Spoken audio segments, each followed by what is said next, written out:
We will be live in 5, 4, 3, 2, 1.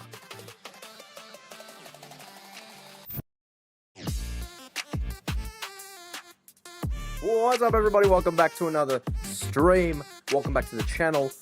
Welcome. How are ya? Happy to see you. Happy to be here. I hope you're doing good. What's up, everybody? How are ya? Rin, Davey, Scribblefix, Harsh was here earlier. How are we, beautiful people? How are we? Davey, my man, I appreciate you. I appreciate you waking up. Davey was messaging me at like 3 a.m. his time. We're talking about Balatro, the game, and then I'm like, hang on, man, go the fuck to sleep, dude. You're gonna miss the Doki Doki stream. And he's like, nah, I got an alarm. I'll be right. And the man's here. Claps in chat for Davey. First time I see the very beginning of the stream. Hell yeah, Christian. Hell yeah. Appreciate you tuning in, fam. I always appreciate everybody that tunes in right at the start. It makes me happy. I love to see you. As you can see, we've changed the background a little bit more from yesterday. A little bit more. We're adding a bit more to it. It's looking good. It's coming together, boys. It's coming together. The wheel just spun by itself. All right, I'll hydrate. Okay, fucking. This room's haunted already. Shit, no. God damn. All right. Thanks for reminding me to hydrate, Will. I appreciate that. The fucking ghosts are fucking... Bro, even the ghosts are at me to hydrate. That's crazy. Steph, what's up, fam? How are you? Happy to see you. Hope you've been well. I'm doing real good, people. I'm glad, this is all sorted now. It's like, this is pretty much finalized. Today, this is going to be crazy. Today, I actually got to relax. It was insane. Because yeah, Sarah didn't. She had to go to work, but that'll be me early next week. Yeah, this whole thing has been a whole ordeal. So those photos in the left look sus. They're just a bunch of beautiful Japanese women playing cards. And I'll have you know, only one of them is nude. So the rest of them are relatively clothed. Only one of them bears nipple. But you can't see because it's out of focus.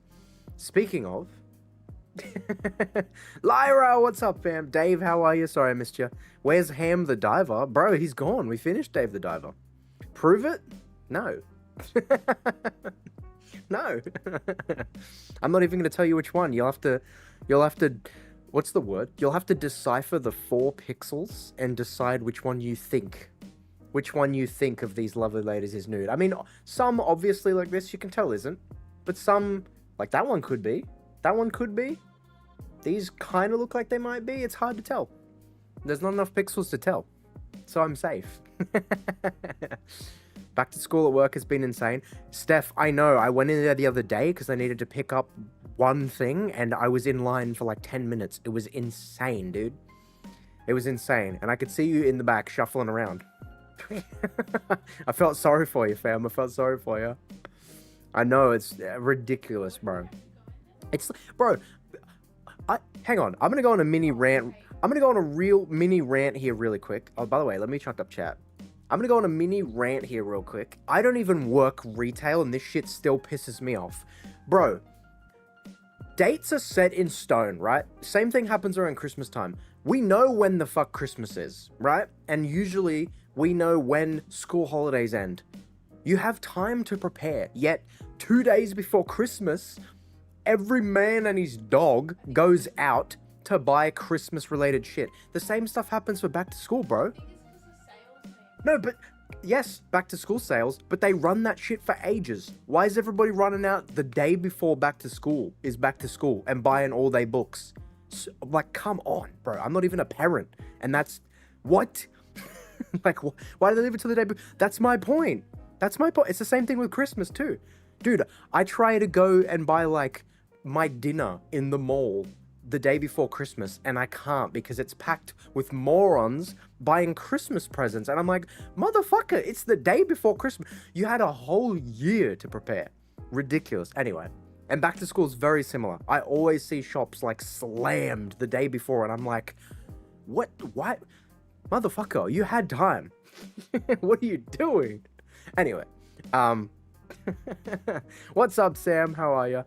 Third row down, third one from the left. 1, 2, 3. Oh, that one?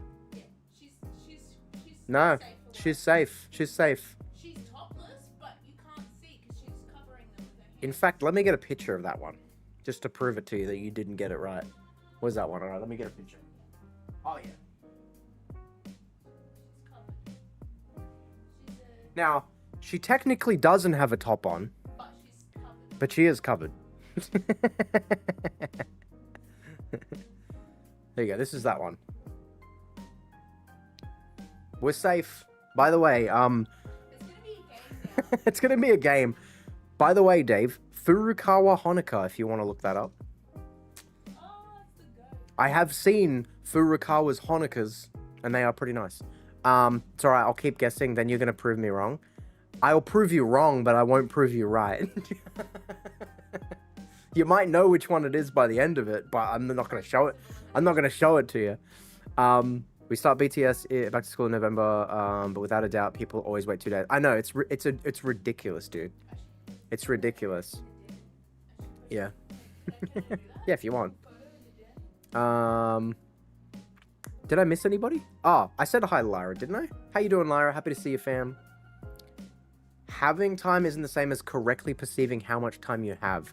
When you have a whole year, it's really easy to think, I have a whole year, it'll be found, until suddenly it is upon you. No, I get that. I get that. And there's definitely been things I've gone out last minute for, but I think my last minute and these animal savages that I saw the other day, our idea of last minute is completely different. My last minute gift for Christmas is like a week before Christmas. That's last minute to me. Not literally 1 minute before it's Christmas Day. Like some of these people. I don't know. Jesse, where have you teleported to? This is the new stream room, bro. Soak it in. Boy. Soak it in. Yeah. If you missed stream yesterday, brand new stream room. This is where all the magic happens now. Teleported to a vagina? Yes. Yes. I am inside of a gigantic, huge, beautiful vagina that we have decorated, and I am comfortably living in here. And I wouldn't have it any other way. First row, first one. It isn't that one. The hollow and shiz. First row, first one. What, this? Huh? No. You can see like a green or brown sort of shade, which looks like it's a top. That ain't it, bro. Try again, loser. He went from Jesse and Sarah's bedroom to Jesse and Sarah's stream/art room. Yeah. I know, it's funny. I said to Sarah too, I was so this is how my mind works. In my mind, I was tempted to do like a video where I was like clickbait, like I'm moving on, you know what I mean? And then in the video, I just like walk out of my bedroom and to the next room, and then it's the stream room. I literally moved next door. It's funny. I had that idea, but then I was too lazy to actually do it. So I'm just telling you about it, and that's like 50% of how good it could have been. You know what I mean? Yeah, there's hollow ones. Yeah. There are hollow ones. For those of you... Yeah. For those of you who don't know, these are, when I was in Japan, I went to a store called Doki Doki, which is a mega store which sell everything from makeup to luggage to clothing to electronics to candy to everything, right? In those stores, there's an adults only section, and they sold Japanese women booster packs. You could get booster packs of playing cards. They're like poker cards, and they have beautiful Japanese women who are real Japanese porn stars. Some of them are fully clothed, and then rare-wise, you can get ones that are clothed and hollow, ones that are naked but they're covering, and then ones that are like full nude and they're holographic and they even have like signatures on them. So some of those are holographic, but they're still not the nudie ones. There's only one there that's nudie, and I'm not telling you which one it is. But anyway. You got a hollow one you had in your wallet? I still have a hollow one in my wallet. Yes. I still have a hollow one in my wallet, and it was, the one I have in my wallet, it's hollow, and it's nude, and it is, Furukawa Honoka, which is this girl.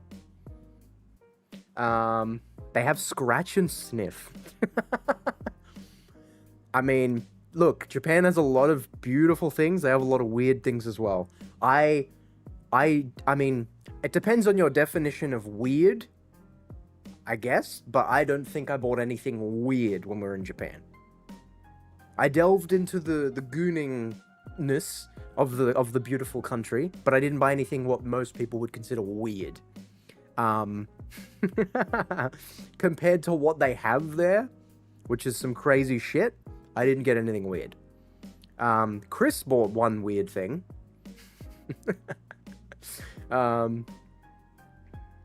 Just saying, you sounded like Trump. It's a beautiful room, probably the most beautiful. Yeah. So not fart bath water. No, I didn't buy any fart bath water when I was in Japan. No, I didn't. No, but they had a lot of weird shit. I bought, in one of the adults only sections of the stores, they had a gacha. So you put like $5 in and then it would, you get a random gacha. It was adults only things and it could have been a bunch of different things. Me and Chris both got one. I got this tiny, it's basically like a fleshlight, but it was like tiny as fuck, so I just threw it in the bin. And then Chris got a pair of undies that weren't worn. However, they did have gacha machines where you could get worn undies. And then later, I think he got a pair of those. I think. But, yeah. Once he chose them and once he didn't. Once it was a lucky dip. But yeah. Good times. I would, worn? Oh, Lyra, you sweet summer child. Yes, you... Some people have no idea just how freaky Japan is. There's a place where there's 5 gacha machines next to each other. One is just like a pair of women's undies, right? The next one over is it's worn for like 2 days. The next one over is it's worn for like a week or something. And then there's, I'm not joking. And then the next one over has like, it has some stains on it. That's all I'm gonna say. There's something for everybody. It ain't for me, but like I always say around here, I'm not gonna yuck somebody else's yum. As long as you're not hurting anybody, you can be interested in whatever you're interested in. Yes. Yeah, so the undies Chris got, it also came with a little photo of the woman who wore them, which I think that aspect of it is a little bit neat. But look, I love women and I consider myself a freak. And while we're being freaky, I'm just going to say, there's not a single part of a woman's body I don't think's worth kissing. However, I'm not the I'm going to smell used undies type of freak. That's just not me. I'm being honest here. You know what I mean? Not even one day used undies. It ain't for me. But it's for somebody, and Japan, if you're that somebody, Japan covers you, my guy.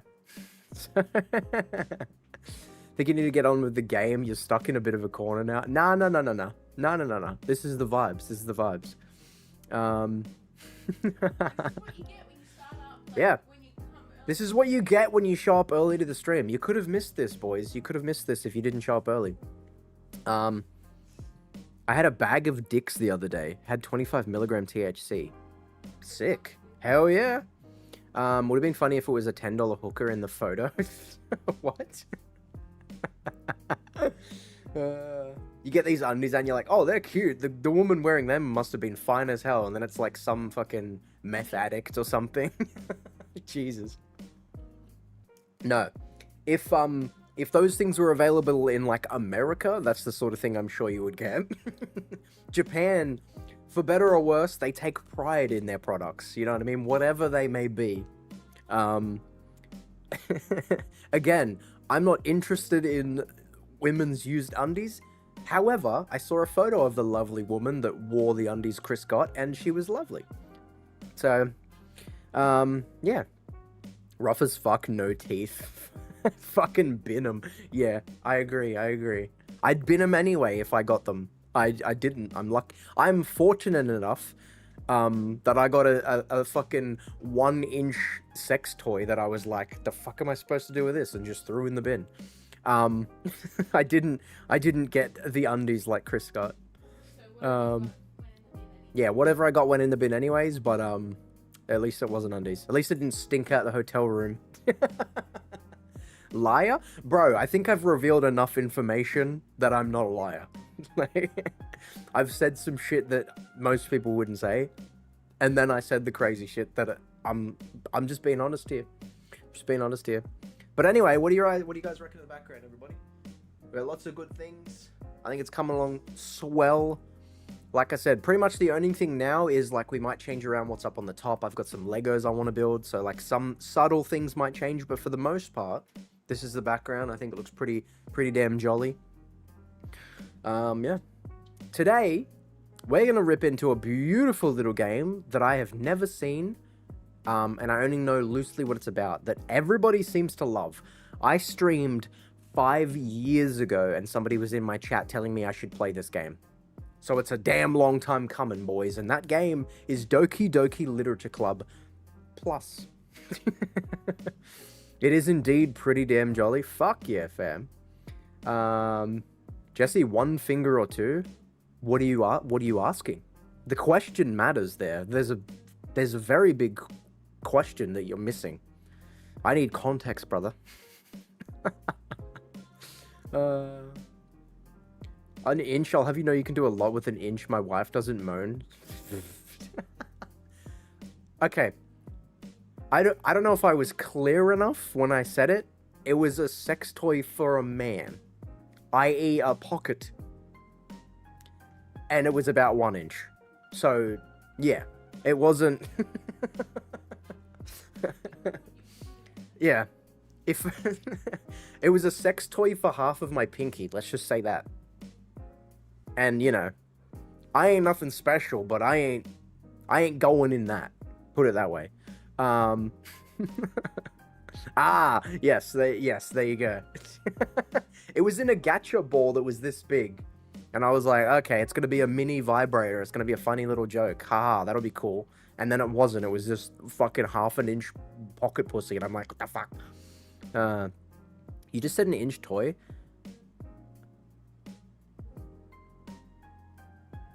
I don't remember what I said.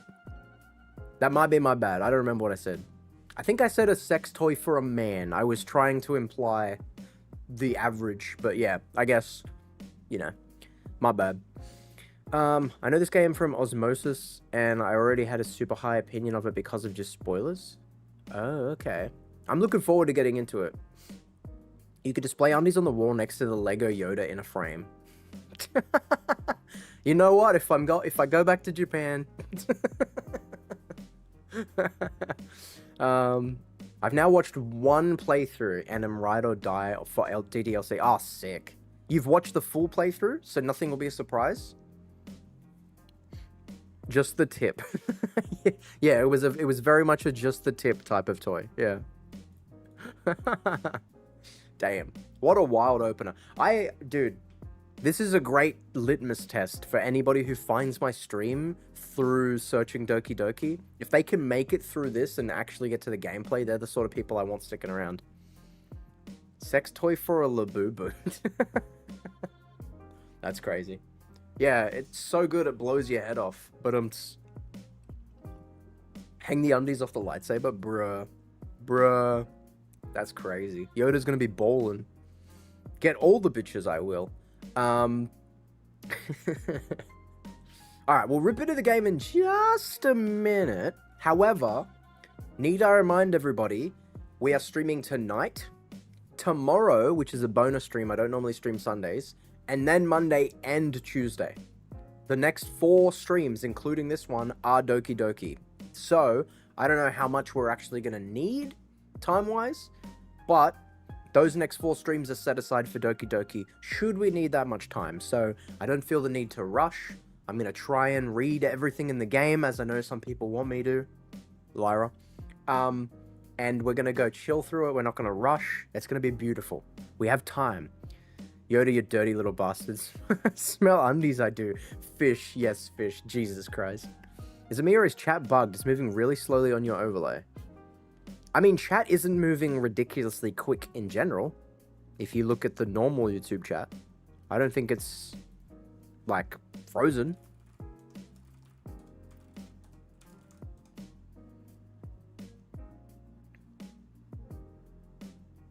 I mean, they're coming through.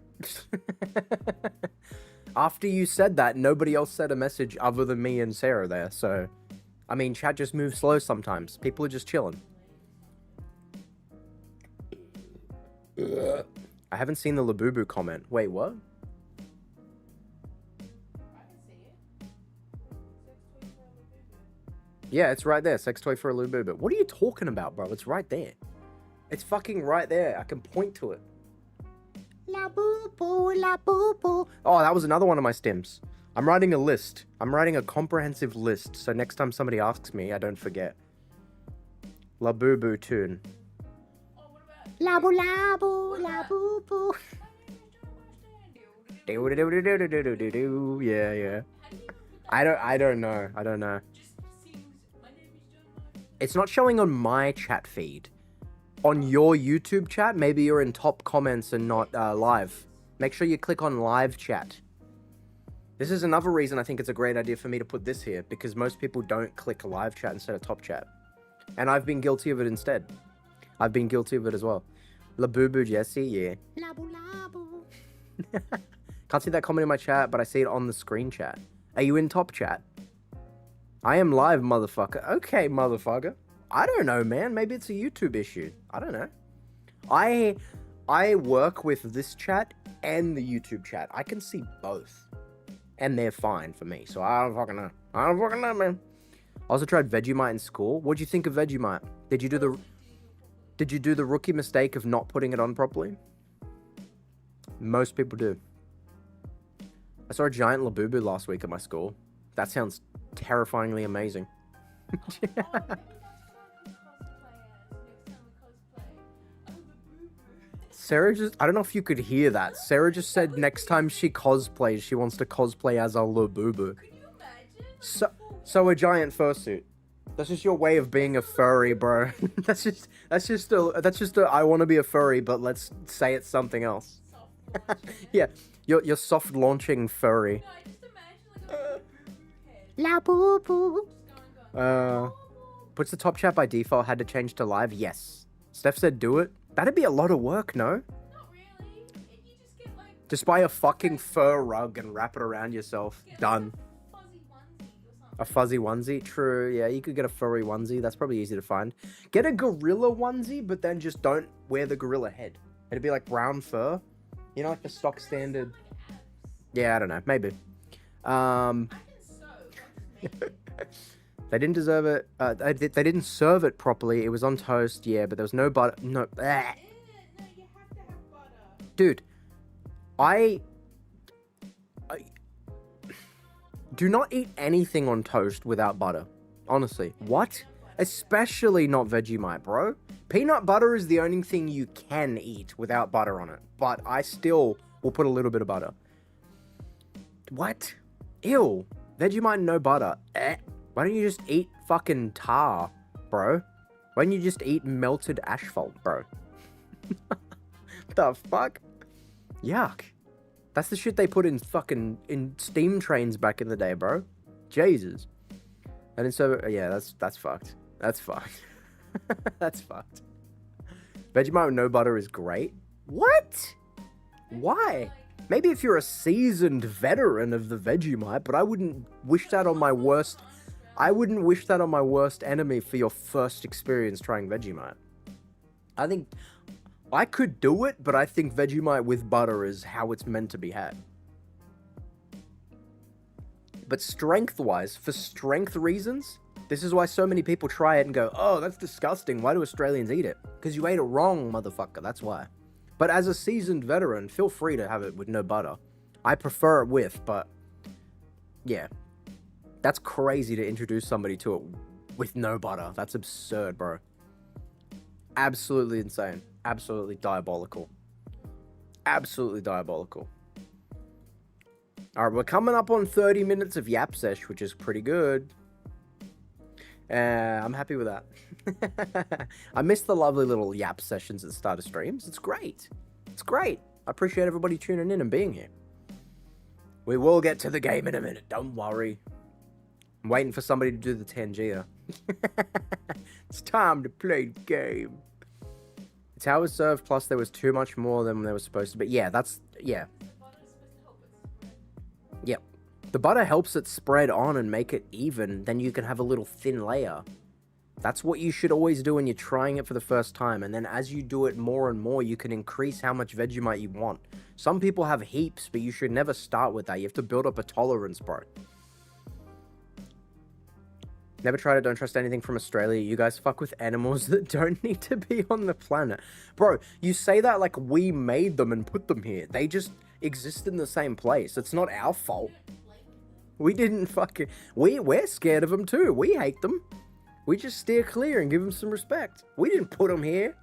We didn't breed them, bro. Tasted like medicine on toast. That's crazy. Yeah, look, if you have Vegemite the wrong way, it just tastes like pure salt. That's it. You gotta do it the right way, bro. That's what happened with the undies in Japan, the old thin layer. Ew! Yuck! That's a good callback, though. I'll give you points for that. That's a good... I love when we can joke about things we were talking about before. That's a good callback.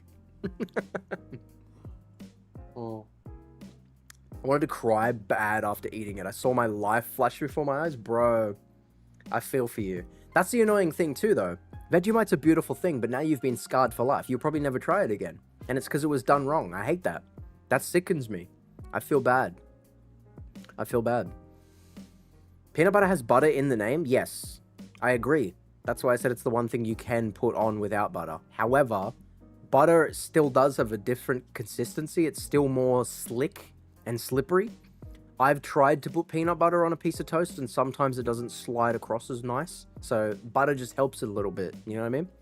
Also, more fat equals yummy. Everybody knows that. There was a huntsman spider at work. I told the boss to burn the place down. Yeah. Just relocate. Wrap this shit up. Forget about the inventory. Fuck it. You have to taste it properly. I'm not talking about the Vegemite. Sorry? Sorry? Wouldn't have even have told anybody to burn the place down in case somebody tried to say it. Bro, yeah, true. Don't tell them, just do it. Someone might object. Fairy bread is underrated. Dude, fairy bread is goated. So simple, man. So simple and so amazing. So is beans on toast. Don't know why Brits get hate for that. You know why Brits get hate for that? Because Americans hate them for that, and American beans are different. American beans are disgusting. That's facts. That's why they get hate for it, because they think Brits are doing what their shit is. But British beans are lit. That's the difference. Americans just don't understand, and they're so quick to judge. I say as I'm judging the Americans. That's exactly why, though. Their beans are very different. I wouldn't have American beans on toast. So I don't blame them for not wanting that. But that's not what the British are doing when the Americans nuke the British. Not literally. For eating beans on toast. I agree, though. Beans on toast does slap. A full English breakfast fucking slaps as well. Like, hello? Jesus. That might be peak breakfast. I'm just so lazy that I've only ever had an English breakfast like twice in my life. That I've made, obviously. If you go to a cafe or something where you're not making it, easy. I'll let it happen, but actually, I'm still so tired in the morning, I never have energy to make a whole breakfast. I won't even eat breakfast, or I'm gonna grab the first thing I can that takes me less than 2 minutes. That's my breakfasts. You won't catch me having a gigantic, I have to cook breakfast. Like, what? No. Proper full English, not American full English. I mean, I don't know what an American full English is. But yeah, I'm talking about proper full English. Like fucking sausage, eggs, bacon, fucking hash brown, some beans, some toast. You know what I mean? Those are, you have to have them. They're the essentials, and then you can start adding some extra shit. You know what I mean? I like some fucking halloumi on the side. Some people will fuck with mushrooms or roasted tomatoes, but I don't have the vegetables and the shit. But It's as worse as you can. Yeah. Look, man, I don't trust anything American. Except Kevin. Like to curve the toast in a way so it's like baked beans taco mix. Oh, that's huge. That's huge. Fucking baked bean taco? That's crazy. Fucking slaps. That sounds like it does. I'll fight you. The only meal I really do is eggs, bacon, toast, basics. Look, that's a nice meal, but that's not a full English. I'm not saying you can't have that, and I'm not saying that's good. That's the more, this can be made quicker, so it's better meal. But a full English is those things minimum. Otherwise, it's not a full English, it's just an English. An English breakfast, if you will. But yeah, that is a type of tea, and it slaps. Yeah, English breakfast. That's the other thing you need for a proper English breakfast too, actually. A fucking nice, strong cup of tea on the side. With milk. Proper! Anyway, but yeah, like I said, you won't catch me having that shit. You definitely won't catch me making that shit first thing in the morning. I'm very much like a super simple, the quickest thing I can get. I'm so lazy half the time I don't even want to make toast. That's what I'm talking about. I'm talking cereal, an up and go, maybe like quick oats. That's it. Those are my breakfasts. Or fucking nothing until like 12 p.m. when I'm finally awake. Yeah, a coffee or a tea. Lately, a tea with several biscuits is my go-to. Yeah, a tea with several biscuits is my go-to breakfast. Yeah. Biscoff Lotus biscuits, yeah. PG Tips is fucking amazing tea. I haven't heard of it. I rock Yorkshire. Yorkshire Gold is a phenomenal cup of joe. Well, that's coffee. Cup of, what do you call tea? Cuppa. Do they have a name? They should. Cup of joe is coffee. What name can we give? What's an English name? Let's start a new thing, bro. Biscoff is my preference. Biscoff slaps, dude. Champion of Seas, what's up, fam? How are you? People who don't drink English tea with milk shock me. Same thing with Vegemite without butter. Yeah, I agree. If you drink English tea with boiled water, what is wrong with you? You mean just boiled water? I hope you're using water. I hope you're using pretty hot water for your tea. Ugh, Sarah just said boiled milk. Yuck. Get out. You know what baffles me? That Americans don't have kettles, so they just boil. They either microwave, or some people will boil water on the stove and then pour it in a cup. Or they'll microwave it. But what? You don't have kettles? Like, what? Fucking Stone Age type shit? Who doesn't have a kettle? My brother in Christ. A cup of Edmonton? They do have them. Okay. They do have them, and you can get them are two different things. The average American doesn't have a kettle. Can you buy them in America? Yeah, probably. They just don't. Because they usually have coffee, and it's like percolated trash. Percolated shit. They're not big on tea there. Obviously, there's some exceptions. I'm not saying every single American does this every single thing. It's a stereotype. Every single American is the exact same person. That's not what I'm fucking saying. Obviously, there's an exception. There's probably a very educated, beautiful man there that loves his tea and has all the different varieties and 7 different kettles and one that's an antique that he's had handed down for generations. But that's not the average. That's not what I'm talking about. They have them, but don't use them like the backward savages they are. There you go. They are all stupid. Okay, we're getting a bit... Settle down. Hey, they're not all stupid. Kevin and Depar are alright. The rest of them, And any of my fans, they're good. Everyone else, fuck them. American walls are also made out of paper and easily destructible. Everywhere else is strong brick walls. I mean, it depends. I wouldn't say everywhere else, bro. The walls in this are gyprock. That's pretty standard. Plasterboard. It's very cheap. It's a cheap way to make houses, which is how a lot of houses were built. Alright, I promise I will get into the game in a minute. I know a lot of people are waiting. I appreciate it though. Nobody's told me to shut up yet, which is honestly a miracle.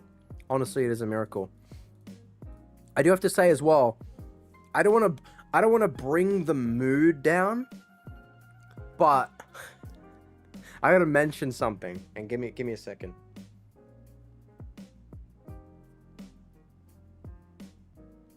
Okay. I was waiting for Kevin to arrive, I'm not gonna lie, and he might even be here. He might even be here in silence. Kevin, if you're here, can you please state your name and intention? No, can you please, if Kevin's here, I've been waiting to hit the Kevin button, but before I do it, I have a sad announcement. Yeah, there's a sad announcement. There is a sad announcement. The lovely woman, the lovely actress from Home and Alone who played Kevin McAllister's mum. Yes, the lovely actress who played Kevin McAllister's mum in Home Alone has sadly passed today. She was 71, I think.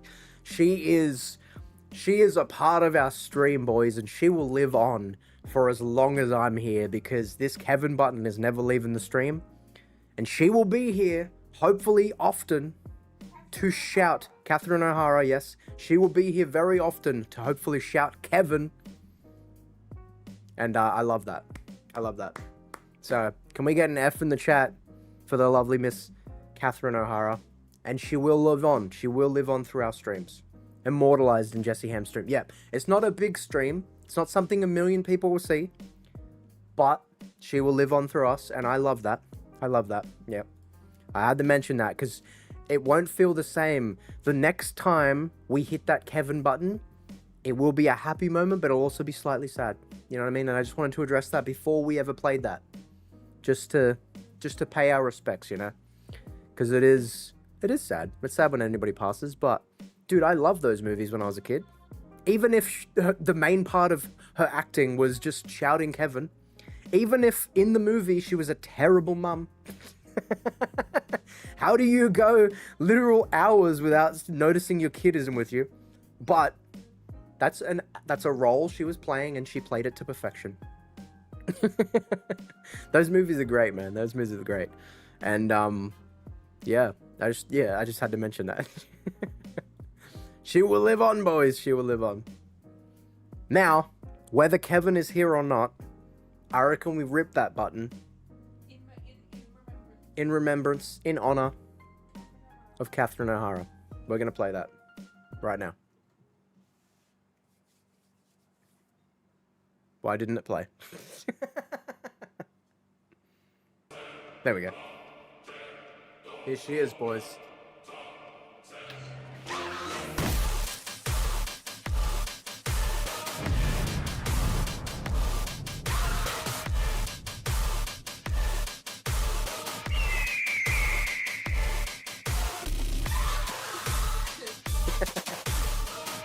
Fly high, queen, fly high.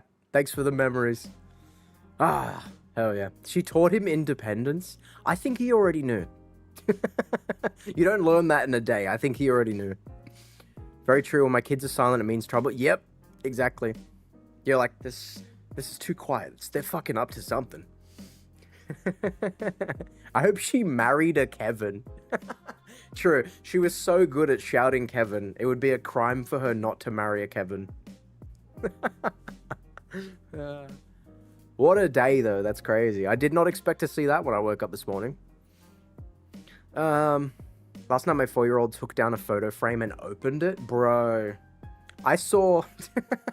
Dude, I saw a TikTok today, and it was some kid, like a toddler, but like in nappies still, and they were sitting on the lounge room floor, and they had a PlayStation controller that like clearly the parent just gave to them to like entertain themselves, and they bought like a $90 game because the idiot didn't put his... There's a setting where you can put like to make sure you put your password in when you're gonna make a purchase, but he didn't do that, so the kid was just clicking around buttons in the store and bought like I can't remember what game it was, but like a brand new like AAA game. I'm like, you idiot. Classic. That made me laugh. And then it also made me go, haha, I'm glad I don't have kids.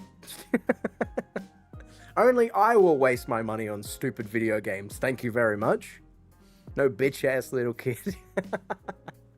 But no, it was a good video. It made me laugh.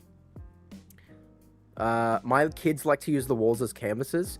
I've heard that often. I've also heard of kids using the walls of canvases with their poo-poo.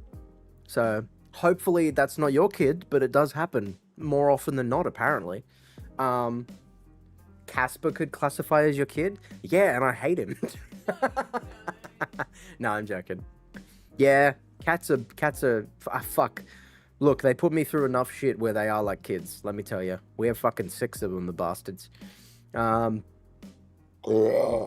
seen a 2-year-old asking for a brain rot birthday. My 2-year-old can't talk and has no idea the brain rot characters. Bro, it's a different time, bro. It's a different time, innit? My daughter has chewed the thumbsticks off my Pro Control. Chewed them? Jesus. Like a wild animal, fam. That's insane. She'd be there like... hide them controllers, bro. That's crazy. When Casper gains free will and can walk and talk and is sentient, the tables will turn. Yeah. Yeah. No, the thing is, though, that motherfucker's never gonna go get a job. You know what I mean? If he was super intelligent and could walk and talk, he's still so lazy he wouldn't get a job. He'd still make us do everything. So, you know, he'd still be our pet. My kids chew everything? Damn. That's crazy. That's hers now? Yeah. That's crazy, bro. All chewed up and shit. That's wild. You have to get a fucking lockable case for your controllers. Who knew? Just like that, my tea is finished. The yap session is also coming to a close, everybody. I appreciate you letting me yap. It's always a lovely time. When I have kids, I'm going to grow up with the cartoons I watched. Oh, having them grow up with the cartoons I watched, most stuff these days ain't great. I agree. Genuinely, if I had a kid, they would not even know the internet exists until they're like 14. I'm not even kidding. Because the shit I've seen on there, even when I was young, and now today it's much worse. Holy fuck. It's an insane place if you don't have a fully functioning brain. And even if you do, it's still fucked up. So yeah, absolutely. Compared to other animals, babies are so incompetent. Yeah. It's crazy though, the potential shift, right? Like, some young animals are like really smart and babies are like really stupid, like humans. Yeah, horses come out already walking, they already know how to do heaps of things. There's a lot of animals like that. They're born and they're just like basically ready. Babies are like, they know jack shit. But the potential like never stops. Whereas like a horse, here's a horse and a baby, right? This is the horse's potential and the baby's potential when they're both born, right? It goes like this. And then once the baby overtakes, it's fucking like this, and it just keeps going. Whereas a horse hits a point, and that's it. So babies are very stupid, but the potential, at least for most people, not all. There are some people who are like 40 who are still dumb as dirt.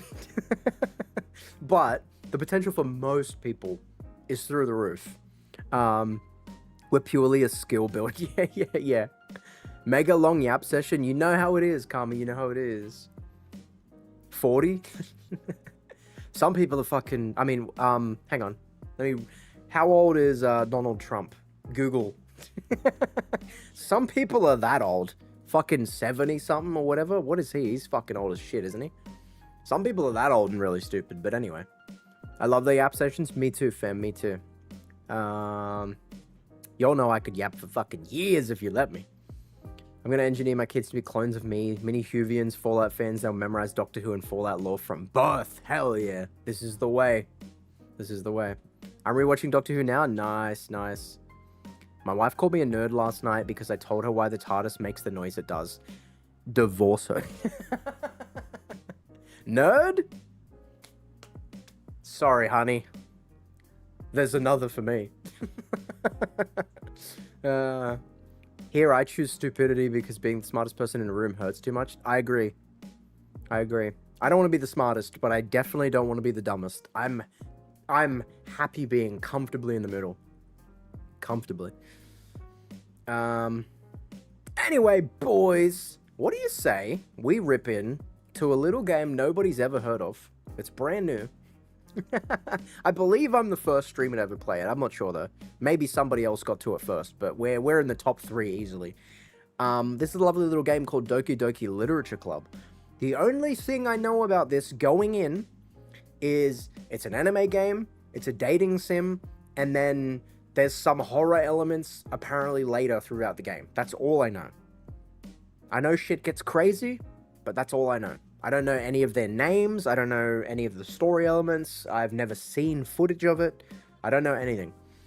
So this should be exciting, and it obviously goes without saying, if you know what happens, do not fucking spoil it. Don't be a dickhead, please, and thank you. And we can have some fun here. And it's going to be a good time for the next couple of days as we dive into this Doki Doki world.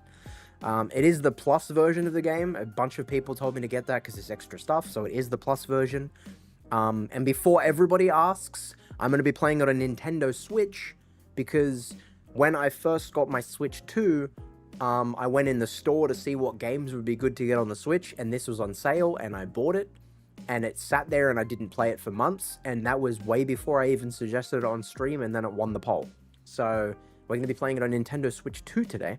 And not that it matters what platform it is on, but everybody always seems to want to ask, so there you go. But yeah. Never played this game. I have it rotting in my library, right? Me too.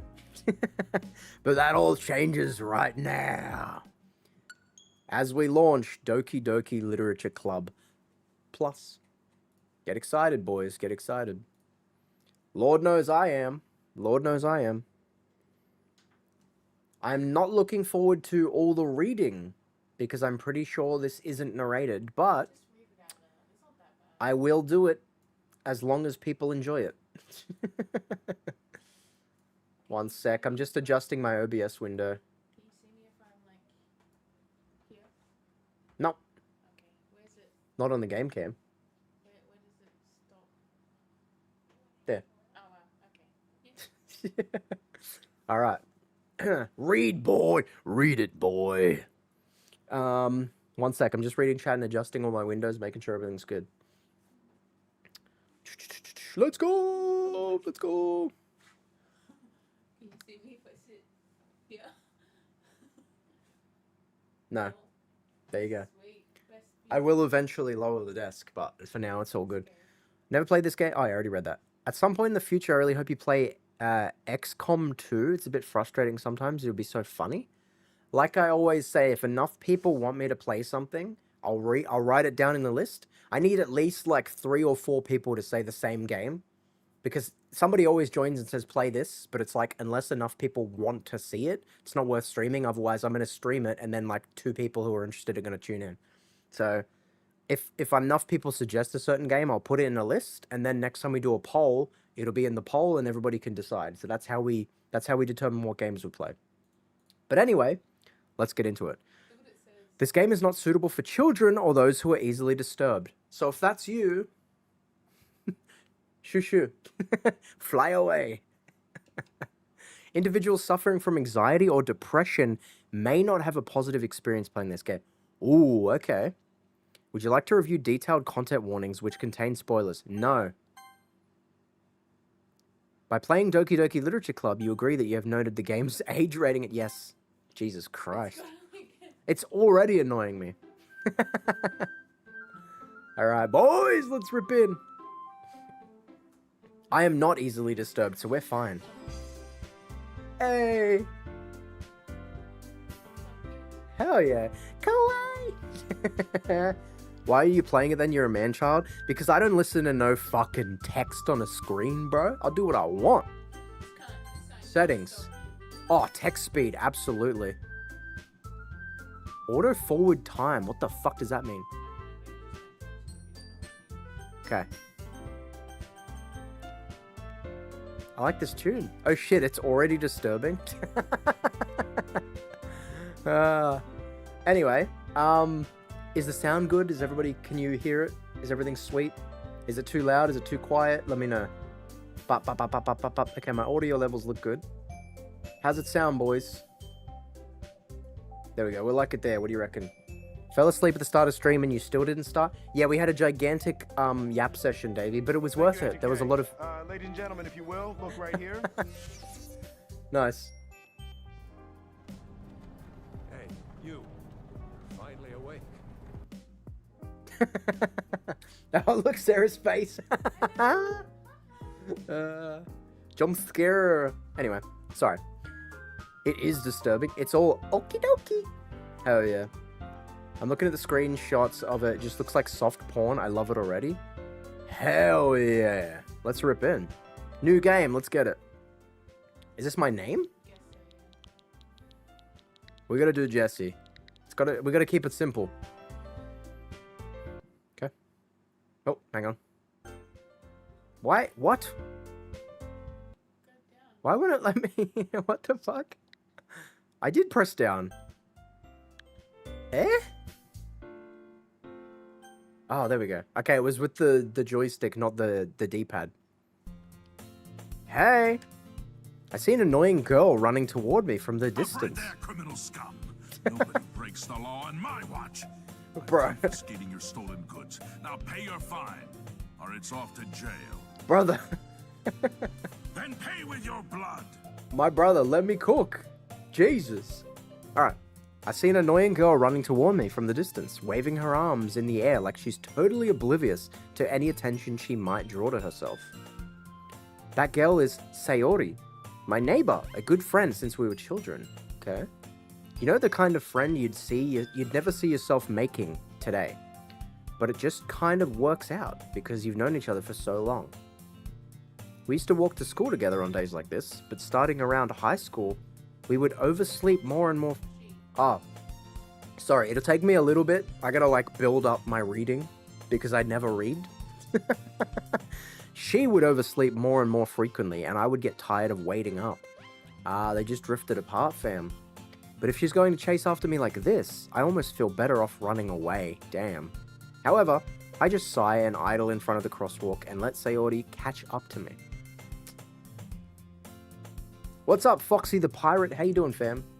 Are ye be playing DDLC? Yes, we do, matey. Welcome. Cold start that reading engine. yeah. What's up, Harsh? Here she is. Ha. I overslept again. But I caught you this time.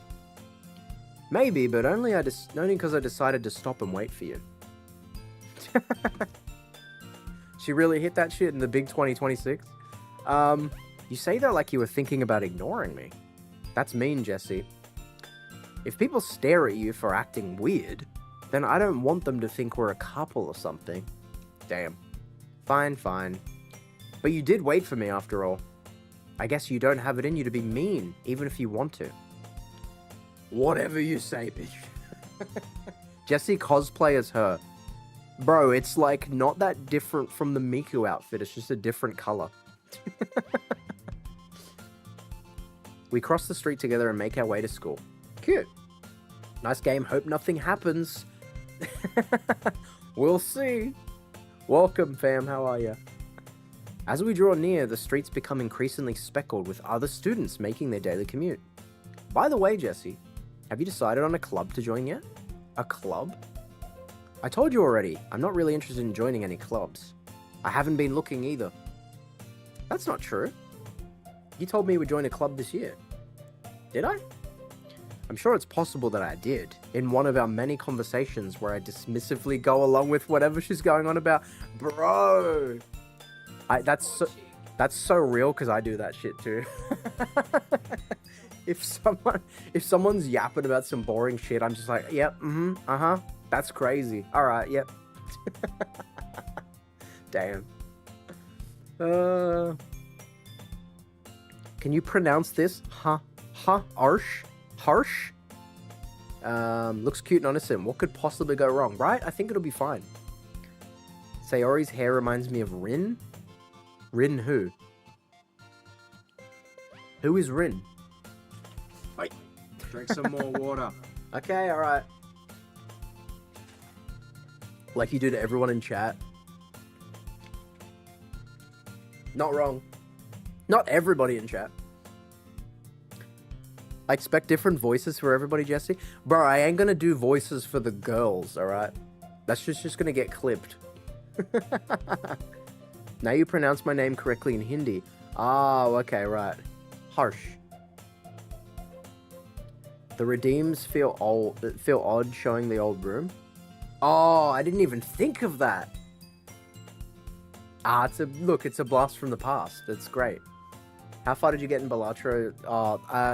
I got up to like 11k again. And then I failed. I just got unlucky, bro.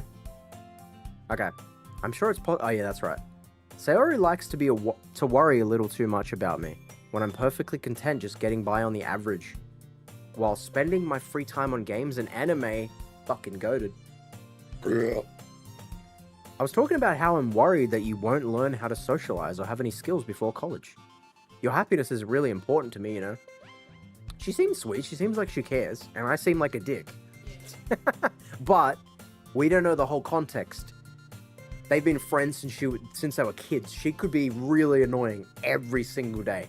But just from this one little snippet, she seems lovely and he seems like a douchebag. He is me, but yeah. I know you're happy now, but I die at the thought of you becoming a NEET. N-E-E-T, what the fuck is that? In a few years because you're not used to the real world. You trust me, right? Don't make me keep worrying about you. Alright, I will alright. be doing women voices chat. That wasn't me. NEET is an acronym for Not in Education, Employment, or Training. Oh, okay. Never heard that before in my entire life. I'll look at a few clubs if it'll make you happy. No promises, though. Will you at least promise me you try a little? I guess. I'll promise you that. Yay! Why do I let myself get lectured by such a carefree girl? More than that, I'm surprised I even let myself relent to her. I guess seeing her worry so much about me makes me want to ease her mind at least a little bit, even if she does exaggerate everything inside of her head. Hell yeah, the school day is as ordinary as ever, and it's over before I know it. After I pack up my things, I stare blankly at the wall, looking for an ounce of motivation. Big mood, bro. Clubs? Sayori wants me to check out some clubs. I guess I have no choice but to start with the anime club. Hell yeah. Hello? Sayori? Sayori must have come into the classroom while I was spacing out. I look around and realize that I'm the only one left in the classroom. I thought I'd catch you coming out of the classroom, but I saw you just sitting here and spacing out, so I came in. Honestly, you're even worse than me sometimes. I'm impressed. You don't need to wait up for me if it's going to make you late to your own club. Well, I thought you might need some encouragement, so I thought, you know what? Well, that you could come to my club. Sayori. Yeah? There's no way I'm going to your club. Meanie. Eh? Doki Doki's amazing? I mean, I haven't seen much, but we'll see how it goes. Sayori is vice president of the literature club. Boys, they said the thing. This is huge. Not that I was ever aware that she had any interest in literature. In fact, I'm 99% sure she only did it because she thought it would be fun to help start a new club.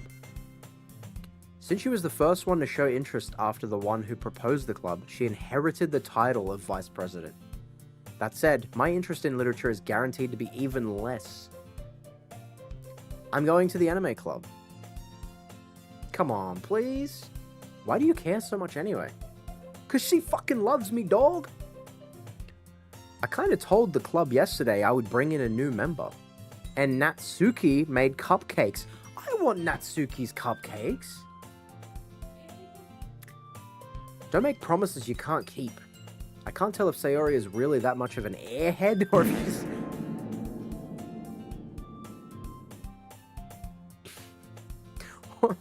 or if she's so cunning as to have planned all of this out. I vote for Jessie to fuck the gothic baddie.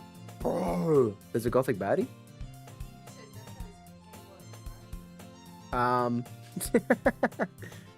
Don't make promises, Davey. Don't tell me things.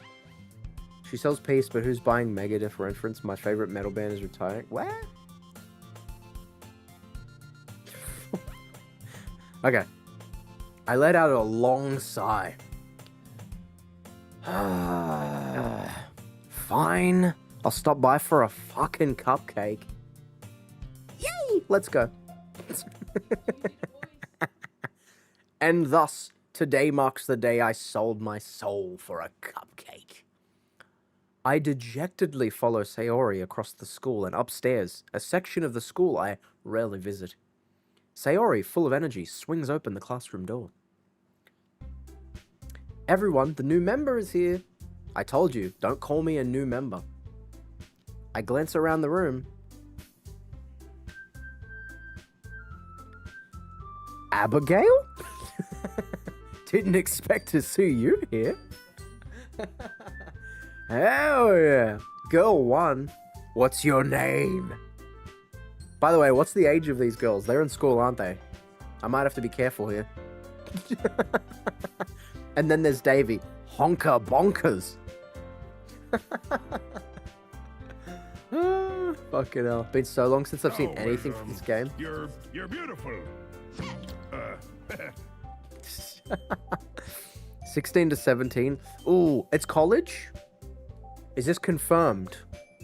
I need to... Sarah, Google it. Google it before I make any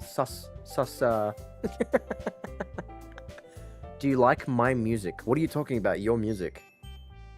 Eh? Okay. Welcome to the Literature Club. It's a pleasure meeting you. Sayori always says nice things about you. Seriously, you brought a boy? Way to kill the atmosphere. Ah, Jesse, what a nice surprise. Welcome to the club.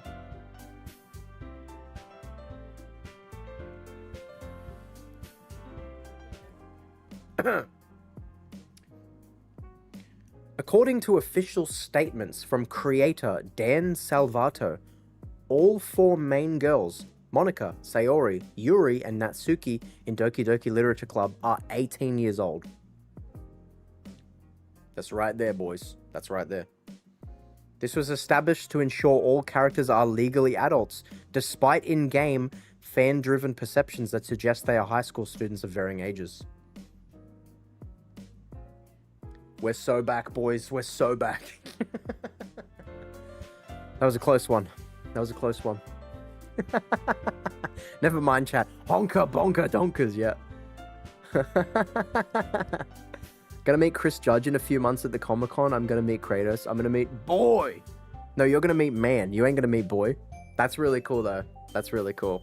Chris Judge is a legend, dude. Alright. Let's get back in. Here we go, boys. These are all 18-year-olds. All words escape me in this situation. This club is full of incredibly cute girls.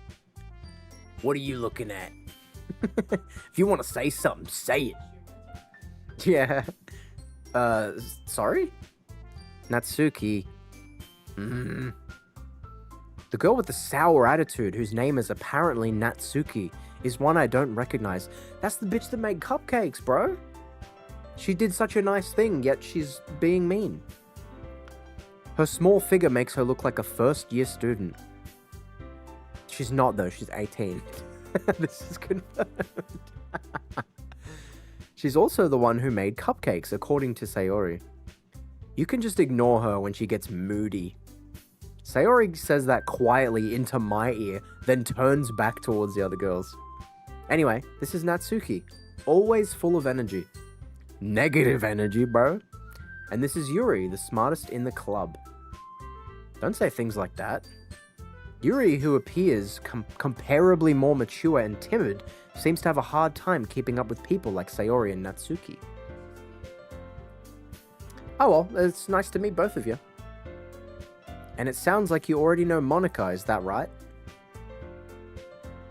Do I? Have I met her before? In-game? I don't know. It's great to see you again, Jesse. Okay, I guess we have a history. Monika smiles sweetly. Okay. We do know each other. Well, we rarely talked, but we were in the same class last year. Ah, okay, there we go. There we go. Monika was probably the most popular girl in class. Smart, beautiful, athletic. Basically, completely out of my league. I mean, look at the way she's looking at you, bro. I don't think so. So having her smile at me so genuinely feels a little... you too, Monika. Come sit down, Jesse. We made room for you at the table, so you could sit next to me or Monica. I'll get the cupcakes. Hey, I made them. I'll get them. Sorry, I got a little too excited. Then how about I make some tea as well? Fuck yeah, Yuri. Hell yeah. The girls have a few desks arranged to form a table. As Sayori mentioned, it's been widened so that there is one space next to Monica and some space next to Sayori. Natsuki and Yuri walk over to the corner of the room where Natsuki grabs a wrapped tray and Yuri opens the closet. Still feeling awkward, I take a seat next to Sayori. I thought it was going to make me do a decision that was going to be like deciding factor of the whole game. Damn. Monica and Honka Bonka I like the most so far. Honka Bonka was Yuri. This whole game is enough reading for Jesse for like 4 to 5 years. Yeah. This is me when I realized I'd have to read so much.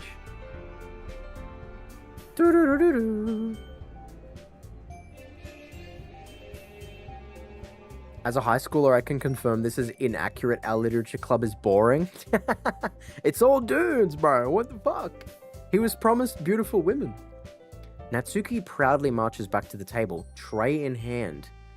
Okay, are you ready? Ta-da! Whoa.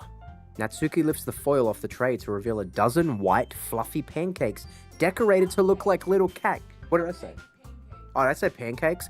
I told you my reading would take a bit. Fluffy white cupcakes decorated to look like little cats. Cute.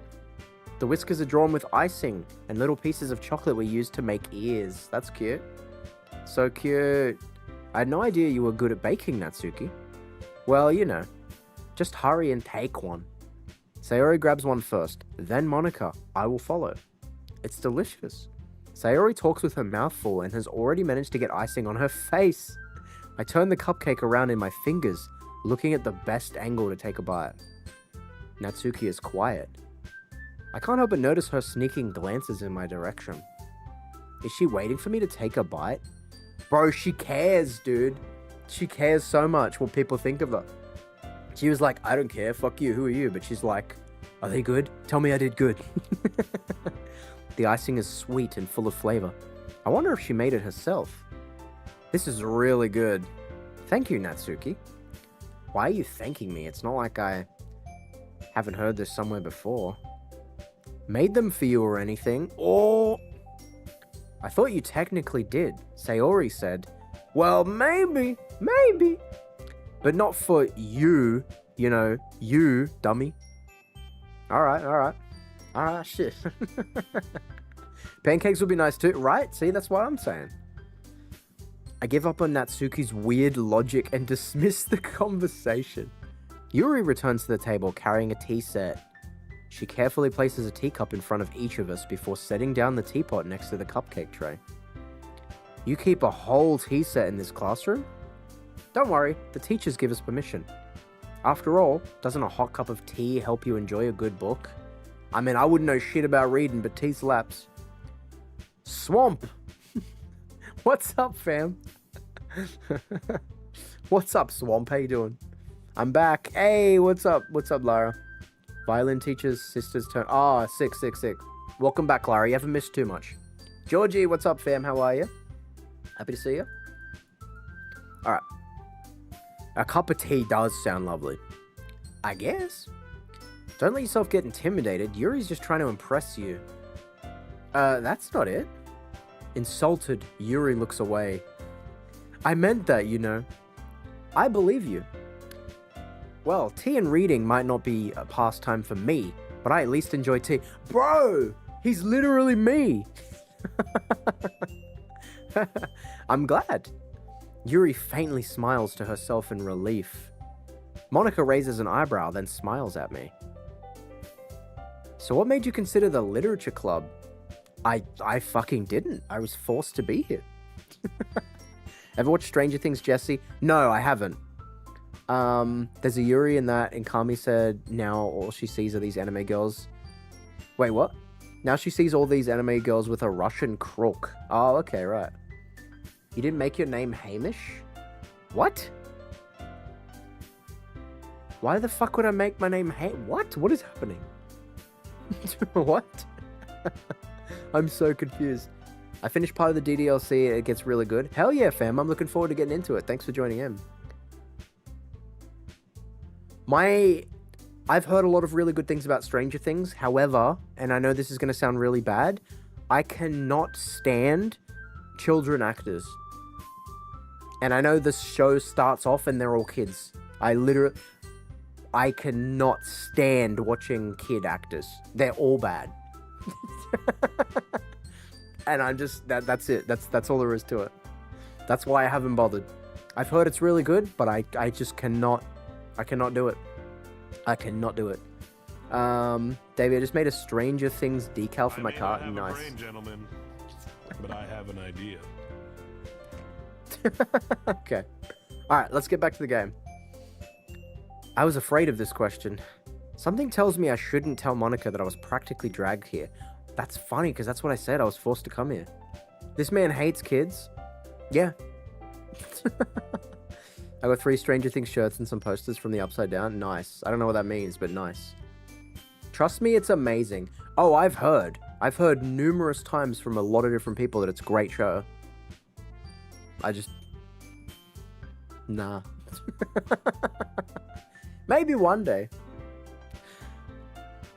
Well, I haven't joined any clubs yet, and Sayori seemed really happy here, so that's okay, don't be embarrassed.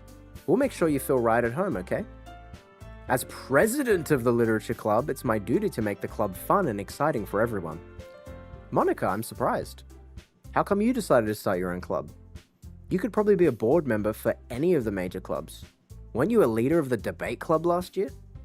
Well, you know, to be honest, I can't stand all the politics around the major clubs. Feels like nothing but arguing about the budget and the publicity and how to prepare for events. Yeah, that does sound terribly boring. I'd much rather take something I personally enjoy and make something special out of it. And if it encourages others to get into literature, then I'm fulfilling that dream. Monica really is a great leader. Yuri also nods in agreement. Then I'm surprised there aren't more people in the club yet. That's a fair point. Must be hard to start a new club. You could put it that way. Not many people are very interested in putting out all the effort to start something brand new. Especially when it's something that doesn't grab your attention, like literature, yeah. You have to work hard to convince people that you're both fun and worthwhile. But it makes school events like the festival that much more important. I'm confident that we can all really grow this club before we graduate. Right, everyone? Yeah! We'll do our best. You know it! Who's your favorite character in the game? I mean, judging on basically nothing except their looks because I haven't seen enough of the game, I like the purple-haired one. Honka bonka. Nice one, Dave. Oh, I thought it was Davey. Stricker. Honka bonka, honka bonka. Yeah, I like honka bonka the best. Was her name Yuri? Yeah. What's up, Remy? How you doing?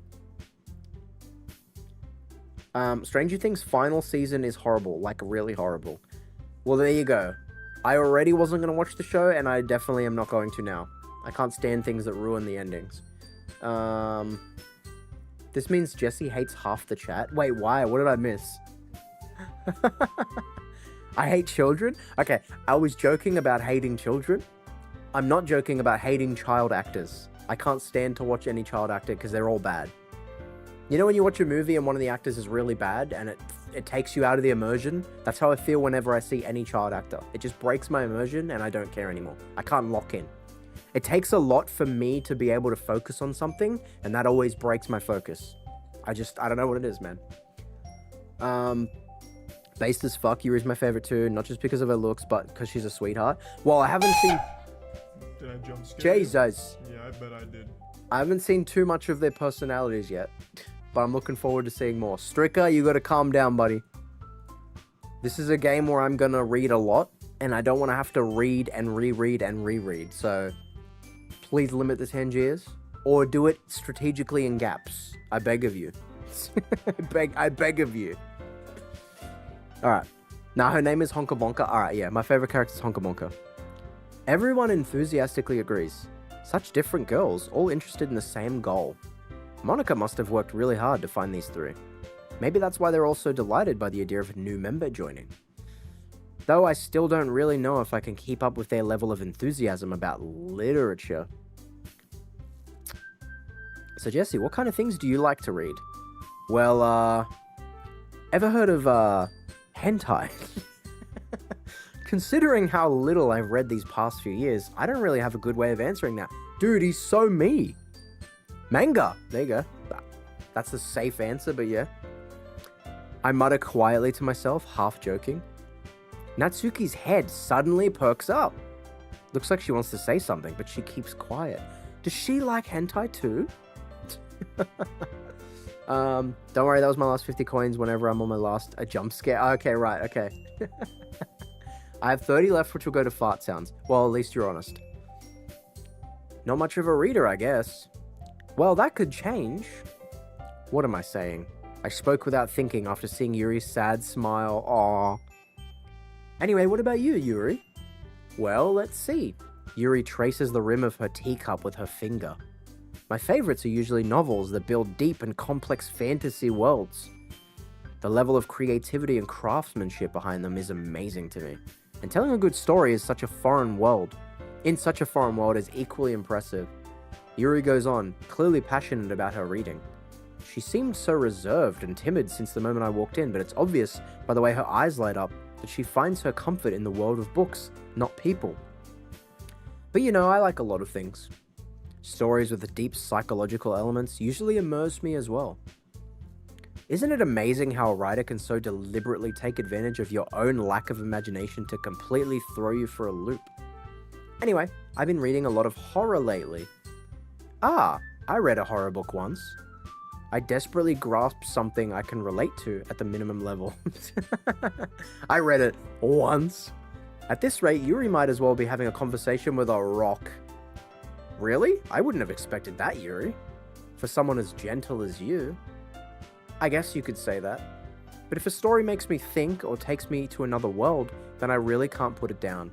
Surreal horror is often very successful at changing the way you look at the world, if only for a brief moment. Ugh, I hate horror. Oh, why's that? Well, She's scared. Natsuki's eyes dart over to me for a split second? Never mind. That's right, you usually like to write about cute things, don't you, Natsuki? What? What gives you that idea? You left a piece of scrap paper behind the last club meeting. It looked like you were working on a poem called Don't Say It Out Loud. And give that back. Fine. Your cupcakes, your poems. Everything you do is just as cute as you are. Aw. Sayori sidles. What? Sidles. Sidles up behind Natsuki and puts her hands on her shoulders. Bro, so fucking patronizing. I'm not cute. She kind of is though. Natsuki, you write your own poems? Well, I guess sometimes. Why do you care? I think that's impressive. Why don't you share them sometime? No. Natsuki averts her eyes. You wouldn't like them. Not very confident writer yet. I understand how Natsuki feels. Sharing that level of writing takes more than just confidence. The truest form of writing is writing to oneself. You must be willing to open up to your readers, exposing your vulnerabilities and showing even the deepest reaches of your heart. Do you have some writing experience too, Yuri? Maybe if you share some of your work, you can set an example and help Natsuki feel comfortable enough to share hers. That face. Oh, shit. I guess it's the same for Yuri. I wanted to read everyone's poems. We all sit in silence for a moment. Okay, I have an idea, everyone. Natsuki and Yuri look quizzically at Monika. Let's all go home and write a poem of our own. Then, next time we meet, we'll all share them with each other. That way everyone is even. I mean, that's not a bad idea, yeah. Yeah, let's do it. Plus, now that we have a new member, I think it'll help us all get a little bit more comfortable with each other and strengthen the bond of the club. Isn't that right, Jesse? Sure. Monika smiles warmly at me once again. Hold on, there's still one problem. What's that? Now that we're back to the original topic of me joining the club, I bluntly come forth with what's been on my mind the entire time. I never said I would join this club. Sayori may have convinced me to stop by, but I never made any decision. I still have other clubs to look at, and, I lose my train of thought. All 4 girls stare back at me with dejected eyes. Oh, damn. Hang on, let me hide my camera real quick. Bro, imagine you're about to say something and all of them stare at you like that. You're like, oh, fuck, never mind. Never mind, I can't let you down. But, I'm sorry, I thought, Jesse, you all, I'm defenseless against these girls, bro. How am I supposed to make a clear-headed decision when it's like this? That is, if writing poems is the price I need to pay in order to spend every day with these beautiful girls. Right. Okay, I've decided. I will join the literature club. One by one, the girls' eyes light up. Yes, I'm so happy. Sayori wraps her arms around me, jumping up and down. Hey, you really did scare me for a moment. If you really just came for the cupcakes, I'd be super pissed. That makes it official. Welcome to the literature club. Thanks, I guess. Okay, everyone. I think with that, we can officially end today's meeting on a good note. Everyone remember tonight's assignment? Write a poem to bring the next meeting, so we can all share. Monica looks over at me once more. Jesse, I look forward to seeing how you express yourself. Yeah? Can I really impress the class star Monica with my mediocre writing skills? I already feel the anxiety welling up inside me. Meanwhile, the girls continue to chit-chat as Yuri and Natsuki clean up their food. Hey Jesse, since we're already here, do you want to walk home together? That's right, Sayori and I never walk home together anymore because she always stayed after school for clubs. Sure, might as well. Yay! Cute. Okay, what did I miss? I'm just reading through quickly, but I'm not going to read it all out loud. Yuri likes Stephen King. Yuri loves dime bag solos. That's... Nothing beats a Jet 2 holiday. Why? And right now, you can save £50 per God person. damn. That's £200 off for a family of 4. That was one of my stims for real. Yuri loves dime bag solos is so random, bro. Stick my head on Natsuki, bro. I wrote poems too. Change the code and her name to Davy. I don't know if this counts as a spoiler. I'm not going to read the rest of that. Did you know the movie 9 came out 999 September 9th? I did not know, but cool. Jesse's poem, 4 girls in a room, I'm gonna goon. See them all soon, balloon. What the fuck? No, I don't want to know which type of words each girl likes and which one. I'm not just trying to speedrun the best ending. I'm going in blind, and whatever decisions I make, I'm gonna make. I don't want to cheat. Why do people look up how to play games? If I fuck it up badly, I'll just play it again. That's how I play every game. I don't want to know, like, what's the best thing to do. I'll try and figure it out, and if I can't, then that's the way it was meant to be played. You can't beat a Jet 2 Holloway. That's true. That's true. Darling, hold my hand. It won't affect the ending. I don't want to just cheat. That's cheating, basically. You know what I mean? Let the man goon at his own pace. Yes! Okay, the two of us depart the club room and make our way home. The whole way, my mind wanders back and forth between the 4 girls. Sayori, Natsuki, Yuri, and of course Monica. Will I really be happy spending every day after school in the literature club? I mean... Bro, even I would. And I don't read. Perhaps I'll have the chance to grow closer to one of these girls. Why not all 4? I just need to make the most of my circumstances, and I'm sure good fortune will find me. And I guess that starts with writing a poem tonight. Fuck. Oh, that's cute as hell. Oh, I actually genuinely have to write a poem? Oh, fuck. Jesse would start reading for them. Okay, let me lock in. I don't want to fuck this up. It's time to write a poem. Pick words you think your favorite club member will like. Something good might happen with whoever likes your poem the most. Okay, TFB, what's up, fam?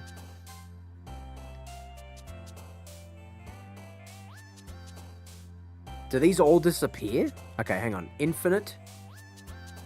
Oh, it does change. Okay. Infinite heartbeat. I like that. Infinite heartbeat. Heartbeat. Why am I just picking different words? I thought I was doing it in a row. Infinite heartbeat. Inferno.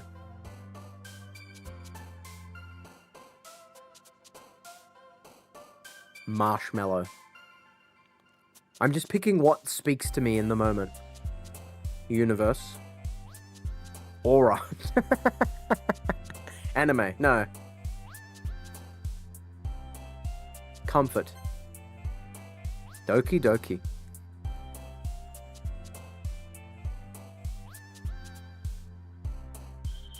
Essence.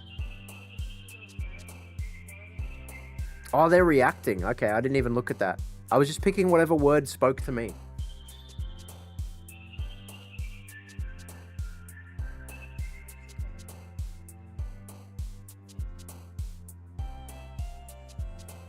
Hope. Yep. Lust.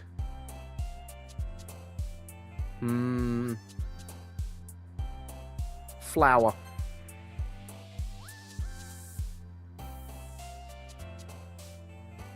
Clouds. I know that Yuri likes horror shit, but I'm just picking words that speak to me. I'm not trying to target someone. Tenacious D. I'm gonna go now. I'll catch you guys later. Hey, no worries, Georgie. Have a good one, fam.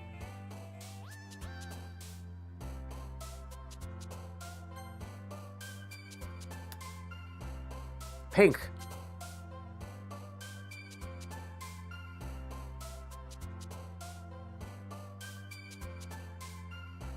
Crimson. Crimson Tragedy is such a sick band name, dude. I'm gonna pick that. Cheeks! Yes! Yes! This is the only word that matters, boys. Fantasy. Climax. Ayo? Candy.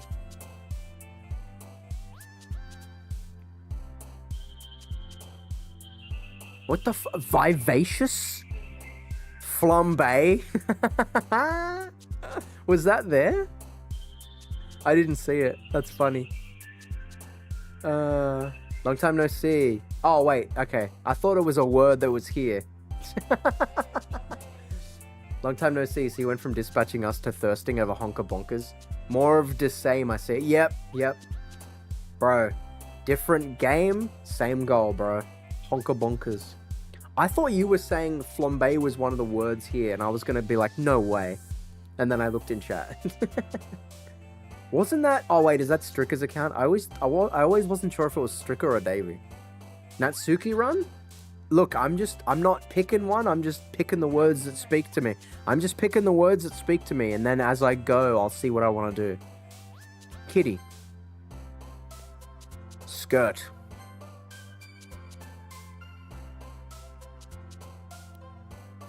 Nibble?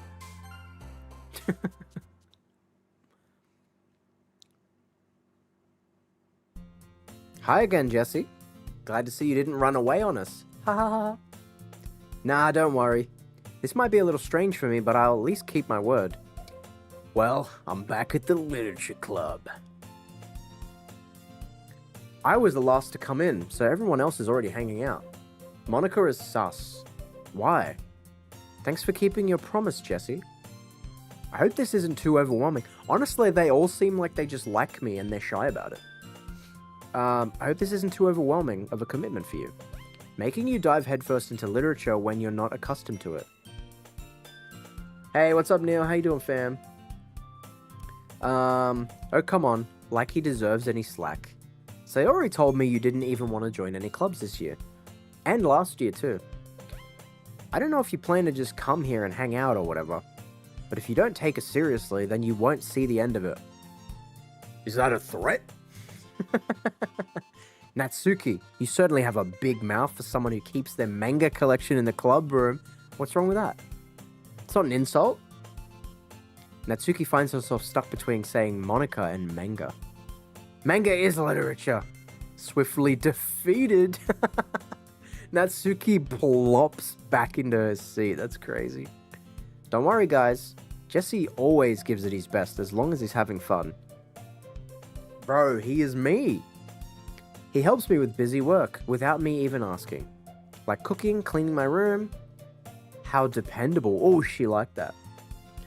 Sayori, that's because your room is so messy. It's distracting. Dude, big mood. And you almost set your house on fire once. That's crazy. That's crazy. Is that so? You two are really good friends, aren't you?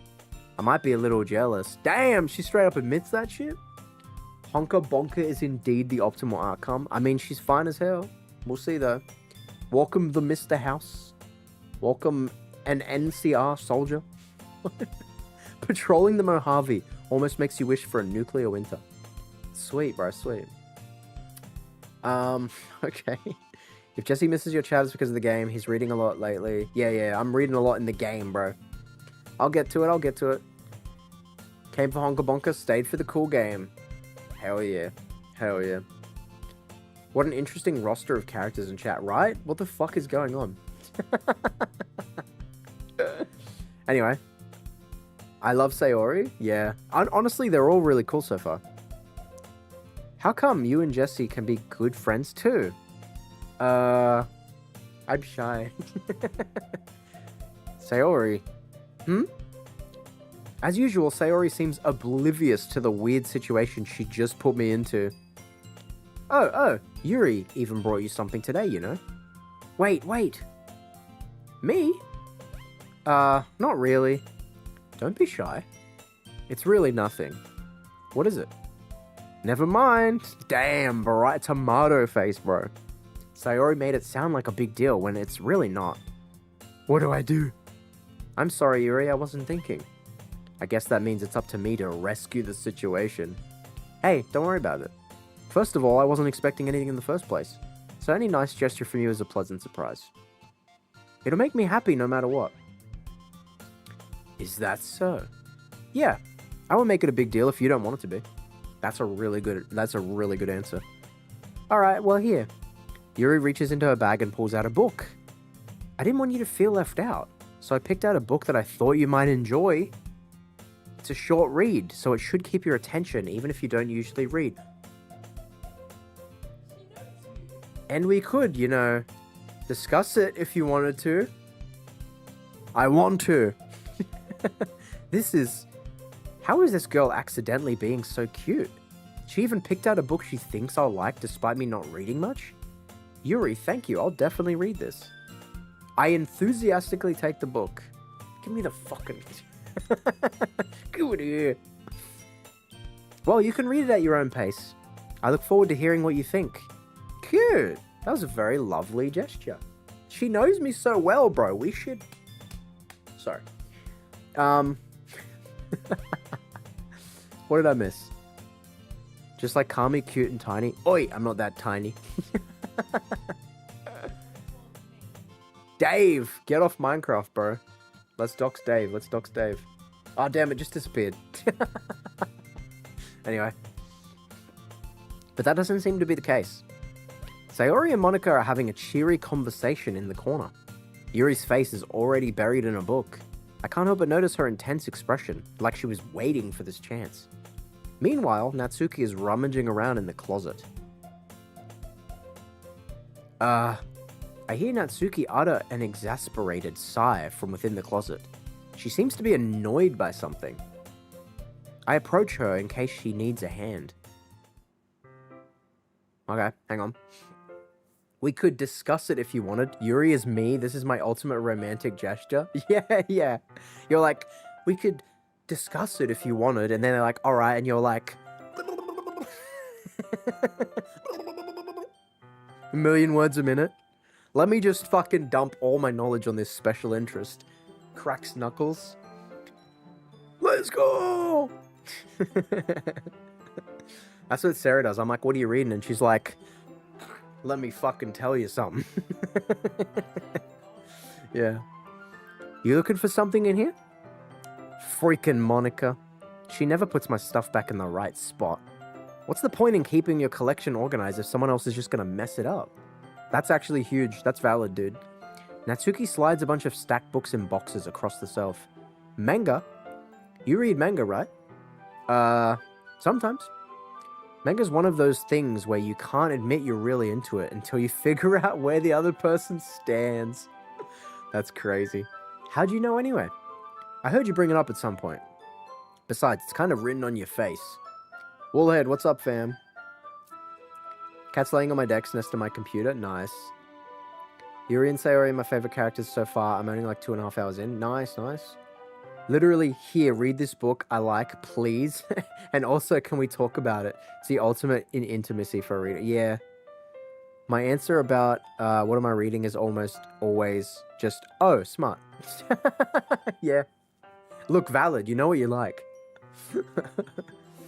I got a disco with college on the 5th of February. Wait, what? I got a disco with college on the 5th of February. Like you're going to a disco at your college? That sounds cool. Alright. I see. There's a lone volume of manga amidst a stack of various books on the side of one of the shelves. Curious, I pull it out of the stack. There it is! Natsuki snatches it from my hand. She then turns to a box of manga and slips the volume right into the middle of the rest. Ah, much better. Seeing a box set with one book missing is probably the most irritating sight in the world. I know that feel. I get a closer look at the box set she's admiring. Parfait Girls? It's a series I've never heard of in my life. That probably means it's either way out of my demographic or it's simply terrible. If you're gonna judge, you can go do it through the glass on that door. She points at the classroom door. That's pretty funny though. That's bold. Hey, I wasn't judging anything. I didn't even say anything. It was the tone of your voice. But I'll tell you one thing, Jesse. Consider this a lesson straight from the literature club. Don't judge a book by its cover. In fact, Natsuki pulls out the first volume of Parfait Girls from the box. I'm going to show you exactly why. She shoves the book right into my hands. Ah, I stare at the cover. It features 4 girls in colorful attire, striking animated feminine poses. It's exceedingly Mo. Don't just stand there. Oh, what? Natsuki grabs my arm and pulls me out of the closet. Guys, I'm gay. Sorry. Because I came out of the closet. Anyway. If a book can book a plane, is the book booked? Could be. Very well could be. Anyway. What did I miss? Never judge a book by its cover. Look, I'm going to be so real, dude. The cover of a book is literally there to tell you what the story's about. I would, if I was an avid reader of books, I would pick up the book and go, oh, this isn't for me, based on the cover. Because that's what it's designed to do. It's meant to tell you what the book's about. You are meant to judge a book by its cover, aren't you? I don't get it. I've never understood that. That's what the cover's there to be like, this is what the book is. Like, if I don't like trains and the book has a giant train on the front, I'm going to look at that and then go, oh, that's not for me. I don't like trains. That's its whole job. Like, what do you mean? If you can cook the cook, are you the cook? Here's one for you. How come you can drink a drink, but you can't food a food? Better yet, I got another one for you. Do you fart out a poo or do you poo out a fart? Just something to think on. Just something to think on. If a booked book is wearing a Burger King crown, what? Alright, I'm not reading most of the chat anymore. It's slop. It's slop brain rot ass. Brain rot ass. Alright. She takes a seat against the wall, beneath the windowsills. She pats on the ground next to her, signaling me to sit there. Wouldn't chairs be more comfortable? I take my seat. Chairs wouldn't work. We can't read at the same time like that. That's true. Why's that? I guess it's easier to be close together like this. Hey, yo! Undiscovered entity. What's up, fam? Natsuki. Don't just say that. You make me feel weird about it. Natsuki crosses her arms and scooches an inch away. No, come back. Sorry. So, hey, my bad. I didn't exactly expect to be sitting this close to her either. Not that I can say it's a particularly bad thing. I open the book. It's only a few seconds before Natsuki once again inches closer, reclaiming the additional space while she hopes I won't notice. I can feel her peering over my shoulder, much more eager to begin reading than I am. Wow, how long has it been since I read the beginning? You don't go back and flip through the older volumes every now and then? Not really. Maybe sometimes after I've already finished the series. Hey, are you paying attention? Not really. I am, but nothing's really happened yet, so I can talk at the same time. It looks like it's about a bunch of friends in high school. Typical slice of life affair. I kind of grew out of these, since it's rare for the writing to be entertaining enough to make up for the lack of plot. So, what should I expect from this? Is there going to be plot? Well, obviously. You think I would enjoy something that didn't have a plot? I mean, I guess I know what you're saying. A lot of the beginning is about simple things. Like, there's a really funny chapter where they're obsessed with a guy at the ice cream shop. But that just helps you get to know the characters. And besides, it's still entertaining. But later on, there's all kinds of drama. Like when they get into all their backstories, and when some of the romance starts to happen. That's really what makes it good. There are so many touching parts. Ah, is that so? Sounds like you really know what you're talking about. Maybe I underestimated you. Hey, wait. What's that supposed to mean? Backhanded compliment? That's like when you say to someone, man, you're smarter than I thought you were. Like, the fuck? What do you mean? You thought I was a dumbass? Brain-dead idiot? Natsuki gives me a little shove.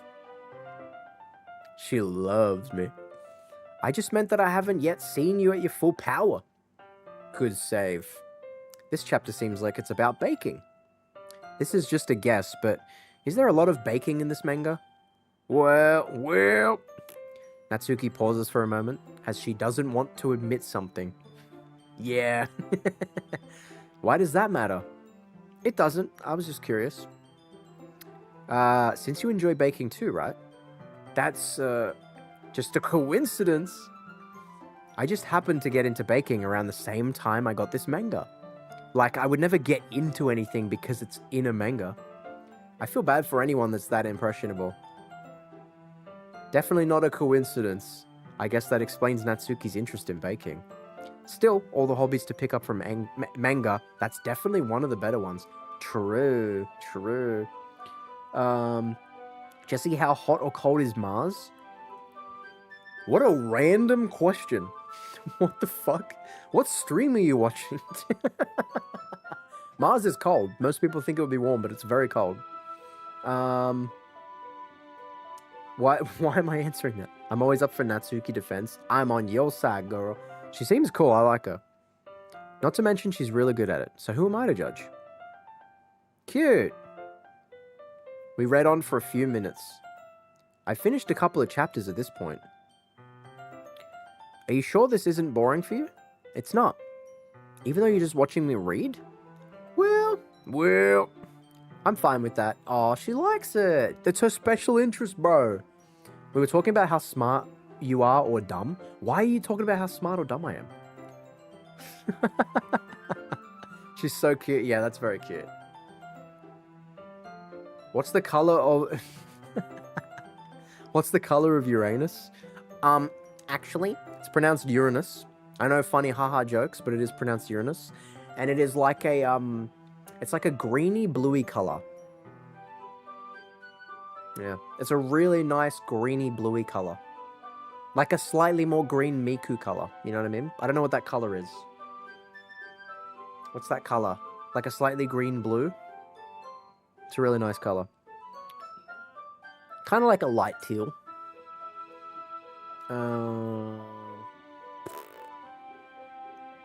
Robert doesn't have an anus. Robert has erectile dysfunction. She really does look like a little kid here. It's scary. Yeah. I mean, she's cute though. No. If you say so. I guess it's fun sharing something you like with someone else. Absolutely. I always get excited when I convince any of my friends to pick up a series I enjoy. You know what I mean? I thought it was aquamarine. What is aquamarine? Let me Google that. I know the names for a lot of colors.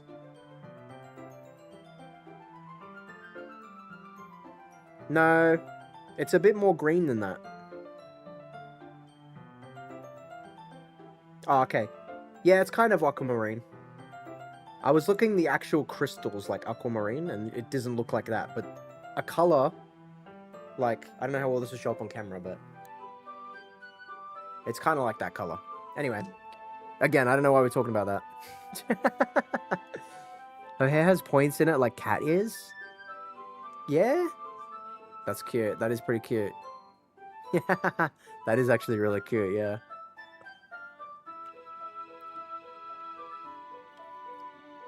I wouldn't really know. What do you mean? Don't you share your manga with your friends? Could you not rub it in? Oh, she doesn't have friends that read. Jeez. Oh, sorry. That's my bad. Like, I could never get my friends to read this. They just think manga is for kids. I can't even bring it up without them being all like, you still haven't grown out of that. Makes me want to punch them in the face. You fucking should, bro. Don't settle. Find new friends. Find new friends, bro. I know those kinds of people. Honestly, it takes a lot of effort to find friends who don't judge, much less friends who are also into it. I'm already kind of a loser, so I guess I gravitate towards the other losers over time. But it's probably harder for someone like you. Yeah, that's pretty accurate. Wait, which part? I mean, I feel like I can't even keep it in my own room. I don't even know what my dad would do if he found this. Bro, why are they talking about it like it's porn? Is it? They're just saying manga. They're talking... That's great. They're talking about it like it's fucking full-on aggressive hentai. What if my dad found it? Like, bro, what? Except Monica was kind of a jerk about it. I just can't win, can I? Well, it paid off in the end, didn't it? I mean, here I am, reading it. Well, it's not like that solves any of my problems. Maybe. But at least you're enjoying yourself, right? She's like, so? Geez, that's enough. Are you gonna keep reading or what? Yeah. I flip the page. Suddenly, Natsuki starts laughing. I totally forgot that happens. Natsuki puts her finger on one of the panels. Minori is my favorite character.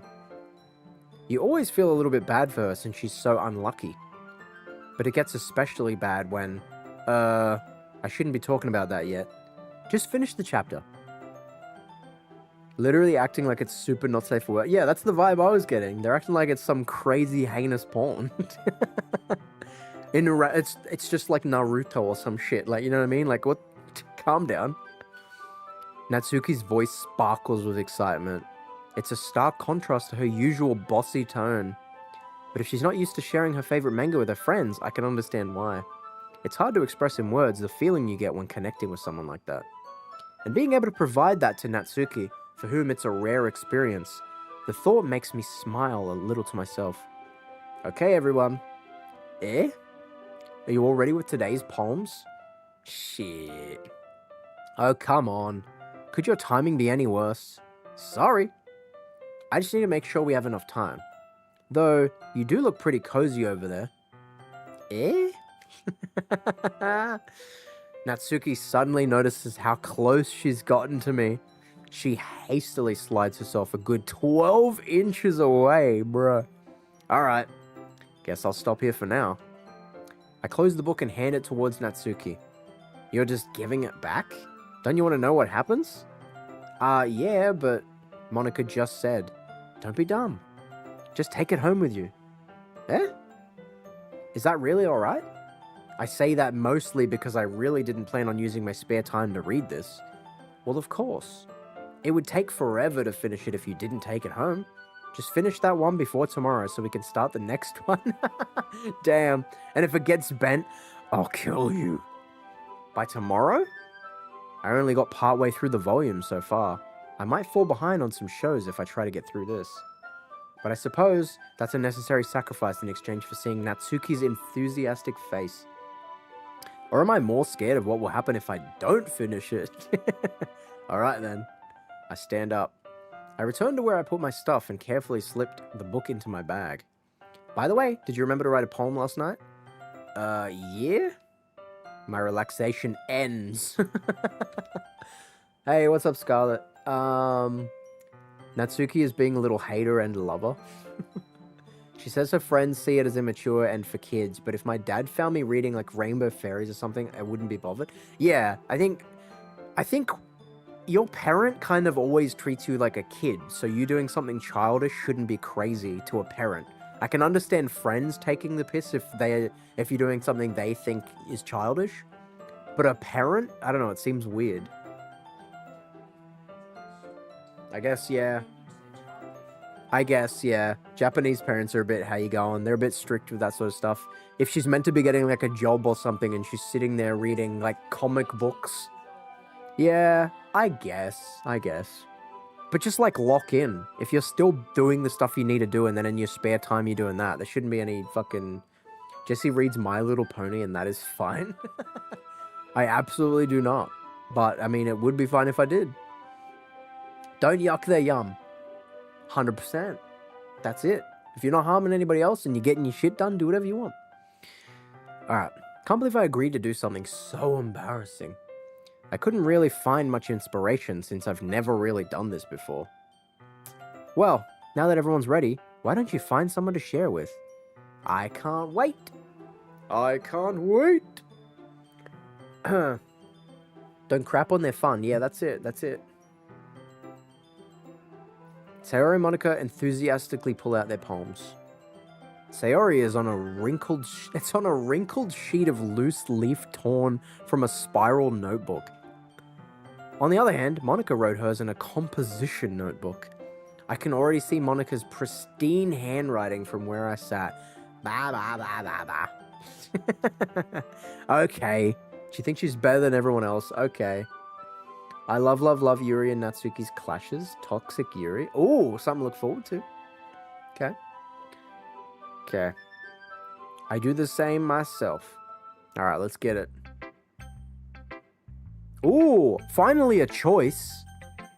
I think we have to hear them all, so this isn't much of a choice, but... Alright, I'm gonna sit down. I've been standing for damn near 2 hours. Alright.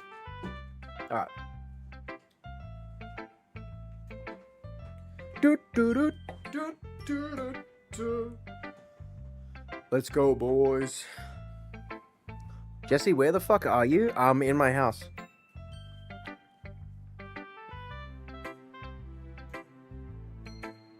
Alright. We can rip in, boys. We can rip in. Okay. A bit sus? What's sus about it? I have a new stream room. Let's go down! Yep. Alright. I want to hear... Does it matter who I pick first? You already made poem choices. That's why you got quality time with Natsuki today. Yeah, I gauged that. What do you mean? His room's always been like that? Nothing changed. Yeah. What do you... I think poor memory on your part, I think. Get good, maybe? I don't know. I want to hear Yuri first. Yuri seems the most experienced, so I should start with her. I can trust her opinion, to be fair.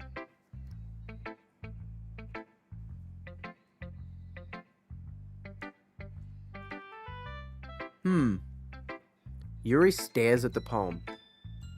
Lyra's going to be the encyclopedia for this game as well, I think.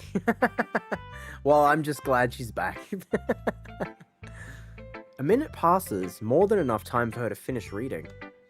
Oh, sorry. I forgot to start speaking.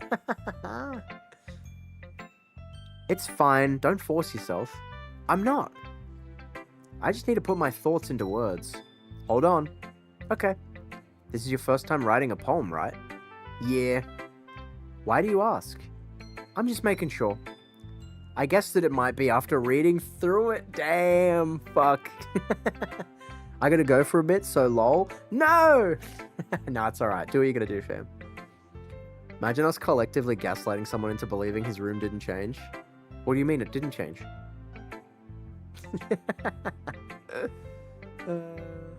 Okay. I guess that it might be after reading through it. Mitch is playing Minecraft. Doxed. Sorry. Ah, so it's that bad. No. Did I just raise my voice? I'm so sorry. Yuri buries her face in her hands. Wait, nothing changed. Yeah, nothing changed. I know what you're talking about. Let's gaslight the next person who asks about it. Asks about what? You're playing the Switch version? Yes. It's just what I bought it on. It was on sale when I bought it. I couldn't help but notice that it's been several minutes and we really haven't gotten anywhere. It might take Yuri a while to get used to new people. It's fine, I really didn't notice. What were you saying? Right, it's just that there are specific writing habits that are usually typical of new writers. And having been through that myself, I kind of learned to pick up on them. I think the most noticeable thing I can recognize in new writers is that they try to make their style very deliberate. In other words, they tend to pick a writing style separate from the topic matter, and they form-fit the two together. The end result is that both the style and the expressiveness are weakened. Damn. Once Yuri finds her train of thought, it's as if her demeanor totally changes. Her stammering is completely gone and she sounds like an expert, yeah. Of course, that's not something you can be blamed for. There are so many different skills and techniques that go into writing even a simple poem. Yuri is so me because I'm a good writer. Cool. Not just finding them and building them, but getting them to work together is probably the most challenging part. It might take you some time, but it all comes with practice and learning by example, and trying new things. I also hope that everyone else in the club gives you valuable feedback. Natsuki can be a little bit biased though. Biased how? Well, never mind. I shouldn't be talking about people like that. Damn, okay. Sorry. It's fine. I'm not sure if Yuri is apologizing to herself, to me, or to Natsuki. Do you mind if I read your poem now? Please do. What is this shit? Literally in the title and thumbnail. Just read, fam. I'd love to share my thought process behind it. Yuri smiles dreamily, as if it's a rare opportunity for her, which itself is kind of funny. After all, isn't this supposed to be a literature club? That's what it is. That's what it is. It's a literature club. Ooh. Ghost under the light. The tendrils of my hair illuminate beneath the amber glow. Bathing. It must be this one. Dude, I'm struggling to read this shit. The last remaining streetlight to have withstood the test of time. The last yet to be replaced by the sickening blue-green hue of Uranus. Of the future, sorry. I bathe. Calm? What? Oh, calms breathing air of the present. Ah, it's a comma. I didn't... Dude, I hate this. Yeah, I hate... Right? I'm glad I'm not the only one. This is terrible. This looks like something one of my teachers would fucking write. I bathe. Calm. Breathing air of the present. But living in the past. The light flickers. I flicker back. I don't like that. I don't know if I'm not educated enough in terms of writing, but to me that was just nonsense. I legit can see it, but barely, right? She's gonna be a doctor. 100%. 100%.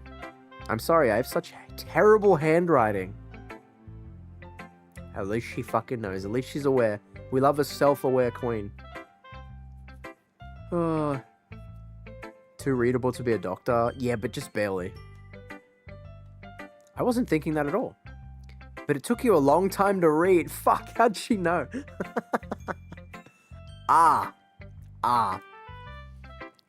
Well, I just don't read script very often. I actually think your handwriting is pretty fucking unreadable.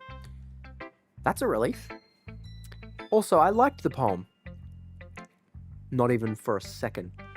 Even though it's short, it was really descriptive. It wasn't too short. I usually write longer poems. I'm very glad she did not. Not at all. I'm really glad you like it. I'll be honest. Since it's our first time sharing, I wanted to write something a little bit more mild. Pretty fucking annoying, yeah. Why is she so shy? I don't know. Some people are shy, bro. I don't fucking know. Something easy to digest, I suppose. Are you into ghosts, Yuri? Actually, the story isn't about a ghost at all, Jesse. Really? I must have totally missed the point. Well, I suppose you did only glance over it after all. But remember that poets often express their own thoughts, feelings, and experiences in their work. They usually do more than tell a simple story or paint a picture. In this case, perhaps the subject of the poem is only being symbolically compared to a ghost. Lingering in her last remaining place of comfort, unable to let go of the past, and soon to be left with nothing. That's a lot more solemn, putting it that way. I like this game so far. It's definitely piqued my interest. That's impressive. It's nothing really. Well, it makes me happy that you think that. Just remember that it won't be long before you pick up on these things too. Maybe you're right. I guess I'll have to keep trying. I'm counting on you. Who should I show my poem to next? Ah, I thought I was picking who was gonna read theirs. I'm showing my poem to all them. Shouldn't we have all just read ours out loud? Why is it like I'm privately going to each of them sharing it? Alright, let's go to Natsuki. Jesse? Okay, well, let's start with the things I don't like. Fuck. First of all, Natsuki rereads my poem. Never mind, I don't feel like giving you my opinion. What? It's more intimate? Then what's the point of sharing in the first place? I wrote this when I could have been doing other things. In fact, remember how I said I wanted to read your poems? That's what I had in mind when writing this. I want to help you feel comfortable enough to share yours. Like Monica said. Well, I would be more comfortable sharing my poem if yours was really bad. You were supposed to show me some dumb poem and make me go, ha, well, it's not that great, but let me show you what a real literature looks like. And you went and ruined it. She liked it? I hope you're happy. So in other words, you're saying you liked it. Natsuki's retort gets caught in her throat. You don't understand anything, do you? I already told you that. You don't have to go announcing it to the world like you're all self-important. Pretty sure you never actually said that. I said that to myself mostly. Natsuki must really hate me or something. I can't figure out if it's a win or a loss that she liked my poem. In any case, you still need to show me yours, right? Fine, I guess. What in the Kentucky Fried Christ is this game? It's a game called Doki Doki Literature Club, where you're in a literature club, and your name is Doki Doki. No, it's not. I don't know why it's called Doki Doki. Now, what the fuck does Doki Doki mean? What does it mean? Oh, so you don't know what it means either. Sarah's like, don't you know what it means? And then I'm like, what does it mean? And she's Googling it. I know what Toki Doki means. Toki Doki means sometimes in Japanese. I don't know what Doki Doki means. Yeah, it's a Japanese onomatopoeia representing a rapid pounding heartbeat. It's like heart racing. Oh, okay. It's a Japanese onomatopoeia for a heart beating. Doki Doki. Yeah. No, I didn't know that. How the fuck would I know that? So you're this guy called Dave and he's a diver. Yeah. Anyway. Is there any difference between the plus version and the free one? I think the plus version has extra stuff. I don't know what, because I haven't played the game. But people said it has extra stuff, so I have no idea. You'd have to look it up. But anyway, only because Monica will make me if I don't. Oh my god, I can actually read it. This is incredible. Eagles can fly. Monkeys can climb. Crickets can leap. Horses can race. Owls can seek. Cheetahs can run. Eagles can fly. People can try. But that's about it. I mean, look. 10 out of 10 for the fact that I could read it on the first go without struggling and trying to decipher it. But like 1 out of 10, it's dog shit. She also put the exact same word. Eagles can fly is in the start and the third last line. That's probably the title of the poem. That's shit though. I don't. It's terrible. No, I get what she's trying to say. People can try and that's it, but the other ones can do all the other things. It was amazing. Thanks for sharing. I told you that you weren't gonna like it. I like it. What? Just be honest. I am. Why are you so convinced that I wouldn't like it? Well, because everyone in high school thinks that writing has to be all sophisticated and stuff, so people don't even take my writing seriously. But isn't the point of poems for people to express themselves? Your writing style wouldn't make your message any less valid. That was fucking bad. You got it for free? Plus has bonus content, it's pretty cool. Plus it also has a cool boot up screen. Okay, yeah. I mean, it was cheap either way, I don't really care. I've spent way more on other games that weren't worth it. I like it when it's easy to read, but it hits you hard. Like in this poem. Seeing everyone around you do great things can really be disheartening. So I decided to write about it. Yeah, I understand. But the other nice thing about simple writing is that it puts more weight on the wordplay. Like I set up a rhyme at the end, but then made it fall flat on purpose. It helps bring out the feeling in the last line. I guess? I guess more went into it than I realized. That's what it means to be a pro. I'm glad you learned something. Didn't expect that from the youngest one here, did you? How old? She recently turned 18. I decided to humor her with that last comment. I don't really care how old everyone is, but if Natsuki is feeling proud, then I won't take that away from her. That's good. I gave Jesse game suggestions last night. Did you? Oh yeah, my day. Steam, not for stream, just chatting. Just boys chatting. Also chat. Hey, I'm not reading that. You playing bingo, motherfucker? I'm not reading that. Alright, Sayori. We'll say Monica for last.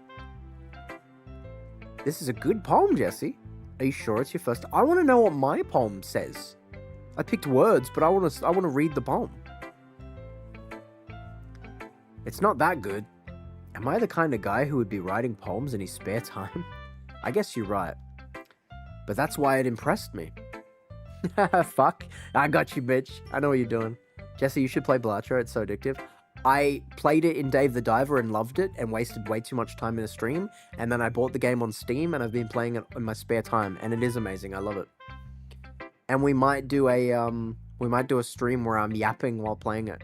But it won't be anytime soon because we're going to get through this and other games. But we'll figure it out.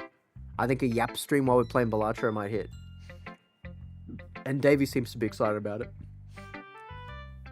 I was afraid that you wouldn't do it seriously.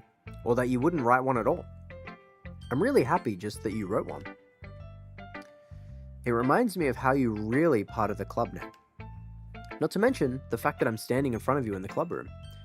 Well, of course. I'm not really into it yet, but that doesn't mean I will break my promise. See? It's like I said before, Jesse. Deep down, you're not selfish at all, you know? Trying new things like this for other people, that's something that only really good people do. Thanks, Sayori. I'm not sure if Sayori sees the full picture of my motive here. Then again, I can't deny that she's part of the reason I joined. Knowing how much this means to her and all. Yeah. And I'm gonna make sure you have lots of fun here, okay? That'll be my way of thanking you. Alright, I'm gonna hold you to that then. Yay! Now you'll read my poem too, right? Don't worry, I'm really bad at this. We'll see about that. Alright, before I read this, Balatro Yap streams will be peak. Hell yeah. It's the card game, the same, or is there more to it? The card game in Dave the Diver, yes, but there is more. There's some other things that aren't in Dave the Diver. There's more to it. Dear sunshine, the way you glow through my blinds in the morning, it makes me feel like you missed me. Kissing my forehead to help me out of bed, making me rub the sleepy from my eyes. Are you asking me to come out and play, or are you trusting me to wish away a rainy day? I look above, the sky is blue. It's a secret, but I trust you too. If it wasn't for you, I could sleep forever, but I'm not mad. I want breakfast. That's the best one yet, honestly. I like that. That's a nice poem. I like that. That's really nice. Sayori, this is just a guess, but did you wait until this morning to write this? No? Just a little bit. You can't answer just a little bit to a yes or no question. Yes, you can. I forgot to do it last night. Well, at least that makes me feel a little bit better about myself. That poem is poeming, right? I like that one more than the others. Yeah, they do have all different, very different styles. I still tried my best. Yeah. I didn't mean to say that it was a bad poem. It came out nice, or how should I put it? It just sounds like you. Really? Yeah, especially that last line. I made eggs on toast. Hell yeah. Even though you were late to school, it's bad to skip breakfast. I get all cranky. Well, I guess there's no point in arguing. Anyway, thanks for showing me. This was so much fun. Monica's the best. Ah, yeah. But next time I won't forget. And I'm gonna write the best poem ever. Well, I guess I look forward to it. Okay. Speaking of which, I kind of want to get Silksong and Reaper, but I'm probably going to get Balatro. Well, I don't know about Silksong, but I've heard good things. I don't know what the fuck Repo is, but I could recommend Balatro. Reaper's a lot of fun with friends. I have no idea what it is. I don't usually play games with friends, though, so probably won't get it. What should I show my poem? Oh, who should I show my poem to next? Monica! Hi, Jesse. Having a good time so far? Yeah. Good, glad to hear it. Okay, that's my cue to have some more water. I just went to speak and, just cough happened. You need to read the ehehehe as a pure anime girl laugh, Jesse. You can do it. Channel your inner uwu. Oh, I know I can do it. But am I gonna? No. Silk is hard. Don't think it will not challenge you. Yeah, isn't that the whole point of the game? It's difficult. That's what we're going to play on stream eventually as well. By the way, since you're new and everything, if you ever have any suggestions for the club, like new activities or things we can do better, I'm always listening. Don't be afraid to bring things up, okay? Alright, I'll keep that in mind. You need to, Jesse? We need the anime sound effects? Look, Tenji is right there. Feel free to do anime sound effects anytime you want.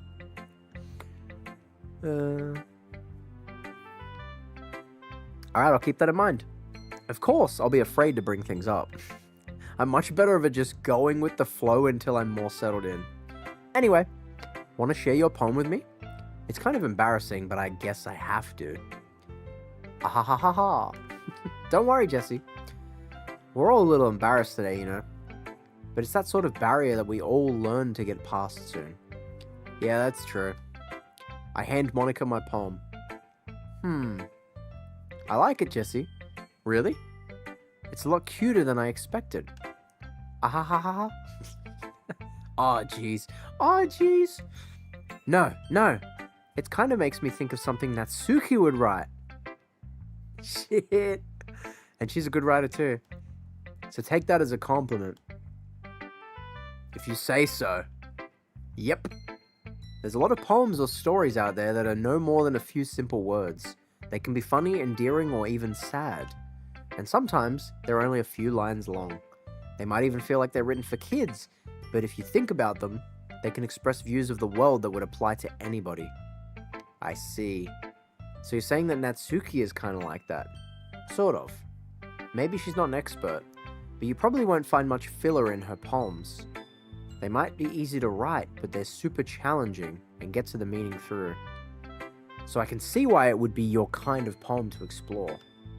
I'm sure I'll end up trying different things a lot. It could take a while before I feel comfortable doing this. That's okay. I'd love to see you try new things. That's the best way to find the kind of style that suits you. Everyone else might be a little bit biased towards their own kind of styles, but I'll always help you find what suits you the most. So don't force yourself to write the way everyone else wants you to write. It's not like you have to worry about impressing them or anything. I like the little pose she does there, it is cute. It's wild that all these girls sound exactly like an Australian streamer I watch. Crazy, right? I don't know how people like this game. Anyway, do you want to read my poem now? Don't worry, I'm not very good. You sound pretty confident for someone who claims to not be very good. Well, that's because I have to sound confident.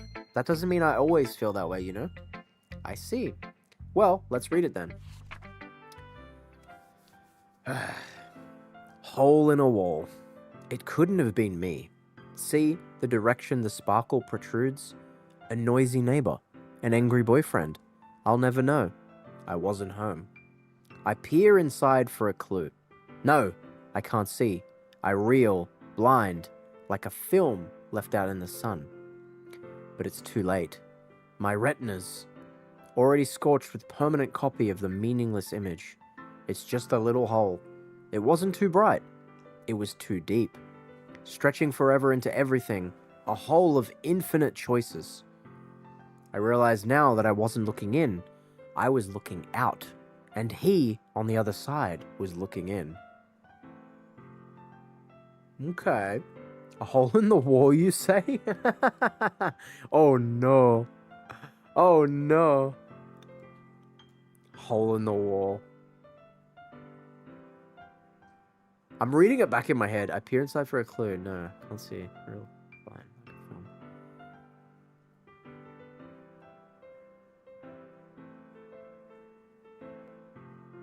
Okay, I don't really get it. But cool. What do you think? It's very freeform, if that's what you'd call it. Sorry, I'm not really the right person to ask for feedback. It's okay. I'm a BRB, no worries, man. This kind of style has gotten pretty popular nowadays. That is, a lot of poems have been putting emphasis on the timing between words and lines. When performed out loud, it can be really powerful. Yeah, I didn't know how to read it. The full stops were in weird spots where there should have been commas. I was like, huh? What was the inspiration behind this one? Well, I'm not sure I know how to put it. I guess you could say I had some kind of epiphany recently. It's been influencing my poems a bit. An epiphany? Yeah, something like that. I'm kind of nervous to talk about deep stuff like that because it's kind of coming on strongly. Maybe after everyone is better friends with each other. Anyway, here's Monica's writing tip of the day. Sometimes when you're writing a poem or a story, your brain gets too fixated on a specific point. If you try so hard to make it perfect, you'll never make any progress. Just force yourself to get something down on the paper and tidy it up later. Another way to think about it is, if you keep your pen in the same spot for too long, you'll just get a big dark puddle of ink. That's a good saying. So move your hand and go with the flow. That's my advice for today. Thanks for listening. Thanks for coming to my TED Talk. I guess that's everyone. I glance around the room. That was a little bit more stressful than I anticipated. It's as if everyone is judging me for my mediocre writing abilities. Even if they're just being nice, there's no way my poems can stand up to theirs. This is a literature club after all. I sigh. I guess that's what I ended up getting myself into. Across the room, Sayori and Monica are happily chatting. My eyes land on Yuri and Natsuki. Yeah, they do. They gingerly exchange sheets of paper, sharing their respective poems. As they read in tandem, I watch each of their expressions change. Natsuki's eyebrows furrow in frustration. Meanwhile, Yuri smiles sadly. What's with this language? Eh? Did you say something? Oh, it's nothing. Natsuki dismissively returns the poem to the desk with one hand. Oh. Damn. That's fighting words in Japanese. I guess you could say it's fancy. Ah, thanks. Yours is cute. Cute? Did you completely miss the symbolism or something? It's clearly about the feeling of giving up. How can that be cute? I know that. I just meant the language, I guess? I was trying to say something nice. You mean you have to try hard to come up with something nice to say? Thanks, but it really did come out nice at all. Well, I do have a couple of suggestions. Keep them to your fucking self. That's what I'd say. Jesse and we hear the call. Stream goes live. We drop in all. Chat goes wild. The sizzle's on. We spam. We laugh. Devotion strong. Praise the ham and carry on. Beautiful champ. Beautiful. If I was looking for suggestions, I would have asked someone who actually liked it.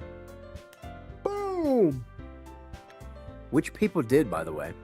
Sayori liked it. And Jessie did too. Fuck. Don't. You're gonna ruin my chances with her. So based on that, I'll gladly give you some suggestions of my own. First of all, excuse me? I appreciate the offer, but I've spent a long time establishing my writing style. I don't expect it to change anytime soon, unless of course I come across something particularly inspiring. Which I haven't yet. And Jesse liked my poem too, you know. He even told me he was impressed by it. Fuck. Natsuki suddenly stands up. Oh? I didn't realize you were so invested in trying to impress our new member, Yuri. Eh? Oh shit. Fight, fight, fight, fight. That's not what I... You're just... Yuri stands up as well.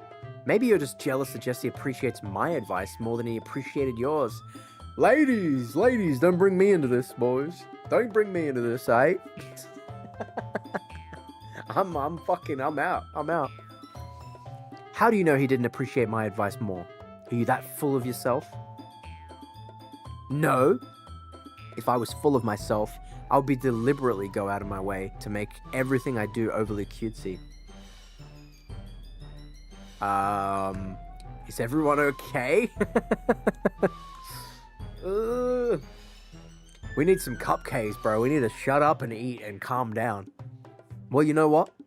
I wasn't the only one whose boobs magically grew a size bigger as soon as Jesse started showing up. That's a bold claim. Damn. Natsuki. That's crazy. Natsuki, that's a little... This doesn't involve you. Or... They were both like, stay out of it, bitch. I don't like fighting, guys. Suddenly, both girls turn towards me, as if they've just noticed I was standing there. Oh, fuck, we're done, boys. Jessie, she's trying to make me look bad. That's not true. She started it. If she could get over herself and learn to appreciate that simple writing is more effective, then this wouldn't have happened in the first place. What's the point of making poems all convoluted for no reason? The meaning should jump out at the reader, not force them to have to figure it out. Help me explain that to her, Jessie. Wait. There's a reason we have so many deep and expressive words in our language. It's the only way to convey complex feelings and meaning the most effectively. Avoiding them is not only unnecessarily limiting yourself, it's also a waste. You understand that, right, Jessie? Well... The music is wild. Why is it playing circus-ass music while some serious shit's going on? This genuinely plays in my head when two people are arguing. I'm just like... Y'all are idiots, bro. Yeah. How did I get dragged into this in the first place? It's not like I know anything about writing. But whomever, bro, hit the whomever I agree with, they'll probably think more highly of me. Fuck. Help me? Oh. Damn. I mean, neither of them are wrong. They're different opinions, and they're acting like the other one has to admit that their way is better, but they're just opinions. Like, it's okay to have differing opinions. I would, in this situation, I genuinely would be like, I don't know shit, so I'm gonna say help me. Natsuki glares at me, drying up any words I had in my mouth. So instead I turn to Yuri. Yuri? Oh. But Yuri's expression is so defenseless that I can't bring myself to say anything to her. Sayori. Eh? Yeah? Everyone's fighting is making Sayori uncomfortable. How can the two of you keep fighting when you know you're making your friend feel like this? That's a good fucking move. Jesse? Well, that's her problem. This isn't about her. Damn. I agree. It's unfair for others to interject their own feelings into our conflict. Yeah, but when you're doing it so loud in a room that there's other people in it, you're making it their problem. Let's be so real. Like, go in private if you two want to argue, you know what I mean? Unless Sayori wants to tell Yuri what a stuck-up jerk she's being. Yo. She would never. It's your immaturity that's made her upset in the first place. Excuse me? Are you listening to yourself? This is exactly why nobody likes... Stop. I like how the music stopped there. Natsuki, Yuri, you guys are my friends. I just want everyone to get along and be happy. My friends are wonderful people, and I love them because of their differences. Natsuki's poems, they're amazing because they give you so many feelings with just a few words. And Yuri's poems are amazing because they paint beautiful pictures in your head. Everyone is so talented. So why are we fighting? Because. Well. Also, Natsuki's cute and there's nothing wrong with that. And Yuri's boobs are the same as they always were. She had a problem with it, which means it's true. She was like, shit, don't say that. So... Big and beautiful. Yes, that we can all agree on. Huge and lovely boobs. Sayori stands triumphantly. Bro, she won. Monica stands behind her with a bewildered expression. I'll make some tea. Yuri rushes up. She really did leave in one frame. That was insane. Natsuki sits down with a blank expression on her face, staring at nothing. So this is why Sayori is vice president. I whisper to Monica. She nods in return. Yeah. To be honest, I might come off as a good leader, and I can organize things, but I'm not very good with people. I couldn't even bring myself to interject. As president, that's kind of embarrassing of me. Nah, it's not like I can blame you. I wasn't able to say anything either. Well, I guess that just means Sayori is amazing in her own ways, isn't she? You could say that. She might be an airhead. Bro, you can't just go around calling people airheads. Sometimes it's weirdly suspicious that she knows exactly what she's doing. I see. Take good care of her, okay?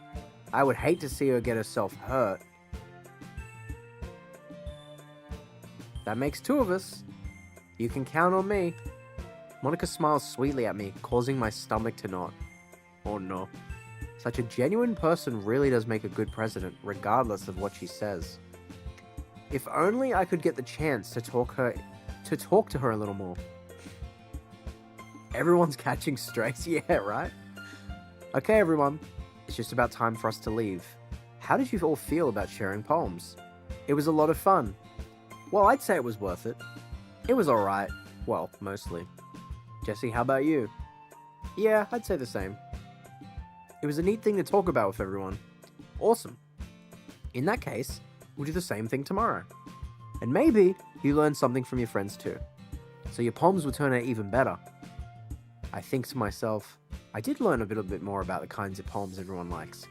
With any luck, that means that I can at least do a better job of impressing those I want to impress. I nod to myself with a newfound determination. Jesse, ready to walk home? Sure, let's go. Sayori beams at me. It truly has been a while since Sayori and I have spent this much time together. I can't really say I'm not enjoying it either. That's nice. Are there I thought there'd be more decisions in this game. Are there more decisions, or is the only decision you picking different words when you do poems? I'm interested, because I thought there'd be a lot more decisions, but it's a lot of just the talking and then... I did make a decision, but I mean, I thought there'd be more.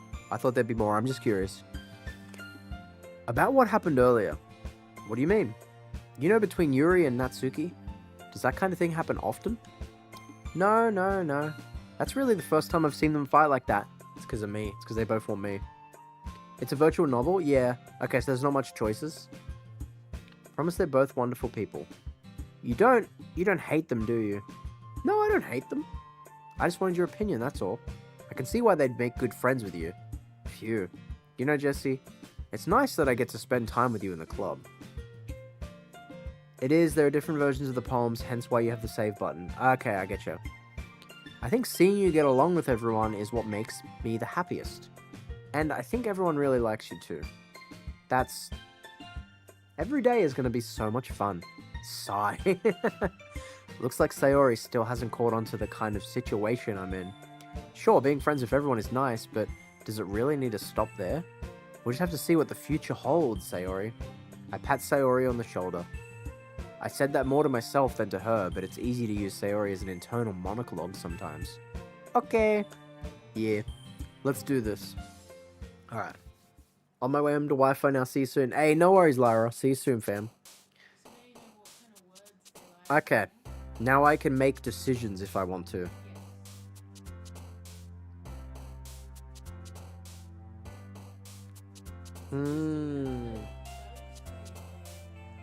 Yeah, you can't make poems that Monica likes. It's just those three.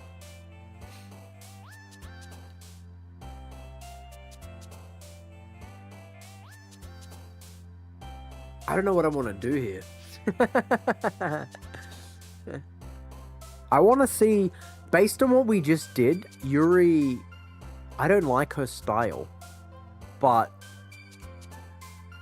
I don't know if I just want to do the same thing over and over again. I don't know what a good play is, you know what I mean? I want to explore my options. Maybe it'll be better if I pick words that she likes. Just follow your gut. I'm going to see. I'm going to do a little test. Disarray. Cry. Unending.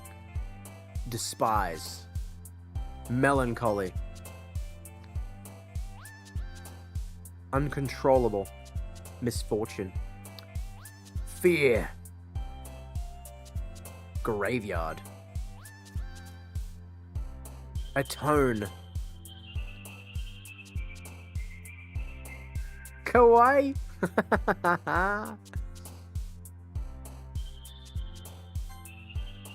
Depression.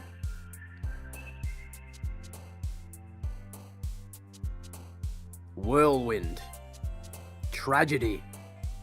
Frightening. Boop. Boop. Anger. Disaster.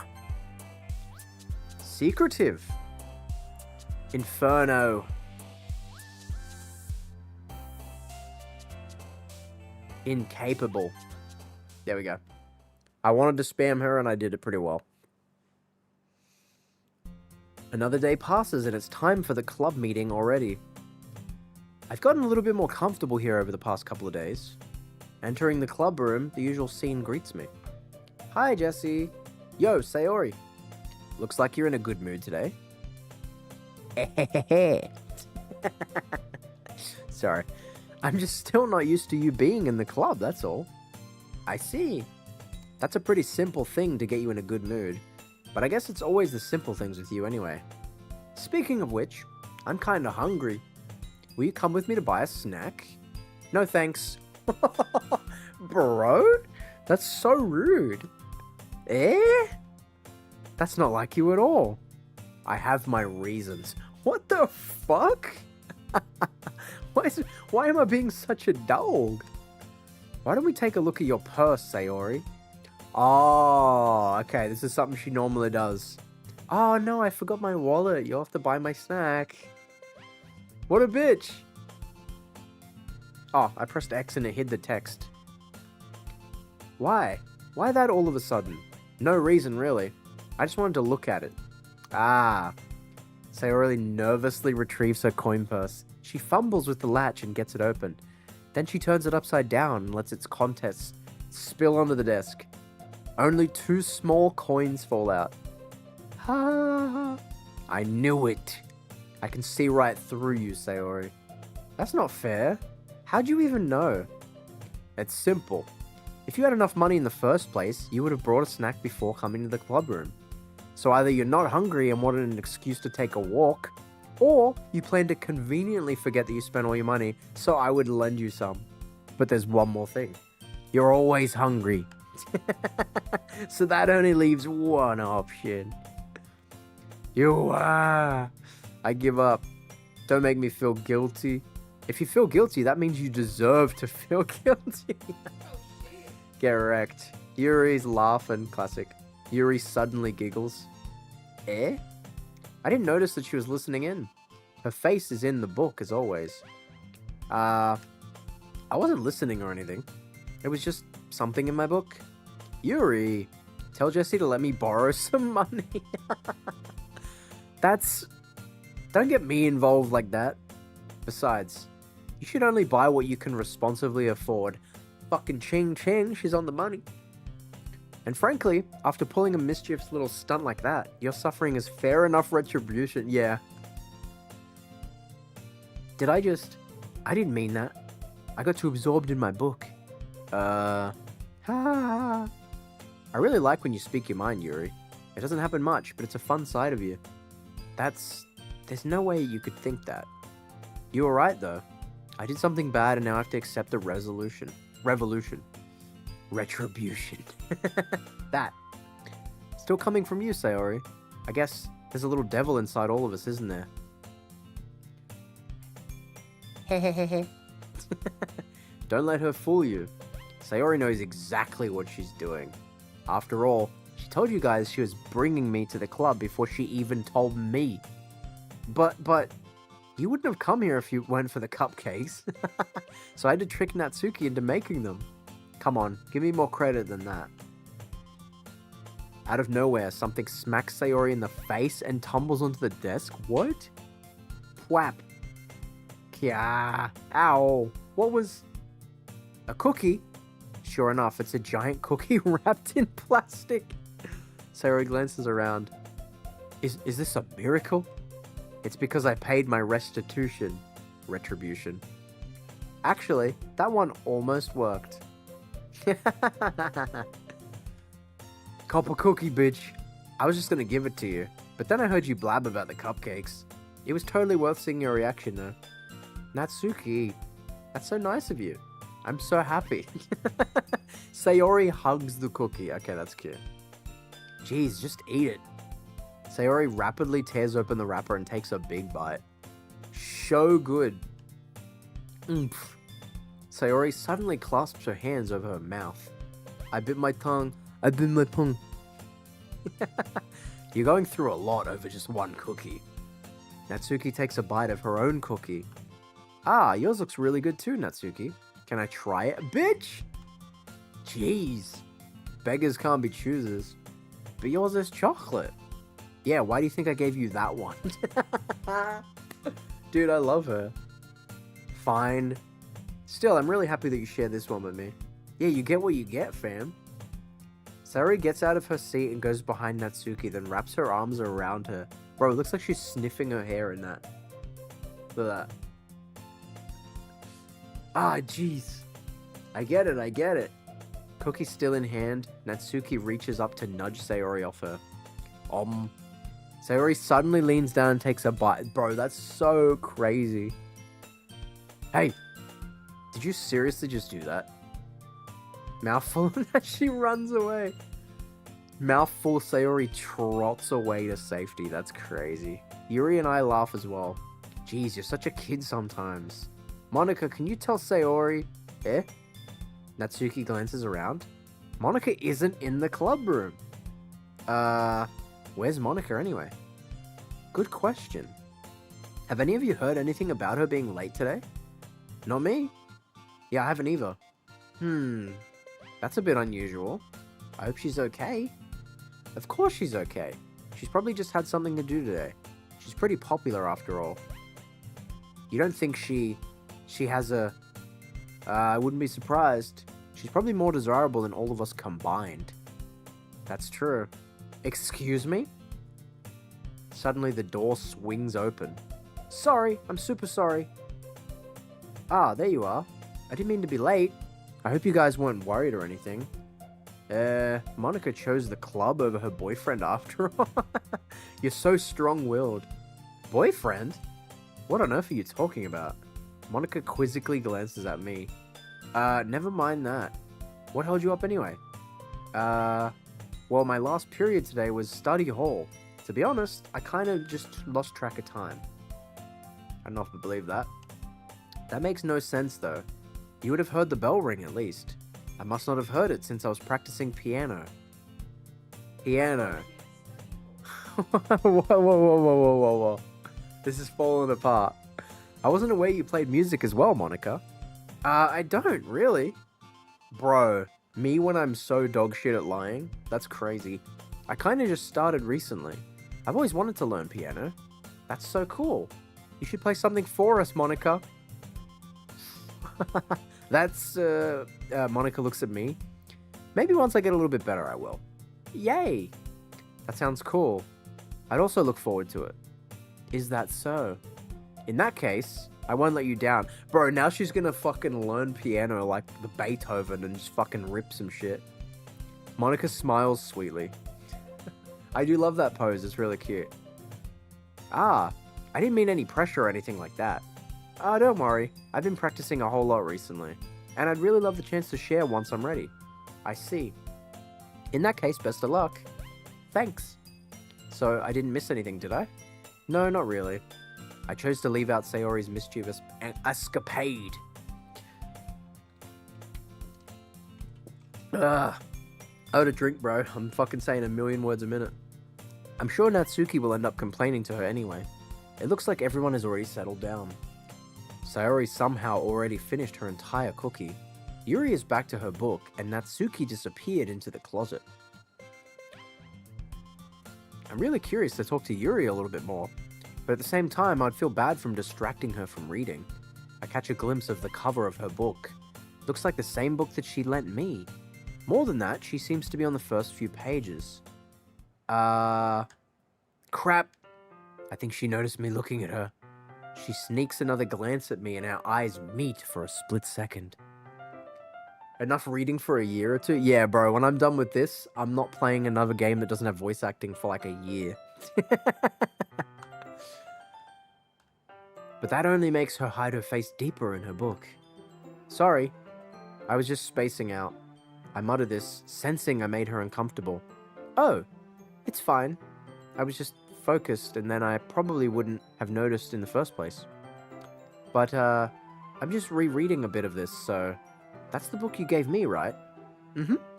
I wanted to reread some of it. Not for any particular reason. Just curious, how come you have 2 copies of the same book? Well, when I stopped by the bookstore yesterday, that's not what I meant. I mean, I just happened to buy 2 of them. I see. There's something fairly obvious here that Yuri isn't telling me, but I decide to let it go. I'll definitely start reading it soon. I'm glad to hear. Once it starts to pick up, you might have a hard time putting it down. It's a very engaging and relatable story. Is that so? What's it about anyway? Well, Yuri closes the book and scans her eyes over the back. The book is titled Portrait of Markov. There's an ominous-looking eye symbol on the front cover. Alright, I just wanted to make sure I don't accidentally give anything away. Basically, it's about this girl in high school who moves in with her long-lost younger sister. But as soon as she does so, her life gets really strange. She gets targeted by these people who escaped from a human experiment prison. And while her life is in danger, she needs to desperately choose who to trust. No matter what she does, she ends up destroying most of her relationships and her life starts to fall apart. That's kind of dark, isn't it? Yuri made it sound like it was going to be a nice story, so that dark turn came out of nowhere. Ha ha ha. Yuri gently giggles all of a sudden. Are you not a fan of that sort of thing, Jesse? No, it's not that. I mean, I can definitely enjoy those kinds of stories, so don't worry. I hope so. Yeah, I totally forgot that Yuri is into those things. She's so shy and reclusive on the outside, but her mind seems to be completely different. It's just that those kinds of stories, they challenge you to look at life from a strange new perspective. When horrible things happen, not just because someone wants to be evil, but because they have their own goals or their own philosophy that they believe in. Then suddenly, when you thought you related to the protagonist, they're made out to be the naive one for letting their one-sided morals interfere with the villain's plans. I'm rambling, aren't I? Not again. I'm sorry. Hey, don't apologize. I haven't lost interest or anything. Well, I guess it's alright then. But I feel like I should let you know that I have this problem. When I let things like books and writing fill my thoughts, I kind of forget to pay attention to other people. So I'm sorry if I end up saying something strange, and please stop me if I start talking too much. I don't really think you need to worry. That just means you're passionate about reading, yeah, right? The least I can do is listen. It's a literature club after all. Ah, that's true. In fact, I might as well get started reading it, right? You don't have to. What are you saying? Just a moment ago you said you were looking forward to it. Let me just get the book. I quickly retrieved the book that I had to put in my bag. Alright, it's fine if I sit here, right? I slip into the seat next to Yuri's. Yeah? Are you sure? You seem a little bit apprehensive. I'm sorry. It's not that I don't want you to. It's just something I'm not very used to. That is, reading in company with someone. I see. Well, just tell me if I end up distracting you or anything. Alright. I open the book and start the prologue. I soon understand what Yuri means about reading in company. It's as if I can feel her presence over my shoulder as I read. It's not a particularly bad thing. Maybe a little distracting, but the feeling is somewhat comforting. Yuri is in the corner of my eye. I realize that she's not actually looking at her own book. I glance over. Looks like she's reading from my book instead. Sorry. Yuri, you really apologize a lot, don't you? I do? I don't really mean to. Sorry? Damn, girl, chill. Who hurt this poor woman, man? I mean, here, this should work, right? I slide my desk until it's up against Yuri's, then hold my book more between the two of them. I suppose so. Yuri timidly closes her own copy. Once we each lean in a little bit, our shoulders are almost touching. Ooh, scandalous. Feels like my left arm is in the way, so I instead use my right to hold the book open. Oh, I guess that makes it kind of difficult to turn the page. Here. Bro, teamwork make the dream work. That's actually pretty cute. I like that. Yuri takes her left arm and holds the left side of the book between her thumb and forefinger. I do the same with my right arm on the right side of the book. That way I turn a page and Yuri slides it under her thumb after it flips to her side. But in holding it like this, we're huddled even closer than before. Yet it's actually kind of distracting me. It's as if I can feel the warmth of Yuri's face as she's in the corner of my vision. Are you ready? Huh? To turn the page. Ah, yeah, sorry. I think I got a bit distracted for a second. I glance over at Yuri's face again, and our eyes meet. I don't know how I'll be able to keep up with her. That's okay. You're not as used to reading, right? I don't mind being patient if it takes you a bit longer. It's probably the least I can do. Since you've been so patient with me. Yeah, thanks. We continue reading. Yuri no longer asks me if I'm ready to turn the page. Instead, I just assume that she finishes the page before me, so I turn it by my own volition. We continue the first chapter in silence. Even so, turning each page almost feels like an intimate exchange. My thumb gently letting go of the page, letting it flutter over to her side as she catches it under her own thumb. Hey Yuri, this might be a silly thought, but the main character kinda reminds me a little bit of you. You think so? How does she? Well, I guess she's more blunt in a lot of ways, but she's also second guesses all of the things that she says and does. Like she's afraid she'll do something wrong. It's not like I can see into her head or anything, but they're kind of reminiscent of some of your mannerisms.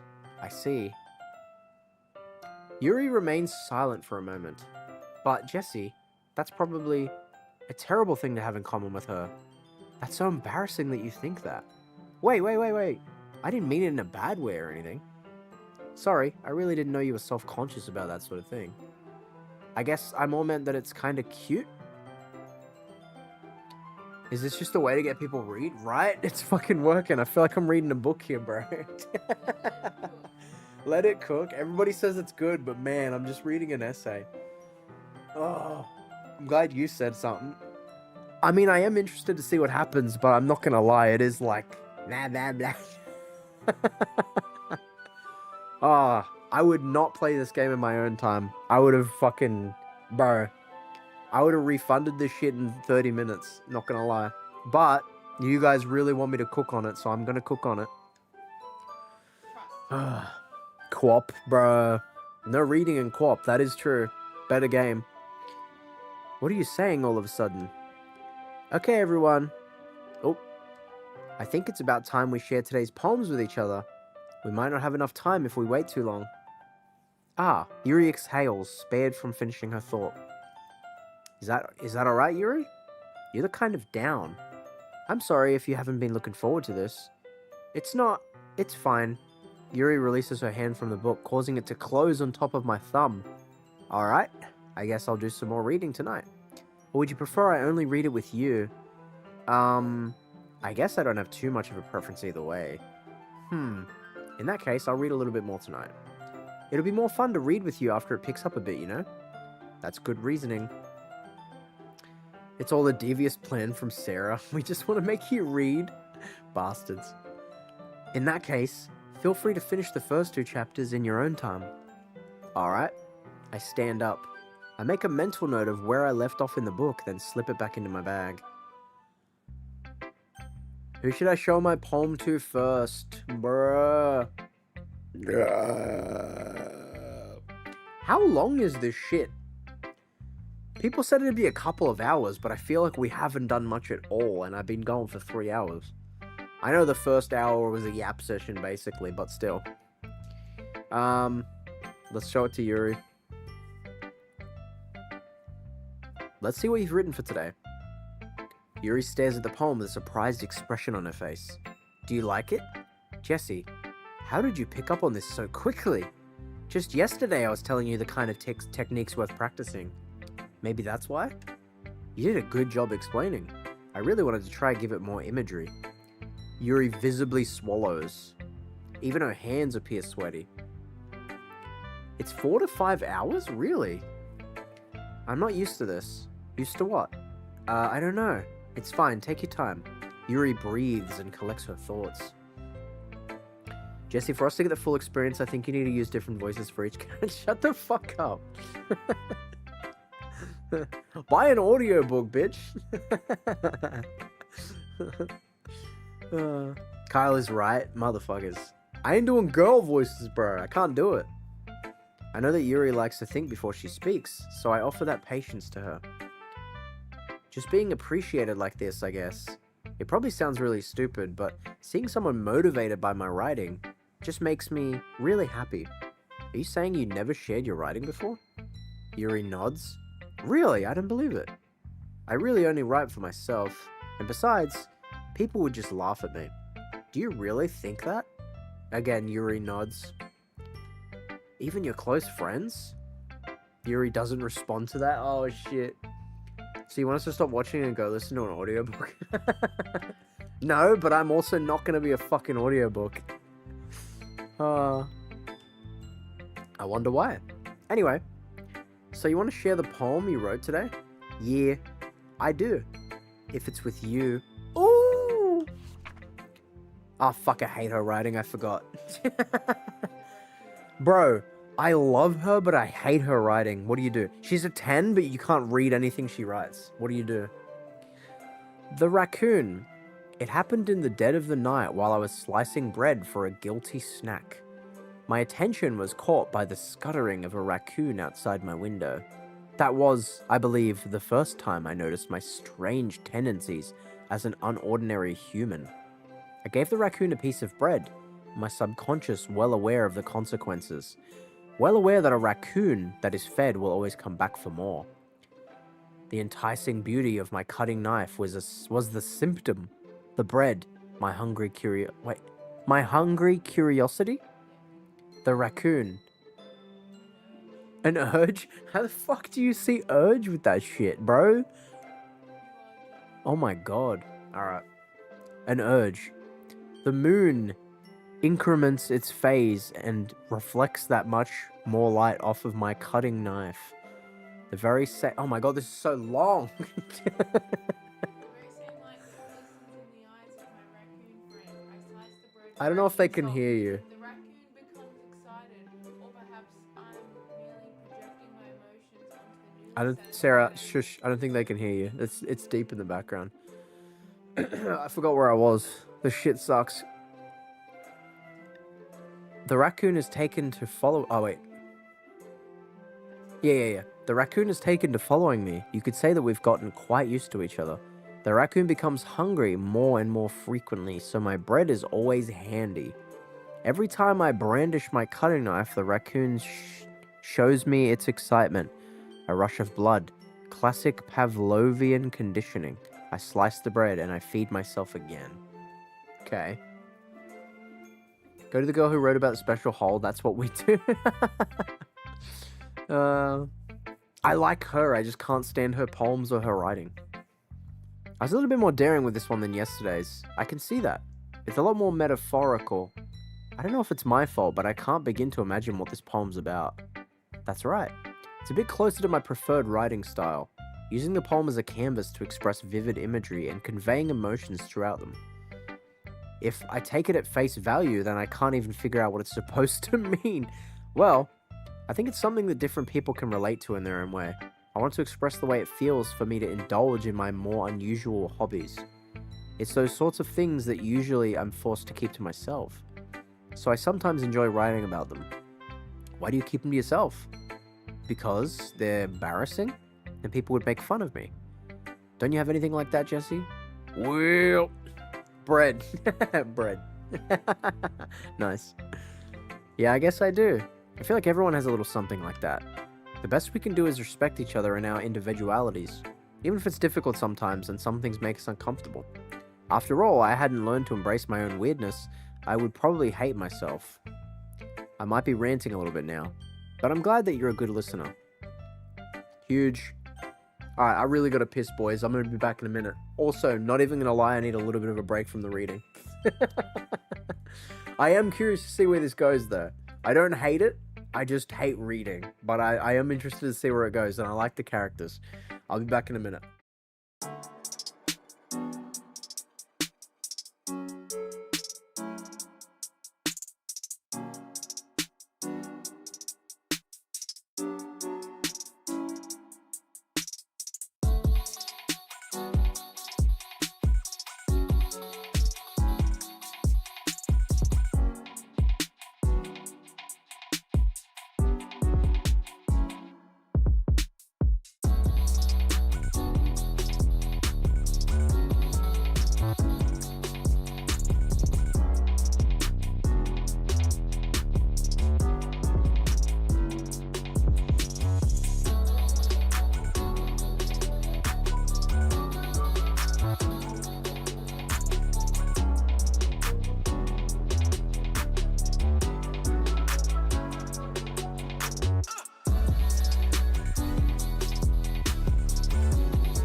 Alrighty, boys. Welcome back. Welcome back.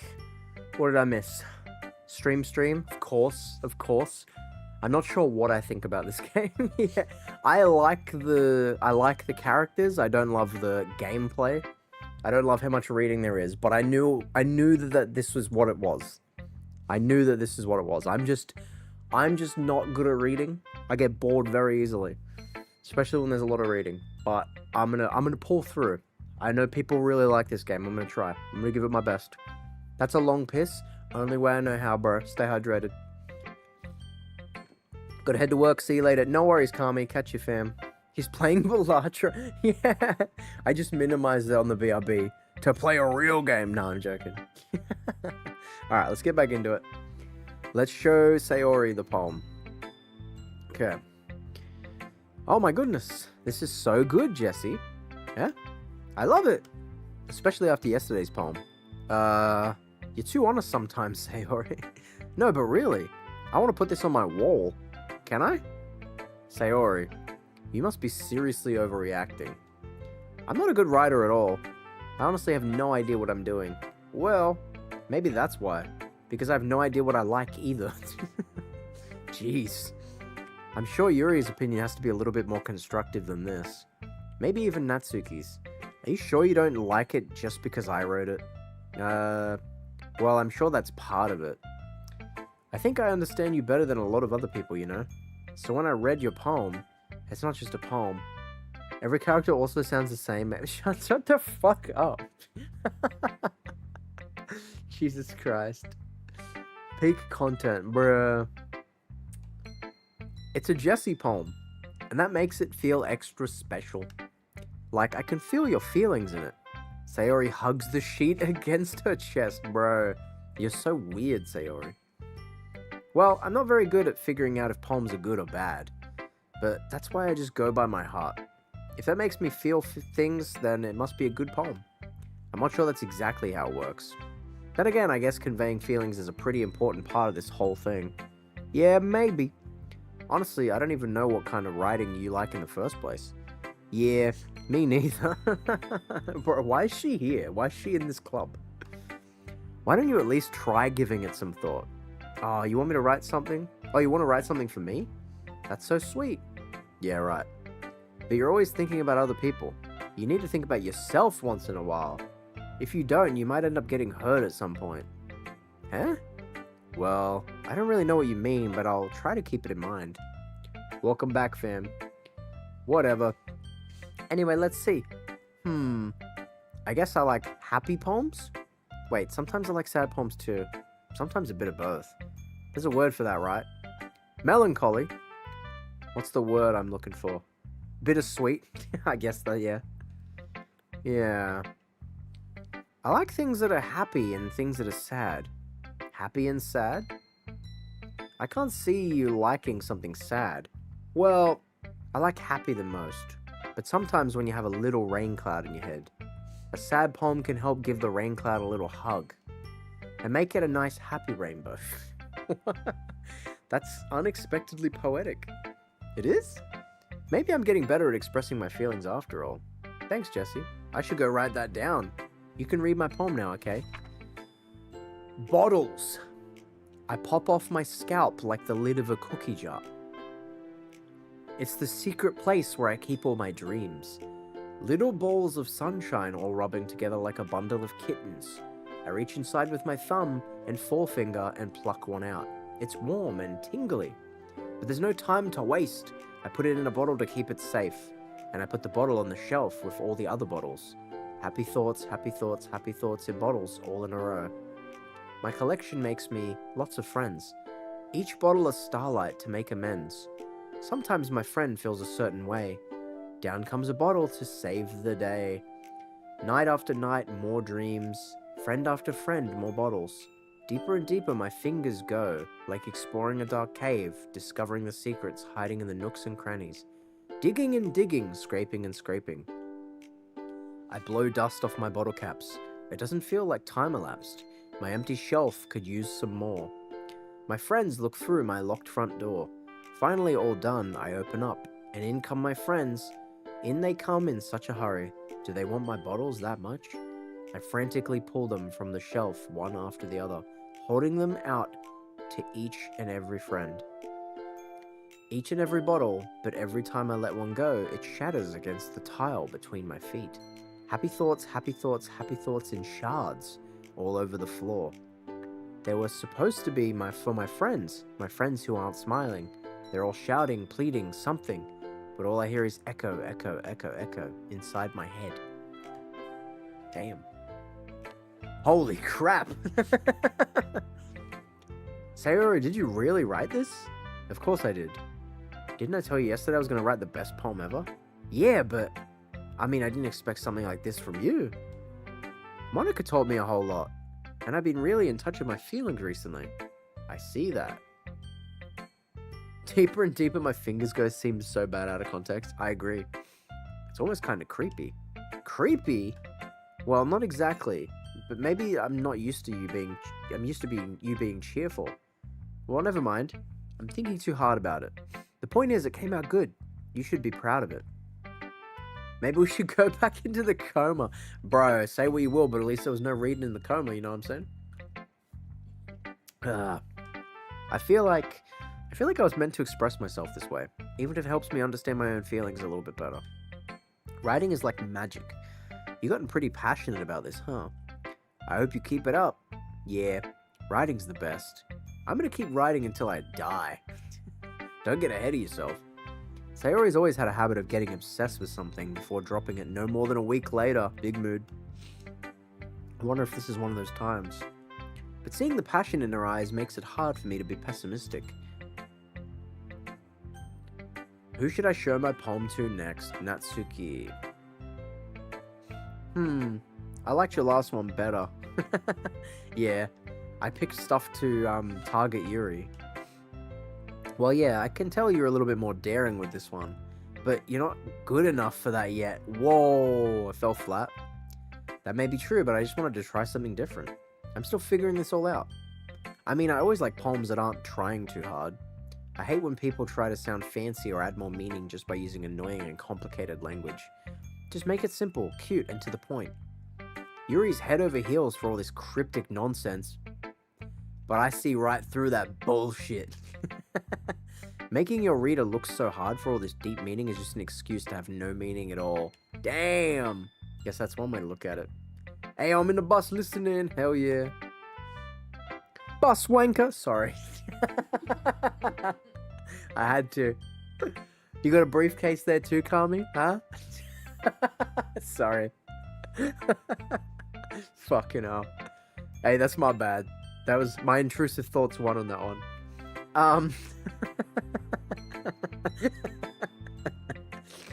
But my opinion is the best opinion. I'm sure you figured that out already. You nasty. Briefcase wanker. Sorry. Anyway, here's my poem. Maybe you'll learn something. I like her writing the best. It's so simple and easy to read. Amy likes spiders. You know what I heard about Amy? Amy likes spiders. Icky, wriggly, hairy, ugly spiders. That's why I'm not friends with her. Amy has a cute singing voice. I heard her singing my favorite love song. Every time she sang the chorus, my heart would pound to the rhythm of the words. But she likes spiders. That's why I'm not friends with her. One time I hurt my leg really badly. Amy helped me up and took me to the nurse. I tried not to let her touch me. She likes spiders, so her hands are probably gross. That's why I'm not friends with her. Amy has a lot of friends. I always see her talking to people. She probably talks about spiders. What if her friends start to like spiders too? That's why I'm not friends with her. Doesn't matter if she has other hobbies. Doesn't matter if she keeps it private. Doesn't matter if it doesn't hurt anyone. It's gross. She's a rose? Ah! My bad. It's gross. She's gross. The world is better off without spider lovers. And I'm gonna tell everyone. Okay. Fuck. Damn. Okay. Such a mood, yeah. Popcorn. Yeah, mate, popcorn. Amy gonna die, bruh. Natsuki's a snitch? Yeah, she's telling everyone. Not bad, right? It's quite a bit longer than yesterday's. Yesterday's was way too short. I was just warming up. Hope you didn't think it was the best I could do. No, of course not. Anyway, the message is pretty straightforward in this poem. I doubt I have to explain. I mean, yeah. Say what you will about her, at least she gets straight to the point. Yeah. Sometimes you can explain complicated issues with such simpler analogies, and it helps people realize how stupid they're being. Like, anyone would agree that the subject of this poem is an ignorant jerk. Do you know people like that? Of course. It's about how everyone thinks that doesn't matter. It can be about anything. I wrote it to be easy to relate to. Everyone has some kind of weird hobby or guilty pleasure. Something that you're afraid if people find out they'd make fun of you or think less of you. But that just makes people stupid. Who cares what someone likes, as long as they're not hurting on you? Bro, this is exactly what I say all the time. Like whatever the fuck you want, as long as you're not hurting anybody. Yes. Who cares what someone likes, as long as they're not hurting anyone, and it makes them happy. I think people really need to learn to respect others for liking weird things. That's funny. Yuri wrote about something similar today. Huh? Did you say Yuri? Yeah. She said her poem was about an unusual hobby of hers. I didn't really get it, but she said something similar to you. That people shouldn't make each other feel insecure about those things. Really? Well, I mean, Yuri's pretty weird, so I wouldn't doubt that she has some weird hobbies. Not that there's anything wrong with that. It's not like I would judge her or anything. Natsuki has trouble finding words. I guess I should try not to be so mean to her. If she feels insecure about her weird behaviors and stuff, I mean, I always hate people who make me feel insecure. And Yuri made me feel insecure yesterday. But the way you put it, it sounds like she learned a lesson. Well, I'd say so. Even if her writing style is very different, I'm sure she'll appreciate the message in your poem. It's what I do best after all. I just need enough drugs to knock out every single animal in the Lion King movie to play this game. Jesus Christ. Damn. I don't like writing unless there's a good message to take away from it. Like, conveying emotions is important, but I want to make people think, not just feel. Remember that. I'm going to write a good one for tomorrow, too, so look forward to it.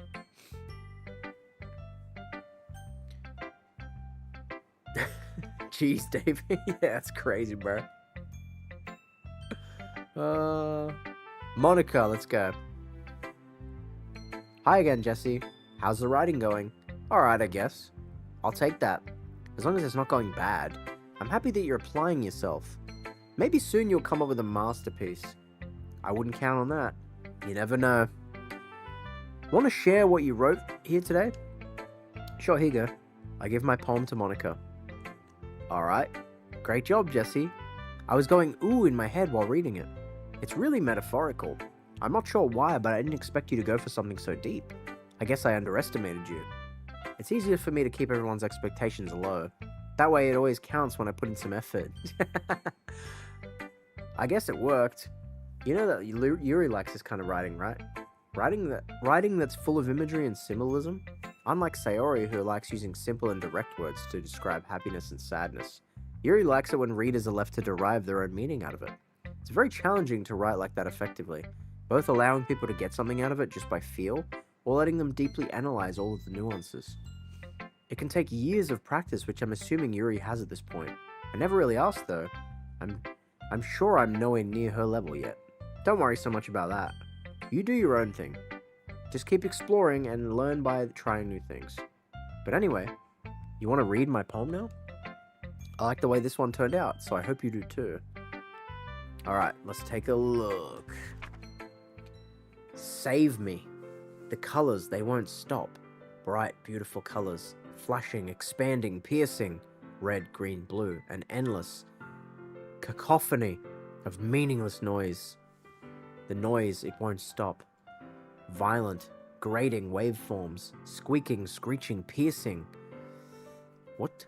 Sine, cosine, tangent. Like playing a chalkboard on a turntable. Like playing a vinyl on a pizza crust. An endless poem of meaningless. Load me? What? Why is the first part save me and the next part's load me? Should I be saving here?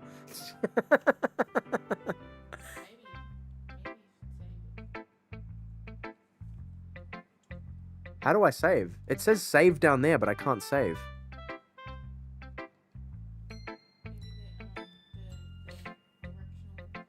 No, I did everything. It's even more abstract than your last one, huh? Uh-huh. I guess it's the way I write. Try using the D-pad. I did. D-pad, joystick, L and R buttons, Z and R. That's not doing anything. Oh, I had to hit the plus icon. Okay. Let's put a hard save there. Okay. Load me is also bad out of context. Yeah. I'm sorry if you didn't like it. No, I never said that. It's also the kind of thing I've never really seen before, I guess. Ugh. I kind of like playing with my space on the paper. Choosing where and how to space your words can totally change the mood of the poem. It's almost like magic. The way I wrote the lines really short makes it feel like they're trying to speak over the noise. Give Monica Sassy the Sasquatch voice? What are you talking about? I see. It's still hard for me to tell what it's about, though. Sometimes asking what a poem is about isn't the right question. A poem can be as abstract as a physical expression or a feeling, or a conversation with the reader. So putting it that way, not every poem is about something. Anyway, here's Monica's writing tip of the day. Sometimes you'll find yourself facing a difficult decision. When that happens, don't forget to save your game. Oh, okay. You never know when you might change your mind, or when something unexpected may happen. Wait, is this tip even about writing? What am I even talking about? Okay, that's cool. That's my advice for today. Thanks for listening. Thanks for coming to my TED Talk. Okay, everyone. We're all done reading each other's poems, right? I have something extra planned for today, so if everyone could come and sit at the front of the room. It's kind of sus, yeah. Is this about the festival? Well, it's here, right? Well, sort of. Do we really have to do something for the festival? It's not like we can put together anything good in just a few days. We'll just end up embarrassing ourselves instead of getting any new members. That's a concern of mine as well. I don't really do well with last-minute preparations. Don't worry so much. We're gonna keep it simple, okay? We won't need much more than a few decorations. Sayori's been working on posters, and I've designed some pamphlets we can give out during the event. Okay, that's great and all, but that doesn't tell us what we're actually going to be doing for the event. Sorry, I thought you heard about it already. We're going to be performing... Performing? Monica? Yeah, we're going to be having a poetry performance. Each of us are going to choose a poem to recite during the event. Oh my god. But the cool part is, we're also going to let anyone else come up and recite poems too. Sayori's putting it all in the posters in case anyone wants to prepare ahead of time. Whoa. Sayori, who's been coloring a poster, holds it up for us to see. Are you kidding me, Monica? You didn't already start putting these posters up, did you? Well, I did. Do you really think it's that bad of an idea? Well, no, it's not a bad idea, but I didn't sign up for this, you know? There's no way I'm going to be performing in front of a group of people like that. I agree with Natsuki. I could never in my life do something like that. Imagining it, Yuri shakes her head in fear. Guys. No, Sayori. I understand where they're coming from. Remember that Natsuki and Yuri have never shared their poems with anyone until just a couple of days ago. It's a lot to ask for them to recite their poems out loud for a whole room. Why'd you do it then? I guess I kind of overlooked that. So I'm sorry. But I still think we should give it our best. We're the only ones responsible for the fate of this club. If we start the event and each put on a good performance, then it will inspire others to do the same. And the more people who perform, the better we'll be able to show everyone what literature is about. Yeah, it's about expressing your feelings, being intimate with yourself, finding new horizons, and having fun. That's right. And it's those reasons that we're all in this club today. Don't you want to share that with the others? To inspire them to find the same feelings that brought you here in the first place? I know you do. I know we all do. And if all it takes is standing in front of the people for 2 minutes and reciting a poem, then I know you can do it. Natsuki and Yuri remain silent. Sayori looks worried. I guess that leaves me no choice. I agree. They stand like they're the Avengers, yeah. I don't think it's too much to ask. I think that Sayori and Monica have been trying really hard to get new members. The least we can do is help out a little bit. Well, maybe, but... Looks like Natsuki doesn't have any arguments left. Okay, fine. I guess I'll just have to get it over with. Alright. Phew. Goddamn bus is crowded as fuck, that sucks. The Honka Donka Avengers. Hell yeah. Thanks, Natsuki. What about you, Yuri?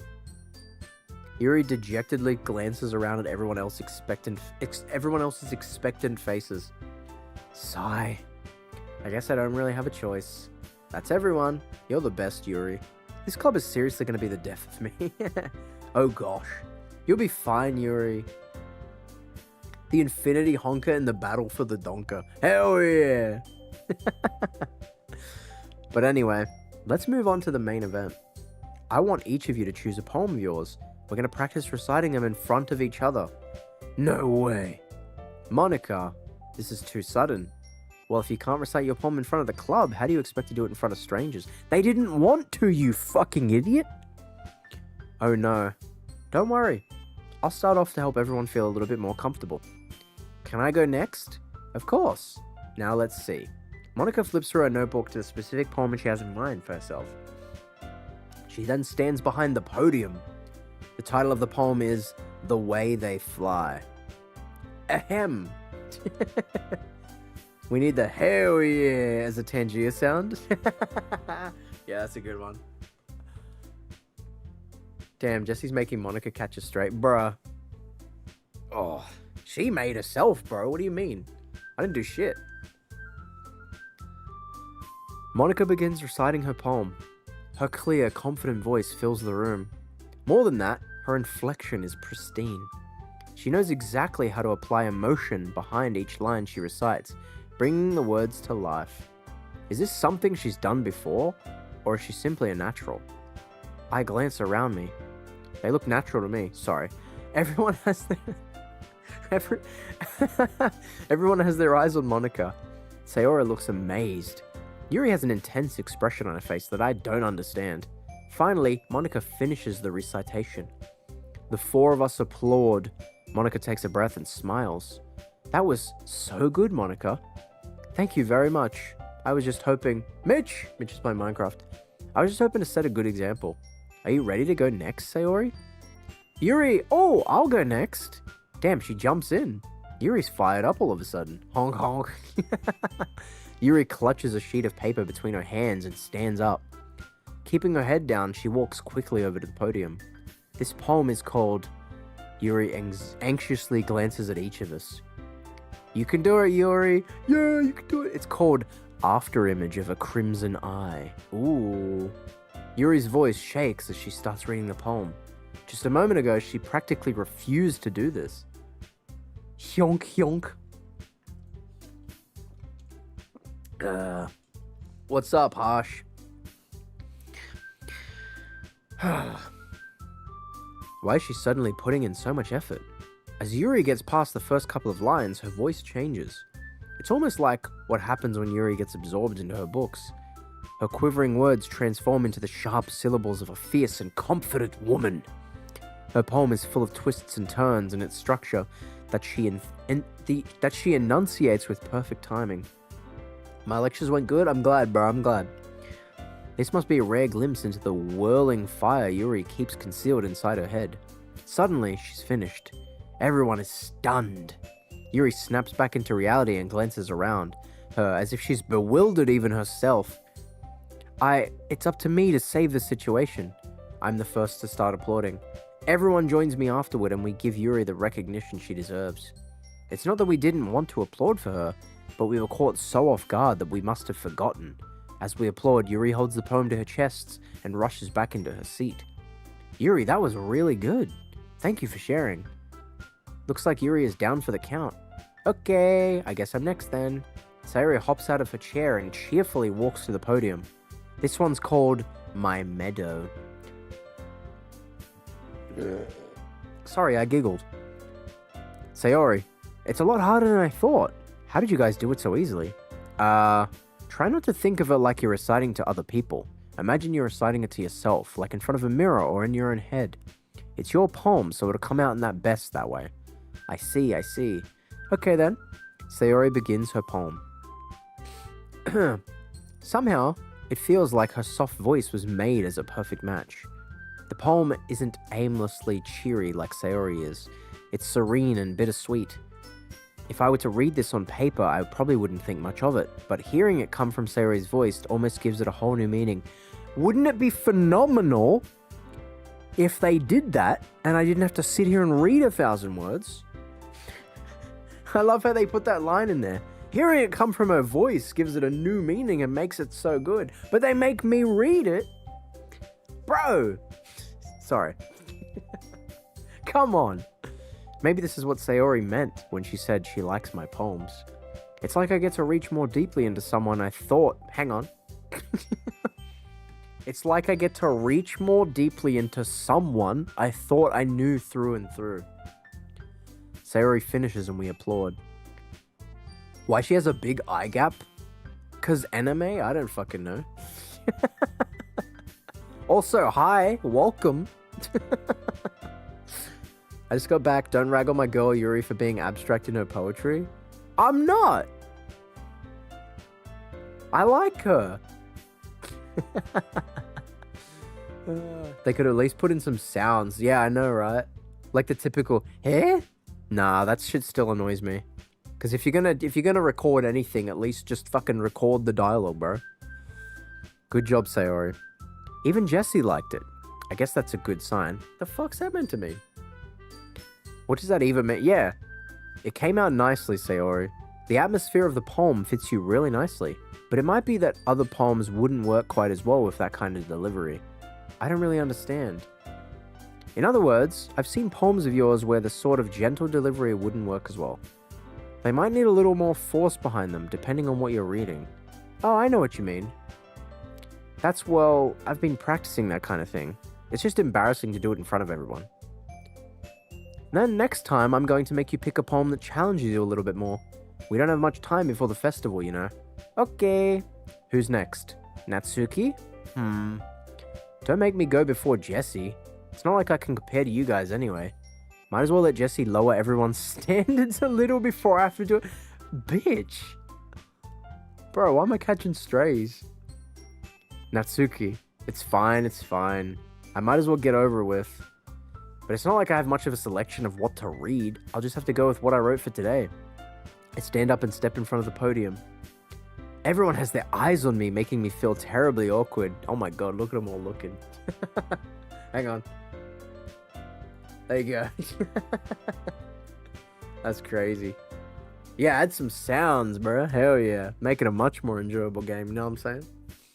Natsuki's just a hater. Nah, it's quality banter. She loves me. I recite my poem. Since I'm not exactly confident in my own writing, it's hard to put energy into it. Despite that, once I finish, I receive applause anyway. Sorry, I'm not really good as everyone else. Don't worry about it so much. I think it's less about your abilities and more about your lack of confidence in your writing. That's something you'll improve over time, though. Yeah, maybe. Alrighty then. Put your kissy face on one of them? Well, I mean, my head is already where Yuri is. How about that one? I'll put it there. God, give me a sec. Fuck's sake. Where is it? Give me a sec, give me a sec.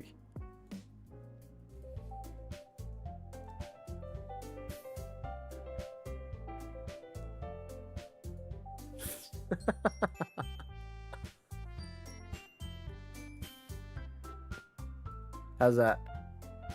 Beautiful. What do you reckon of that, boys? What do you reckon of that? Hang on, who does it suit more? Hang on, let me hide my face. Who does it suit more? Chat has to decide. Chat has to decide. Who do you think it suits more? Option 1. Option 1. Option 2. Option 2.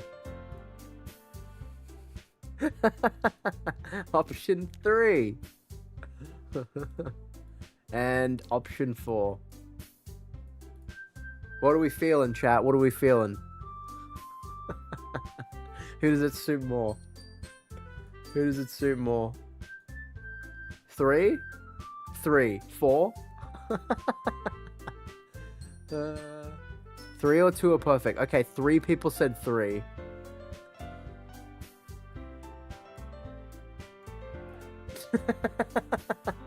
Definitely 3, my guy. Hey, Kevin, what's up, man? That bow is adorable in you? Hell yeah. I mean, yeah, that is facts. That actually is facts.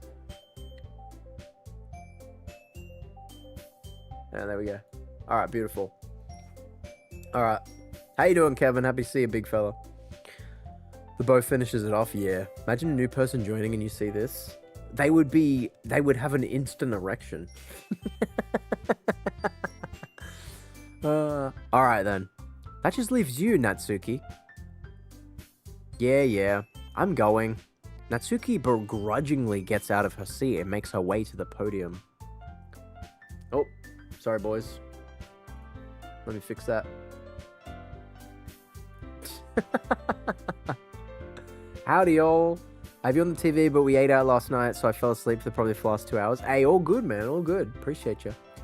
Literally, both Natsuki and Yuri are correct. Both of their views serve different styles really well. It depends on what you're trying to do. Yeah, that's what I said. It's all just a matter of opinion. It's just like it's a style. You know what I mean? There's no right answer. It's like asking what's better music, like jazz or rock. It's like not one is better. It's just what you want to introduce. It's what your style is. You know what I mean? Jesse Literature Club. Hell yeah. Fell asleep the first hour of stream, Kevin, and woke up and he was still yapping. Shut up, bro. Y'all constantly in streams be like, man, I miss the yaps. And then I do it and you're like, where's the fucking game? Why is he still yapping? Like, bitch, shut up. I love it. Towards a mega yap. Yeah, long overdue, because we've been doing nothing but gaming, bro. Jesse, what should I name my new kitty? He's an American bobtail kitty. He's 3 months old. What color? It is I, the Kevin. Hello, Not Geek, and hello, Sarah. We just love messing with you. Yeah, I know. It's Calico? Ooh. Okay. Calico boy, 3 months old. Ooh. Ooh. Hang on. Give me a sec, I'm just Googling.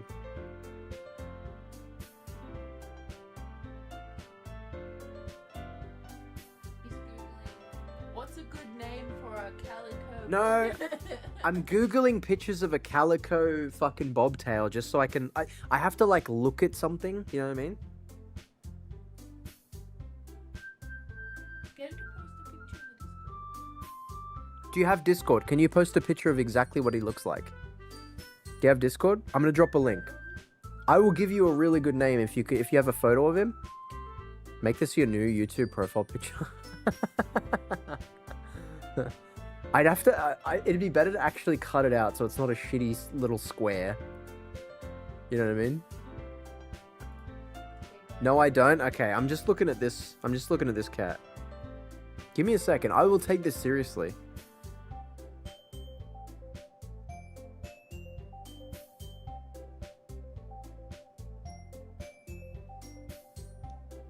Cats deserve human names. Call him either Stuart or Brenda, boy or girl respectively. They did say it was a boy. Call him Mycroft, after Mycroft Holmes. And you can call him Mikey for short. I think Mikey shoots him, but his full name... You can call him Mikey and tell people his name's Mikey, but his full name is Mycroft. I can see it. Minecraft Junior. Mycroft, not Minecraft. Jesus Christ. Mycroft. That's how you spell it in chat. Mycroft is such a fire name, right? And you can call him Mikey. If people don't know, you just call him Mikey. And Mikey's a cute little... Like, Mikey, come on. It's time for your 15th dinner, you fat bastard. It works. Mycroft. Now you have to legally... You could be... Yeah, you can be Minecraft Junior. Sure, he can be Minecraft Junior. That implies a Minecraft Senior. Now you legally have to do it. Legally, you asked. Alright, let's get back to the game. My poem is called, Why Are You All Looking at Me? Because You're Presenting. I'll go feed him real quick. Nice. Microsoft? Yeah, call him Microsoft XL.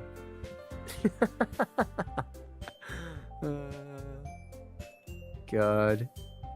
Natsuki takes a breath. Once she starts reciting the poem, her sour attitude disappears a little. While she's still a little unenthused, her poem has a rhythm and rhyme to it. It's Natsuki's trademark style, and it works surprisingly well when spoken aloud. The words feel like they bounce up and down, as if giving life to the poem. Microsoft, spelled like Minecraft, that's pretty funny. Microsoft. Voldator, oh sorry I missed, oh like the turtle, they told the vet that was called Susan, but its actual name was Voldator, that's pretty good.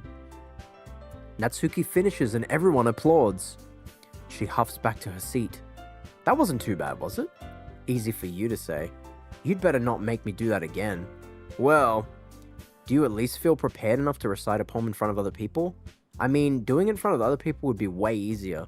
I can put on whatever face I want for other people, but when it's just my friends, it's just embarrassing. That's a surprise, Natsuki. I think it would be the other way around for me. Well, that's just how it is, so... Well, I guess in that case, you won't have much to worry about for the festival. That said, I want to thank everyone for coming through. It might be hard, but I hope that you all have an idea of what it's like now. Make sure you pick a poem and get enough practice before the festival, okay? I'll be making pamphlets, so let me know ahead of time what you'll be reciting. The kissy face just made this game a 10 out of 10. I forgot the face was even there. See, it's not on my monitor where I'm looking at the game. I forgot. Classic. I should probably find some other poem to recite instead. That's fine too. It doesn't have to be your own. I'm already pleasantly surprised that you're putting in all this effort for the club. Makes me really happy. Oh yeah, no problem. Okay, everyone. Hang on, let me fix that. Okay, everyone. I'm gonna make him Minecraft gear. Bro, why ask? You can't ask me and then not use my name. He's called Mycroft, alright?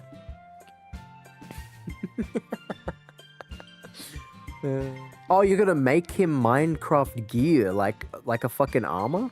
Sorry, I misread that. I thought you meant that's what you're gonna call him. I'm like, shit name. Alright. I think that's about it for today. I know the festival is coming up, but let's try to write poems for tomorrow as well. Alright, I'm gonna save here again because there's been a million yap happening since I last did it. It's been working out really nicely so far, so I'd like to continue that. As for the festival, we'll be finished planning tomorrow, and then we'll have the weekend to prepare. Monday's the big day. I can't wait.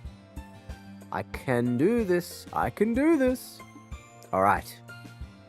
Okay, now my face is just floating.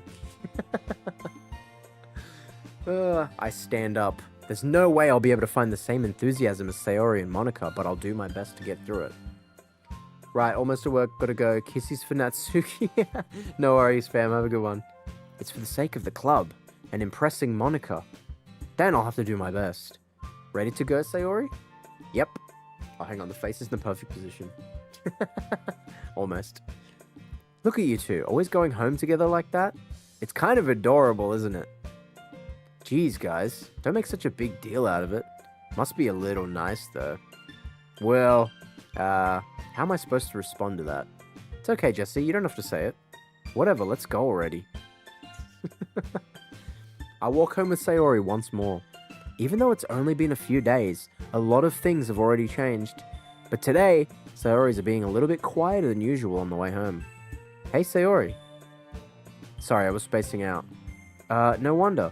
I was thinking about something from earlier. I like how we get to... Sayori fumbles with her words. Let's just say that one day, Yuri asked to walk home with you. Huh? What would you do? What kind of question is that? You're kind of putting me on the spot here.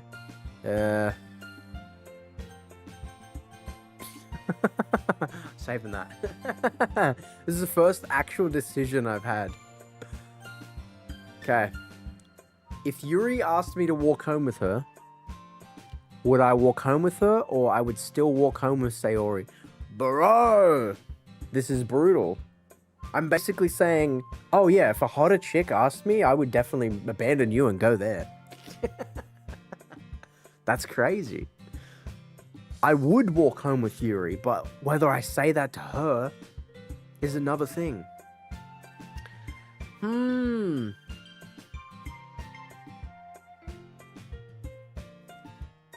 know, like the cat with the face full of milk? Mycroft looks like that without the milk and is an American bobtail. That's cute. Okay, I get you. Nugget fell asleep on my lap, but I need to get up, but I also don't want to wake him. No, you can't. It's illegal, bro. You can't wake him. Oh, shit. All right, here's the decisions I have to make. I think, look, I like them all, honestly, for different reasons. But I still don't have much to go on. I think I would walk home with Yuri. Because, look, I'm not committing to anything. I'm not even in a relationship with this girl. Nor is she asking me if I would plow somebody. She's just walking home, you know what I mean? I'd walk home with Yuri. But she's probably not going to like that. Walking home with Yuri, huh? Why does the thought of that make my heart pound? I mean, given how hard it is for her to socialize, I would feel awful turning her down. That's a really good way to say that. Isn't she so beautiful and smart? That has nothing to do with what I just said. You admitted it. What? There's not even any point in speculating something that's never going to happen. Well, maybe. But I just like to think about it. It's not long before you won't need me anymore, you know. Need you? Sayori, I can't figure out how you're seeing things in your head right now. Sorry? Everyone is different. Nobody in the club is a replacement for you. If you say so. The conversation trails off and I'm left feeling awkward. Damn, yeah. But it was kind of her fault for trapping me in such a weird question. Genuinely, yes. My cat is sound asleep on my bed. He's so cute. Hell yeah. Kissy Face needs to be a TikTok. God. I can't just lie to her. But if there's something that makes her happy, I would hate to take that away from her. That's why I said there's no point in speculating. Then again, the festival is only a few days away. Sorry, I got an itchy foot. Oh. Yeah. Big time itchy foot, bro. Sorry, boys. Whoop. Then again, the festival is only a few days away. Who knows what will happen in that time? Oh, we gotta... Okay, here we go.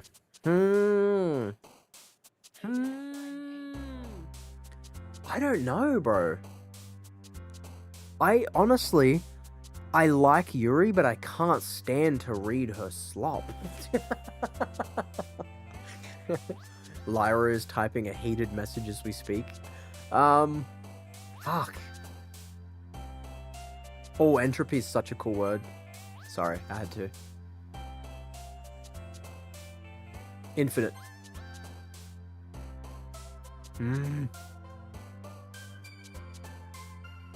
I don't know what I want to do. Pikmin with a gun! What's up, dude? How are you?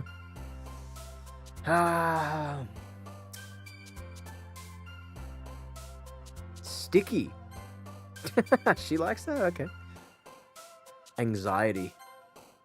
Sticky? Yeah, had to. Suicide is crazy, bro. Festa. Kiss. Rain cloud. I'm just picking random shit at this point. Good, thanks. How are you? I'm doing real good, fam.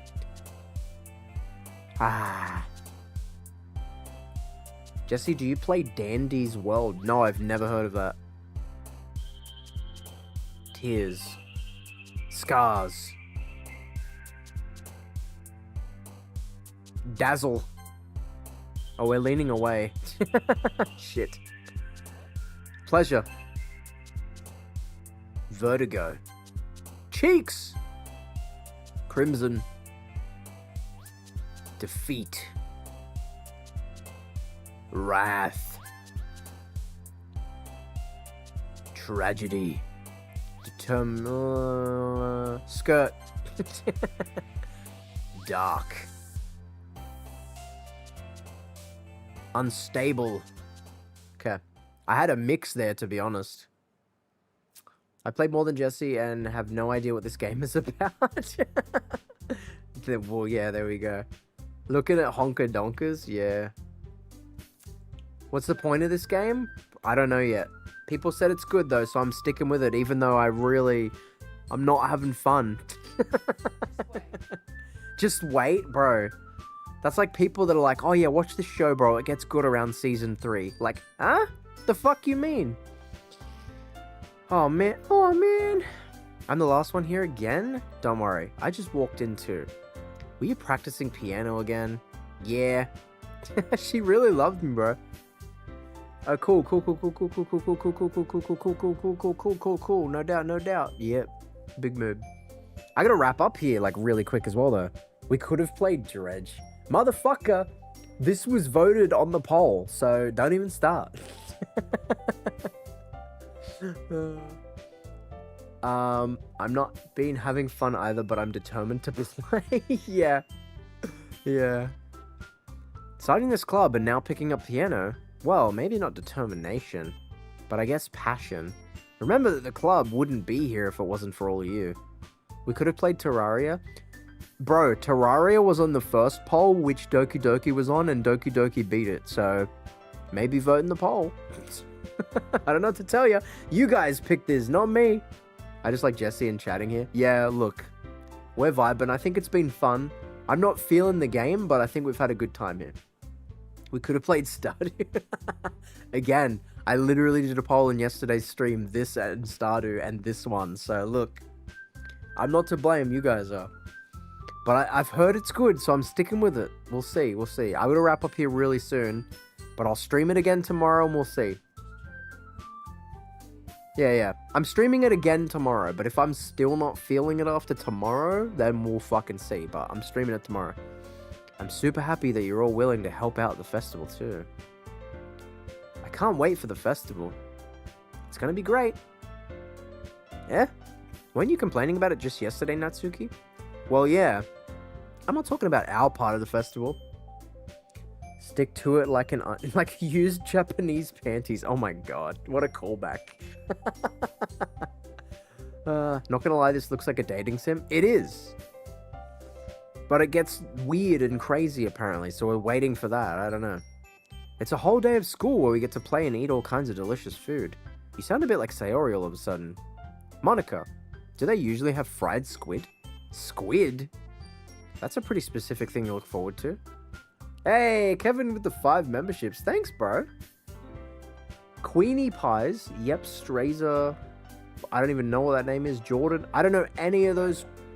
Strazer? Oh, Strazer, right. I know Strazer. I don't know anybody else. I appreciate that though, Kevy. Appreciate you, big fella. I have no idea of the other people, but hopefully they get a notification and tune in. If I could, I would have given you one of my butter cookies. Oh, hell yeah, dude. Support the counts. I appreciate that. Are you saying you don't like squid? You of all people? I didn't say I don't like it. Besides, what do you mean by you of all people? Because it's right in your name. Monica. Eh? That's not how you say my name. Also, that joke makes no sense in translation. Never mind. Let's just focus on our own event for now. Fine. Your reactions aren't as fun as Yuri's or Sayori's anyway. W Kevin in the chat, hell yeah. Where is Sayori anyway? Oh, there you are. Sayori is sitting at a desk in the corner of the room, looking down at nothing. Oh no, is she sad because I said I'd go home with Yuri? I've also heard this is a fantastic game. I bought it on Xbox and haven't played it yet, but I'm definitely going to play it now. Cool, man. Yeah, I've heard non-stop really good things. I'm just waiting for it to cook. It would be good if I was just more of a reader, but I'm not. But I'm sure it's still got its moments. We're sticking with it. I know a lot of people wanted me to play this. I wave my hand in front of her face. Huh? You're spacing out again. Ah, sorry. Don't mind me. You can talk to everyone else. Huh? Is everything alright? Of course. Why wouldn't it be? Just feels like you're a little off. Sorry for assuming things. Geez, you worry too much about me. I'm fine, see? Sayori shows me a big smile. Don't let me distract you from having fun with everyone. Well, alright. If you say so. That joke makes no sense in translation. Yeah, I like that. Yeah. That was good. I like that. I've never heard of this game, really. I've heard of it hundreds of times. I've never seen it, but I've always heard chatters of it. Gonna make Turkish kebab for dinner, Jesse? Hell yeah, dude. Alright, where do I kind of wrap up? Because I gotta wrap up. I gotta wrap up soon. I'm wrapping up stream, but... Okay. I'm gonna read chat less. I gotta lock in. The conversation has already dispersed with everyone back at their usual activities. Maybe I should ask Monica if she's noticed anything about Sayori recently. Since they've been preparing for the festival, they must have been spending time together. I timidly approach Monica, who is shuffling through some papers at her desk. Jesse, what's up? Hey, this might sound a little bit strange, but have you noticed anything up with Sayori recently? Anything up with her? In what way do you mean? Maybe I'm reading into it a little, but she seems to be a bit downcast today. Oh, you think so? I can't say I've noticed anything about her. Monica peers across the room at Sayori, who is idly dragging a rubber eraser up and down her desk. Maybe there is something on her mind. But I'm surprised I'm not the only one asking. I'm not the one asking you, Jesse.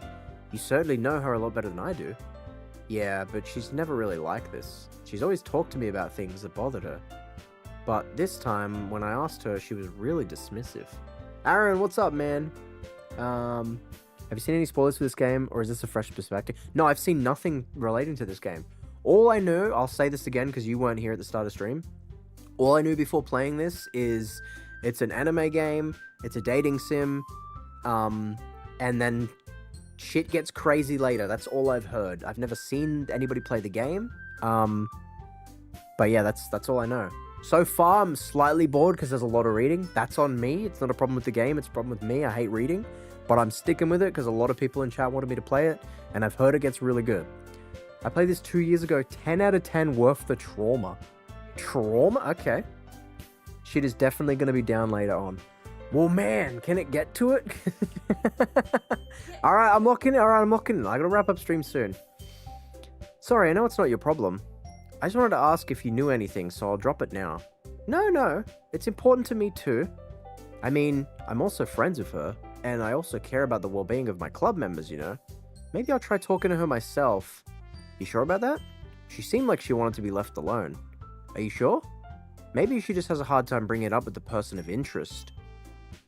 Person of interest? What do you mean? What do you mean by that? I'm saying that maybe the thing on her mind is you, Jesse. Me? How on earth would you come to that conclusion?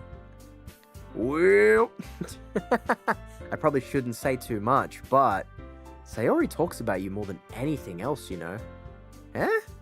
She's been so much happier ever since you joined the club. It's like an extra light was turned on inside her. What? No way. Sayori's always like that. She's always been full of sunshine. If not any different now than it's always been. You're so funny, Jesse. Have you thought about maybe you've always seen her as so cheerful? Because that's how she is when she's around you? Oh, shit. I said too much. I'm sorry, what do I know anyway? I didn't mean to jump to conclusions, so you should just forget about what I said. I'll try to talk to her, so try not to think about it for now. Alright. Monica smiles meaningfully. I know she said to forget about it, but I already know that I won't be able to get her words out of my head. Monica stands up from her desk and walks across the room to where Sayori is sitting. I watch her kneel down next to Sayori and gently talk to her, but she's keeping her voice so quiet that I can't hear her from here. I sigh and sit myself down. I know Sayori told me not to worry about her and have fun with everyone else, but that's impossible to do when she's behaving like this. Exactly how much do I care about her, that I'm letting this weigh me down so much? Now it feels like I'm the one behaving out of the ordinary. There's nothing I can do besides wait for Monica. Why does it feel like I'm being watched? I glance around the room. Suddenly I notice Yuri. Bro.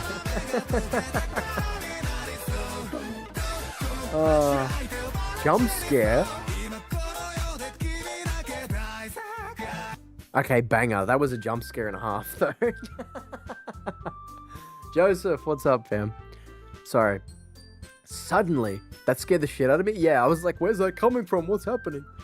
Suddenly, I notice Yuri peering at me from over her book, but she looks away just as quickly with a flustered look on her face. I realize that she won't get anywhere like this. I'd never really seen Yuri approach anyone or start a conversation on her own accord, so I have no choice but to approach her myself. But now it's a little easier for me to do that. I stand up from my desk and sit on the one next to her own. I didn't mean to bother you or anything. Relax, you didn't even do anything. But I could tell that you wanted to be alone with your thoughts. Alone with my thoughts? How were you even able to tell I was thinking like that? Well, it's something that I do a lot. So it wasn't hard for me to spot based on your posture and expression. Not that I was staring or anything. I didn't do anything creepy like that. In any case, I guess you were right. I'm sorry if I caused you any concern. That was me when I first saw her. Tenji is scarier than the game. Yeah, bro. Jump scare. Don't apologize. Your troubles are only the concern of those who willingly share in that concern. Of course, there are certainly those who find the most comfort in keeping to themselves. But if you would prefer to share what's on your mind, then I would be glad to listen. It's really not that big of a deal. I was just feeling a bit uneasy about Sayori. Sayori? Yeah, she seems a little off today, but when I asked her about it, she didn't want to admit it to me. So I can't help but wonder if something happened to her. Oh, that's quite romantic. Huh? Sorry, I didn't mean to say something stupid. It's not that, I just didn't want you to misunderstand. Sayori and I have just been friends for a long time, that's all. Ah, I see. Then perhaps it is unusual for her to be dismissive to you about her feelings. Or maybe I'm just reading into it a little too much. Jesse, the world is full of meaning, often hidden deep beneath plain sight. And there are many untold mysteries behind every person, no matter how well you know them.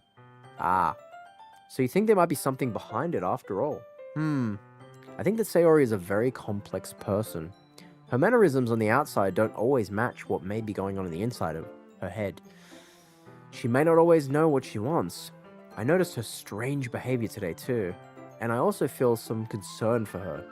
But in your case, it looked like she was fully occupying your thoughts, wasn't she? Well, I guess that was the case. Sayori, she really means a lot to you, doesn't she? I guess. But you don't need to put it that way. We're just good friends, that's all. Yuri suddenly looks deeply into my eyes. Her expression is gentle and curious, as if she was searching for something.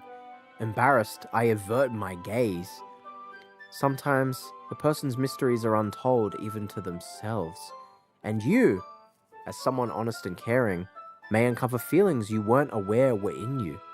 That is, I think that. She would be a very fortunate person.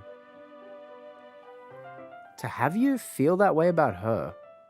Yuri, you're giving me too much credit. I'm a pretty simple guy. So I think I'm pretty good at understanding my own feelings. Who's this chick? Yuri, yeah. Huh? Jesse's a boy's name. Wait, what? Oh, do you think her name was Jessie because it says it there? No, that's my character speaking. I mean, Jessie is a boy and a girl's name. It could be either. Usually the girl version's with an IE, or short for Jessica. Or a Y, that's less common though, but... I'm not nearly as sophisticated as you. Ah, that's not a compliment, is it? It is what it is, bro. This dude's literally me. Anyway, as long as we're here, why don't we do some reading? Well, as long as you're okay with it. Yeah. I should be taking my mind off this whole thing anyway. Why don't we go ahead and get started? Yes, let's. Actually, I have a request. Do you mind if I make some tea first? Not at all. Thanks very much. If there's one thing that can make my reading time any better, it's a nice cup of tea. Not to mention for yourself as well. Yuri stands up and makes her way to the closet. I follow and watch as she retrieves a small water pitcher from the shelf, with the kind with the water filter, the filter inside. Can you hold this for a second? Sure. Yuri hands me the water pitcher and also fetches an electric kettle. I'm going to plug this in. Did Bro. I scare you? Yeah, I bet I did. Let me lock in. Fuck yeah, Davey. Fucking hell, it's genuinely scaring me when I'm not paying attention. Okay, imagine Jesse with the Japanese school uniform talking to them. Phenomenal. Jump scare. Alright, I'm gonna plug this in at the teacher's desk and then we'll go get some water. She walks past me and sets the kettle down on the teacher's desk. I simply watch her movements. To my surprise, the way she moves really contrasts her speaking mannerisms, especially because of her long legs. Yuri appears elegant and methodical. Okay, may I have the water pitcher? Thanks, I'll be right back. Alright, I might as well walk with you. Yeah, why not? Shall we go then? Yeah. Where are you off to? Yuri was gonna make some tea, so I suddenly realized how weird it is to explain this to Monica. We're just filling the water pitcher. Oh, okay. Sorry, I was just a bit curious. That's kind of a one-person job, isn't it? Monica, please mind your own business for once. Ooh, she's putting her foot down. Or do you want to tell me there's something wrong with helping involve Jesse in club activities? Eh? My mouth gapes. I suppose there's nothing wrong with that. Then let's go, Jesse.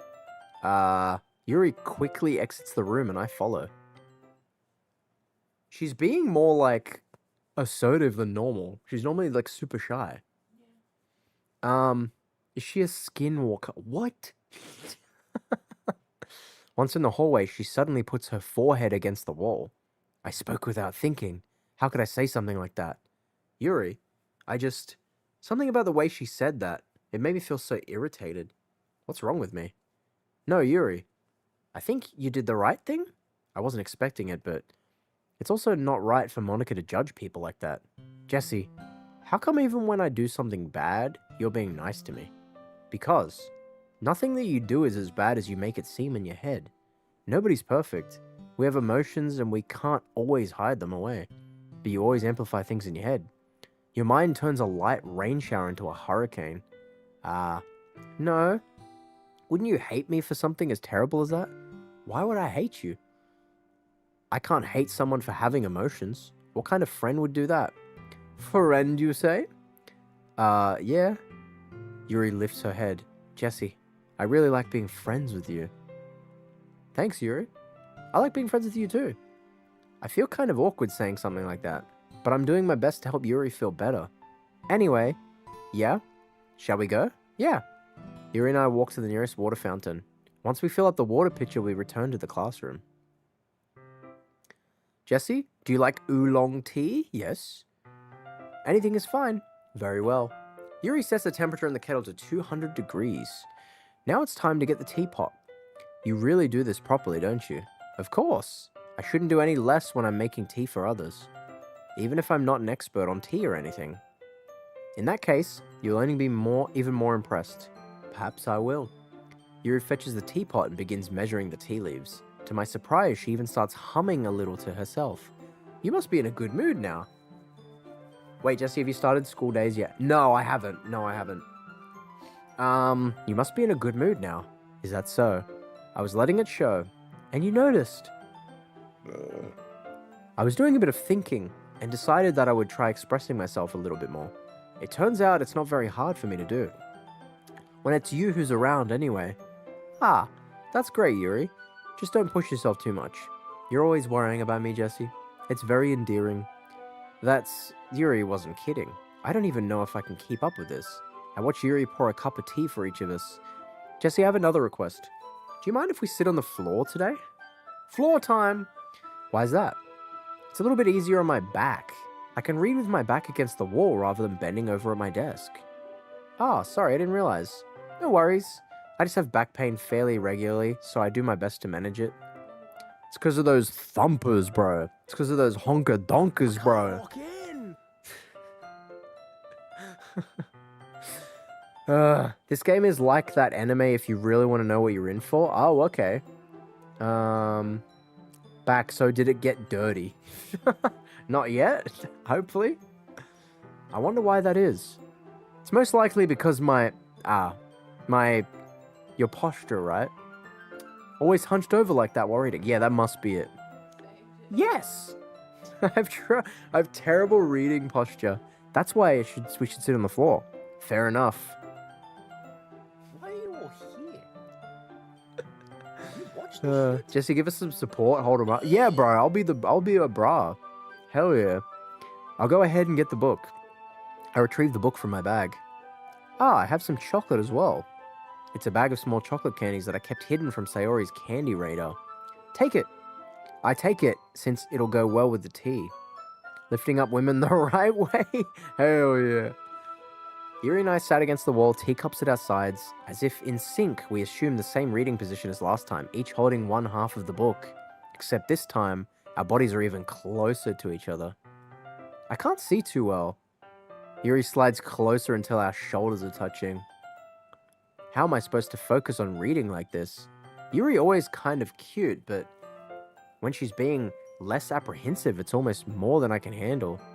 Your teacup. Yuri hands me my teacup.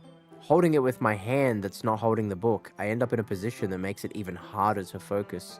Because now I need to worry about making sure I don't accidentally touch her chest. Bro! Bump that shit. Meanwhile, Yuri hasn't noticed a single thing. She wears her intense reading expression, and I can only presume the world around her has faded away. I use all of my willpower to focus on reading. After a few minutes, I finally manage to relax a little. I put the teacup between my legs and fumble with the chocolate wrapper. Ah, sorry. I briefly let go of the book to finish opening the wrapper. You can have as much as you want. Ah, that's okay, I won't take any. You sure? Well, if I touch it, then it might get smudges on the pages. Ah, you're right. I didn't even think about that. My bad. No need to apologize. I'll hold the book, okay? Are you sure? Of course. Oh, that's a super cute fucking screenshot. Nice. Yuri opens the book with both hands. She holds it so that I don't have any harder time reading it from it. But as a result, her left arm is practically resting on top of my leg. Ayo? Ayo? Well, in that case, Yuri is already totally focused on reading again. I take a chocolate candy and pop it into my mouth. Then I take another chocolate, and I hold it up to Yuri. She doesn't even look away from the book. She simply parts her lips as if this situation was completely natural. Yo! But that means I can't stop here. I apprehensively place the chocolate in her mouth. Just like that, Yuri closes her lips all over it, bro. Eh? Yuri's expression suddenly breaks. Did I just... Yuri looks at me like she needs to confirm what just happened. Jesse, sorry. I guess I shouldn't have done that. Oh, that's... Well, you were just helping. That's something that friends do, right? I mean, not really in this kind of context, but yeah, that's all it was. Yeah? Then you don't need to stop or anything. I see. The situation has gotten really tense. Yuri tries to return the book, but I can tell just by her expression that even she can't focus. Damn. Yuri, is that your teacup? Are you happy to see me? My heart is pounding. That's not the only thing that's... Sorry. That's one girthy teacup. That's crazy. I nervously take another chocolate between my fingers, but this time, Yuri's eyes meet mine. How did it even come to this? Yuri doesn't avert her gaze. I notice her chest rising and falling to the rhythm of her breaths. I raise my arm. Ah. Like before, Yuri parts her lips, but it's different this time. I take the chocolate and place it in her mouth. I feel her hot breath. Bro, this has turned into a fucking... an erotica, bro. I feel her hot breath on my fingers. Okay, everyone. What? Yuri jolts back. It's time to share poems. Jesse, you can help Yuri put away the tea stuff, right? Yeah, of course. Okay, thanks. The spell is abruptly broken. Bad timing? Yeah, right, bitch. I was about to put something in her mouth, bro. I'll take care of the cups. Yeah. Yuri picks up the teacups from the floor. I pick up the bag of chocolates. In the end, we hastily clean up without so much as a word between us. I get the feeling this is something neither of us will have the courage to bring up. Damn. Gets so much better / worse depends on your perspective. Okay, I'm definitely interested. Oh my god, bro. This shit's gone for so long, though. I was meant to wrap up 10 minutes ago, but I feel like there's not a moment to, like... There's no gap.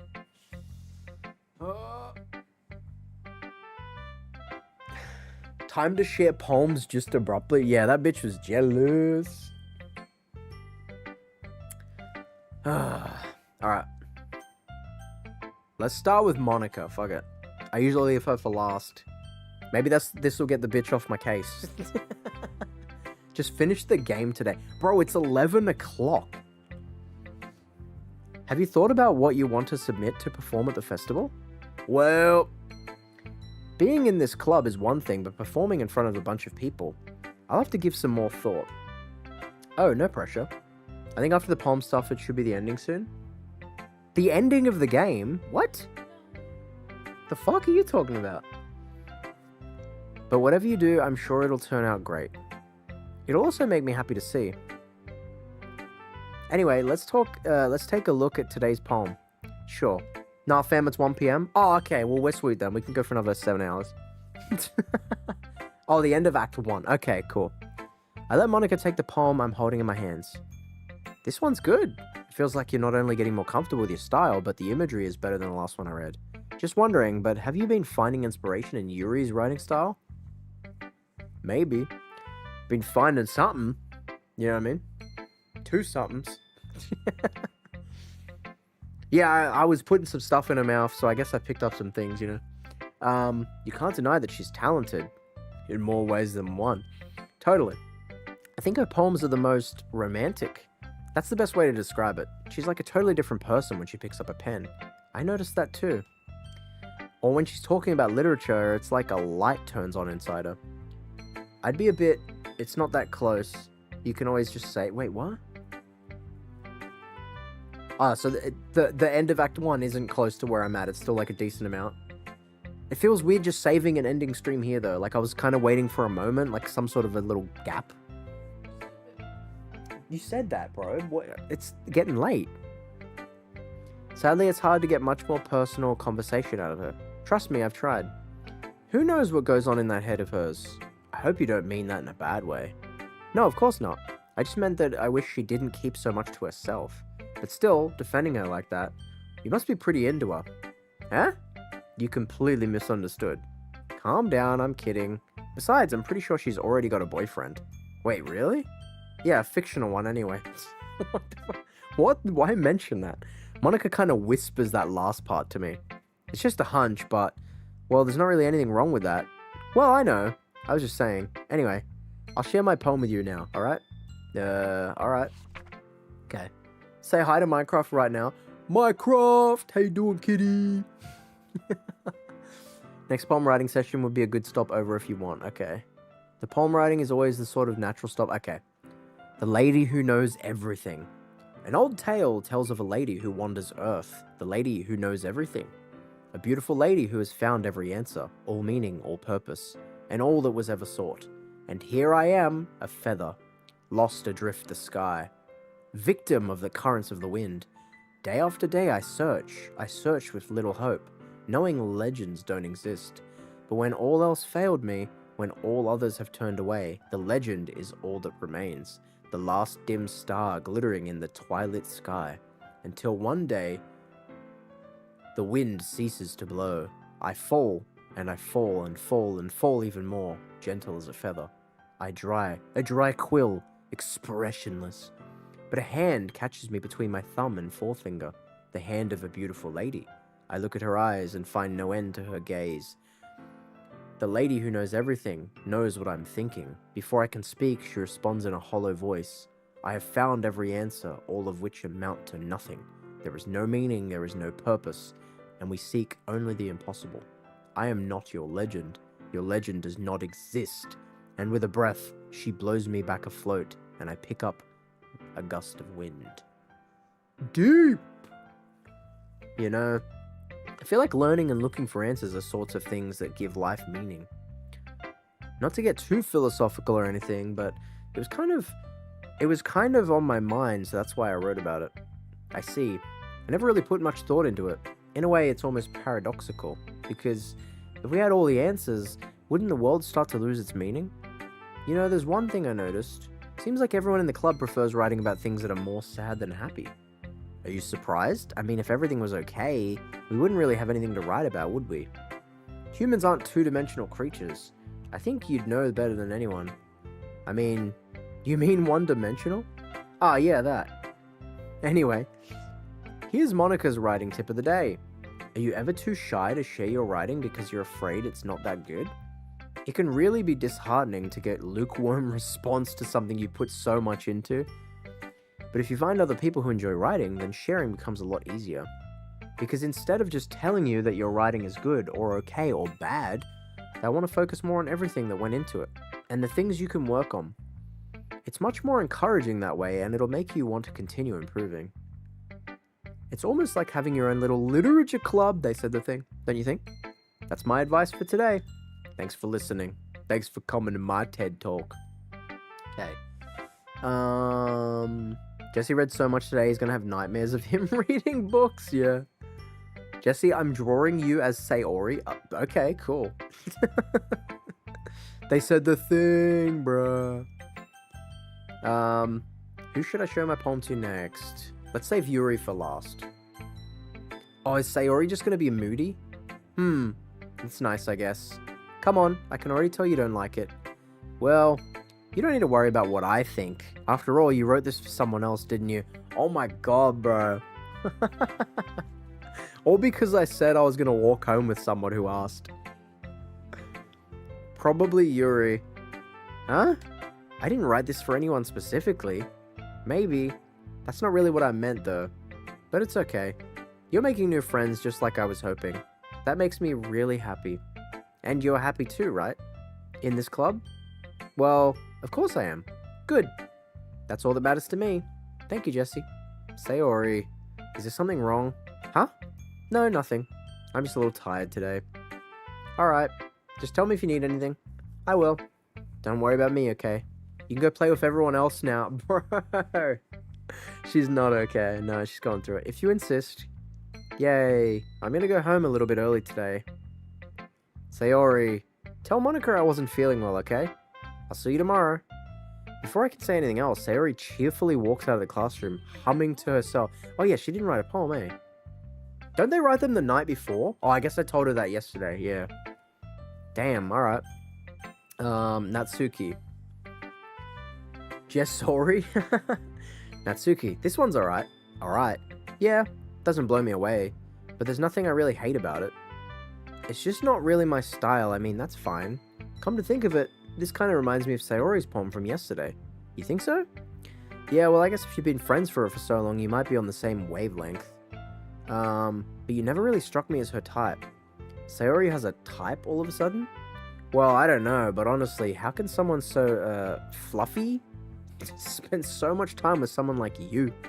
It's like she's dragging around dead weight. Bro! Think of it this way. If it weren't for me, she would probably just fly away like letting go of a balloon. You could say we take... Oh, bro. You know I'm reading too much because we're coming full circle. When I first started, I was like sloppy and I had to build up, and now it's waning off where I'm getting bad at it again. You could say we each take care of each other in our own way. Whatever it is, I don't get it. Oh yeah, I guess I'm supposed to show you my poem. Here. I'll be your bitch. I'll be your beach. I'll be your beach. Sorry. I'll be your beach. Your mind is so full of troubles and fears that diminished your wonder over the years. But today, I have a special place, a beach for us to go. A shore reaching beyond your sight, a sea that sparkles with brilliant light. The walls in your mind will melt away before the sunny glow. I'll be the beach that washes your worries away. I'll be the beach that you daydream about each day. I'll be the beach that makes your heart leap in a way you thought you had left long ago. Let's bury your heavy thoughts in a pile of sand, bathe in sunbeams and hold my hand. Wash your insecurities in the salty sea and let me see you shine. Let's leave your memories in a footprint trail, set you free in my windy sail, and remember the reasons you're wonderful when you press your lips to mine. I'll be the beach that washes your worries away. I'll be the beach that you daydream about each day. I'll be the beach that makes your heart leap in a way that you thought had left you long ago. But if you let me be by your side, your own beach, your own escape, you will learn to love yourself again. Feels like a song. Yeah, it does feel like a song. I felt like I kept writing about negative things, so I wanted to write something with a nice message for once. Yeah, that's a good, nice little switch up. Besides, the beach is awesome. Kinda hard to write anything negative about the beach. So you decided to write about the beach first, and then came up with a message later? Yeah, well, It's only because of what happened yesterday. I mean, after Yuri, I realized we kind of wrote about the same thing. She wanted to pick a topic and have us both write about it or whatever. Ah, you can really see her doing that too. Making us write about a simple topic, then trying to impress me by coming up with something fancy. Well, it's not like I care. I just did it anyway. I mean, I guess mine ended up being kind of metaphorical too, but there's nothing wrong with doing that once in a while. At the very least, it was a good practice. Who should I show my poem to next? Yuri, of course. Jesse, your writing has only improved in the last few days. Every poem you've shown me has been nothing short of spectacular. I can really feel the emotions. I'm a little envious even. I don't think it ever came to me this naturally. Yuri, that's the wrong way to put it. This never did come naturally to me. I've been able to improve so much thanks to you. You're really the example I was chasing after. Is that so? Yuri gently smiles to herself. This feeling, I'm so glad I got the chance to share my writing. I never thought it would feel like this. I remember you mentioning that yesterday. I can't believe that you're so good at something and you've never even shared it with anyone. It's kind of a shame. Maybe, but it's not like I really had a choice. What do you mean? Well, Yuri smiles sadly. Jesse, during lunchtime I eat by myself. Did you know that? It's a great time to find a quiet spot and do some reading. In fact, I always have some books with me. You could say I really enjoy reading. Well, that's one way to put it anyway. But books are so full of amazing and inspiring people you want to fall in love with, or people you just know would make a really good friend. Cheerful people who always put a smile on your face, or deep thinkers and problem solvers who discover the mysteries of life. So when you look at it that way, I'm surrounded by friends every day. You know? And those friends don't laugh at me. They don't tease me for spacing out all the time. They don't make fun of my body type. And they don't hate me for acting like a know-it-all. People say that about you? I'm not a know-it-all, Jesse. It's the opposite. I don't know anything. I don't know how to talk to people. I don't know how to make people see me as normal. I don't even know how to make myself happy. I have all these feelings and all I can do with them is read and write. But it wasn't until now that I started sharing it with you that I really understood what was missing all this time. But I haven't really done anything. No, that's wrong. Just being patient and respectful, that's really important to me. I know I'm a difficult person, Jesse. I speak too slowly, I second guess myself all the time, I read too deeply into things, but every time, you've always treated me like anyone else. It's so rare that I feel comfortable with myself when I talk to others, but that's why every time I talk to you, I just feel really happy. I see. Well, I treat you how you deserve to be treated, Yuri. And if other people don't see it that way, fuck those pieces of shit, basically. I mean, I joined this club hoping I would make friends. And I would say, I've had at least one success. Wouldn't you? If you put it that way, yeah. We really are friends now, aren't we? Yuri puts her hand in her hands, but this time she's smiling as she does it. Fuck 'em, yeah, fuck 'em. Do you want me to show me your poem? Yeah, I do. Let me get it for you. She gives cut off your peen energy? Her? What do you mean? She's lovely. She's blushing. Yeah, she's shy. She's a shy, anxious girly. Beach. Oh, I forgot how much I fucking hate her writing. Fuck's sake. What act are we on? I think still 1, bro. I have no idea anything about the game. I can't read her shit. I like her personality too. Both of them. A marvel millions of years in the making, where the womb of Earth chaotically meets the surface. Under a clear blue sky, an expanse of bliss, but beneath grey rolling clouds, an endless enigma. The easiest world to get lost in is one where everything can be found. One can only build a sandcastle where the sand is wet, but where the sand is wet, the tide comes. That's a good line. Will it gently lick at your foundations until you give in?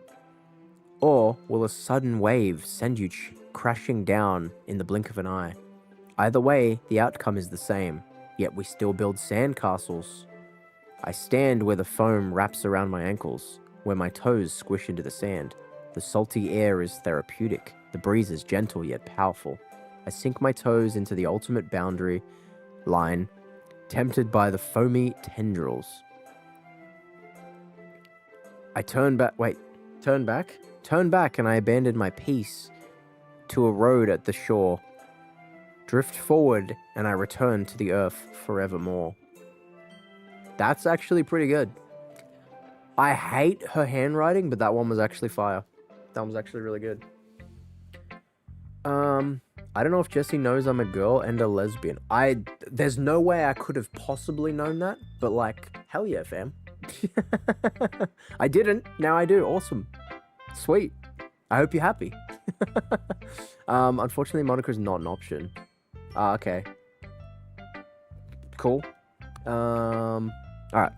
I'm aware that the beach is kind of an inane thing to write about, but I did my best to take a metaphorical approach to it. That was Edgar Allan Poe inspired? Yeah, it seemed like it. Natsuki already told me about it. She did? She didn't say anything weird, did she? She just wanted us to write about the same topic again. I suppose to better compare the differences in our writing styles or thought processes. Anyway, it was her idea. Doki Doki accessibility mod that makes Yuri's handwriting non-cursive. Bro, I 100% actually need that shit. I was literally reading and struggling to fucking point out the next word. She probably just wants to show off. It's not like I have a particular interest in her writing style.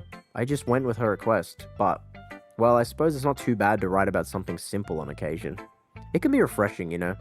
It's good for me to calm my thoughts once in a while. Yeah, I think I agree. Thanks for sharing. Okay, you three.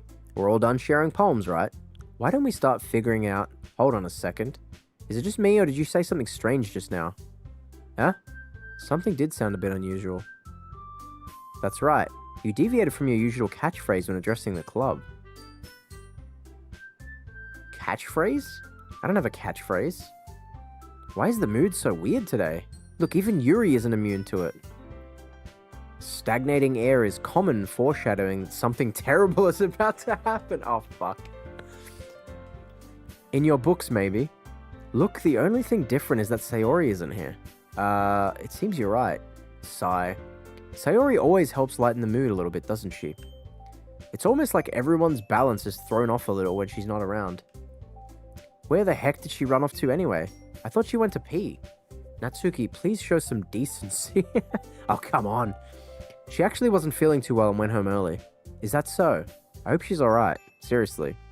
Of all the times to not go home with her, you pick the time she's not feeling well? So much for you two being all lovey-dovey. No. First of all, stop misunderstanding my friendship with Sayori. Second, she's kind of been avoiding me today, so I didn't want to force it. Oh. That curious expression coming from Yuri of all people. Calm down, guys. I talked to her earlier and everything's fine. What did she say? Anyway, we need to figure out the rest of the festival preparation. Don't fucking dodge. What did she say, bitch? Let's decide what everyone will be doing this weekend. I already know what I'm doing. That's right.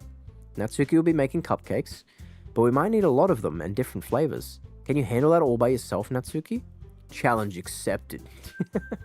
As for myself, I'm going to be printing and assembling all the poetry pamphlets. Sayori will be helping me design them. And as for Yuri, you can, guys, can you help me come up with something for Yuri? I'm useless. No, that's not it at all. You're the most talented person we have, you know? Now, Natsuki's pouting too. Fuck off. Quit covering her goods, bro. Jeez, even I can tell now. I guess I never gave Sayori enough credit, but I can tell things are even harder on you when she's not around. That may be the case, but if I can't also be a leader on my own, then I won't grow as a person. So, Yuri, you have a beautiful handwriting, you know? So you should make some banners and decorations to help set the atmosphere. Atmosphere? About that. I love atmosphere. Yuri's expression suddenly changes and she stares at her desk and focuses and starts nodding to herself. Your mind is already racing, I see. That's great. You'll be a wonderful help, Yuri. But anyway, that just leaves you, Jesse. The one who is truly useless. I don't know what this is. Don't say that. In fact, both Natsuki and Yuri have some pretty heavy tasks to handle. It'll probably go a long way to give one of them a hand. you could always help me out as well. I would really appreciate that. Is Monica suggesting I spend the weekend with one of the club members? How on earth are they going to respond to such a suggestion like that? I suppose I wouldn't mind a bit of help. Well, even if you don't know how to bake, there's always some dirty work. Like, oh my god, are they going to make me a decision? It's not like Monica's... Is YouTube attacking again? What? No? I think it might be you. Nobody else has said that, and my situation looks fine. It's not like Monica's not giving me a choice. You shouldn't be sitting on your butt anyway.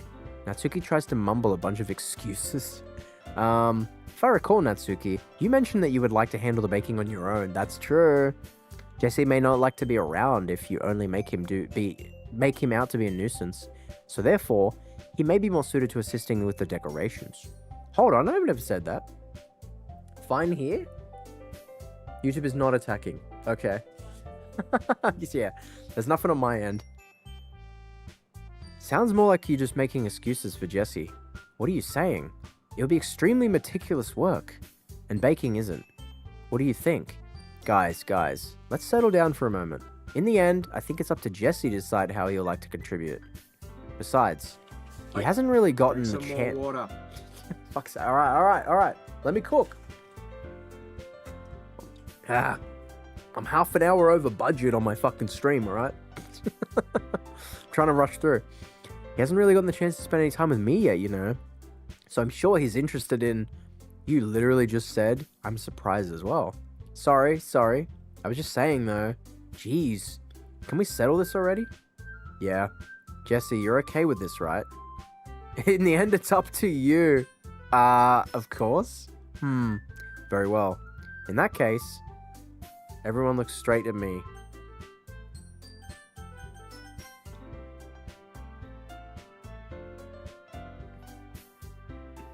Fuck! Sayori? I mean, honestly, we probably should go check on her. She seemed devastated, but I don't know if she'd want to talk to me. You know what I mean? I mean, out of these three, I would pick Yuri, but I kind of want to see what happens if I pick Sayori, because, like, we should go check on her. Good cliffhanger? Bro.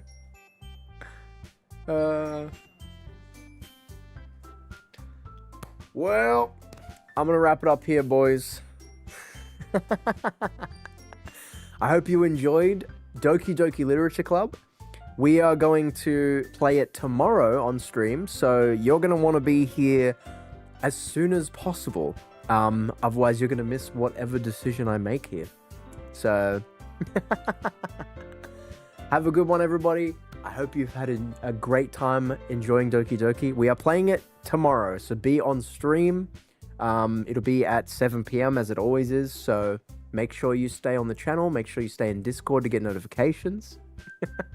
I've been your boy, and I'll see you guys tomorrow for more Doki Doki. Take it easy. Love ya. Have a good one. Bye.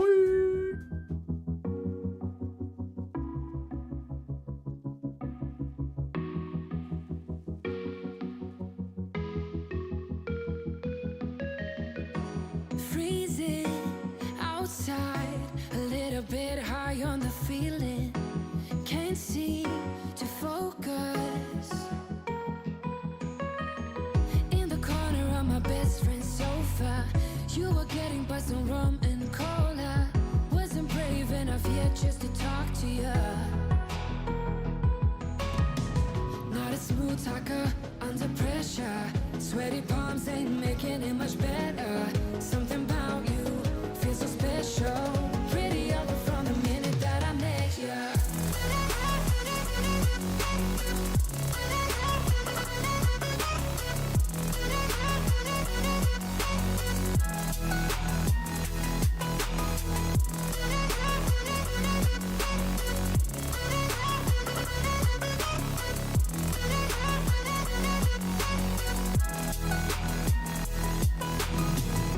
Smoking outside, trying to get your attention. You make me nervous.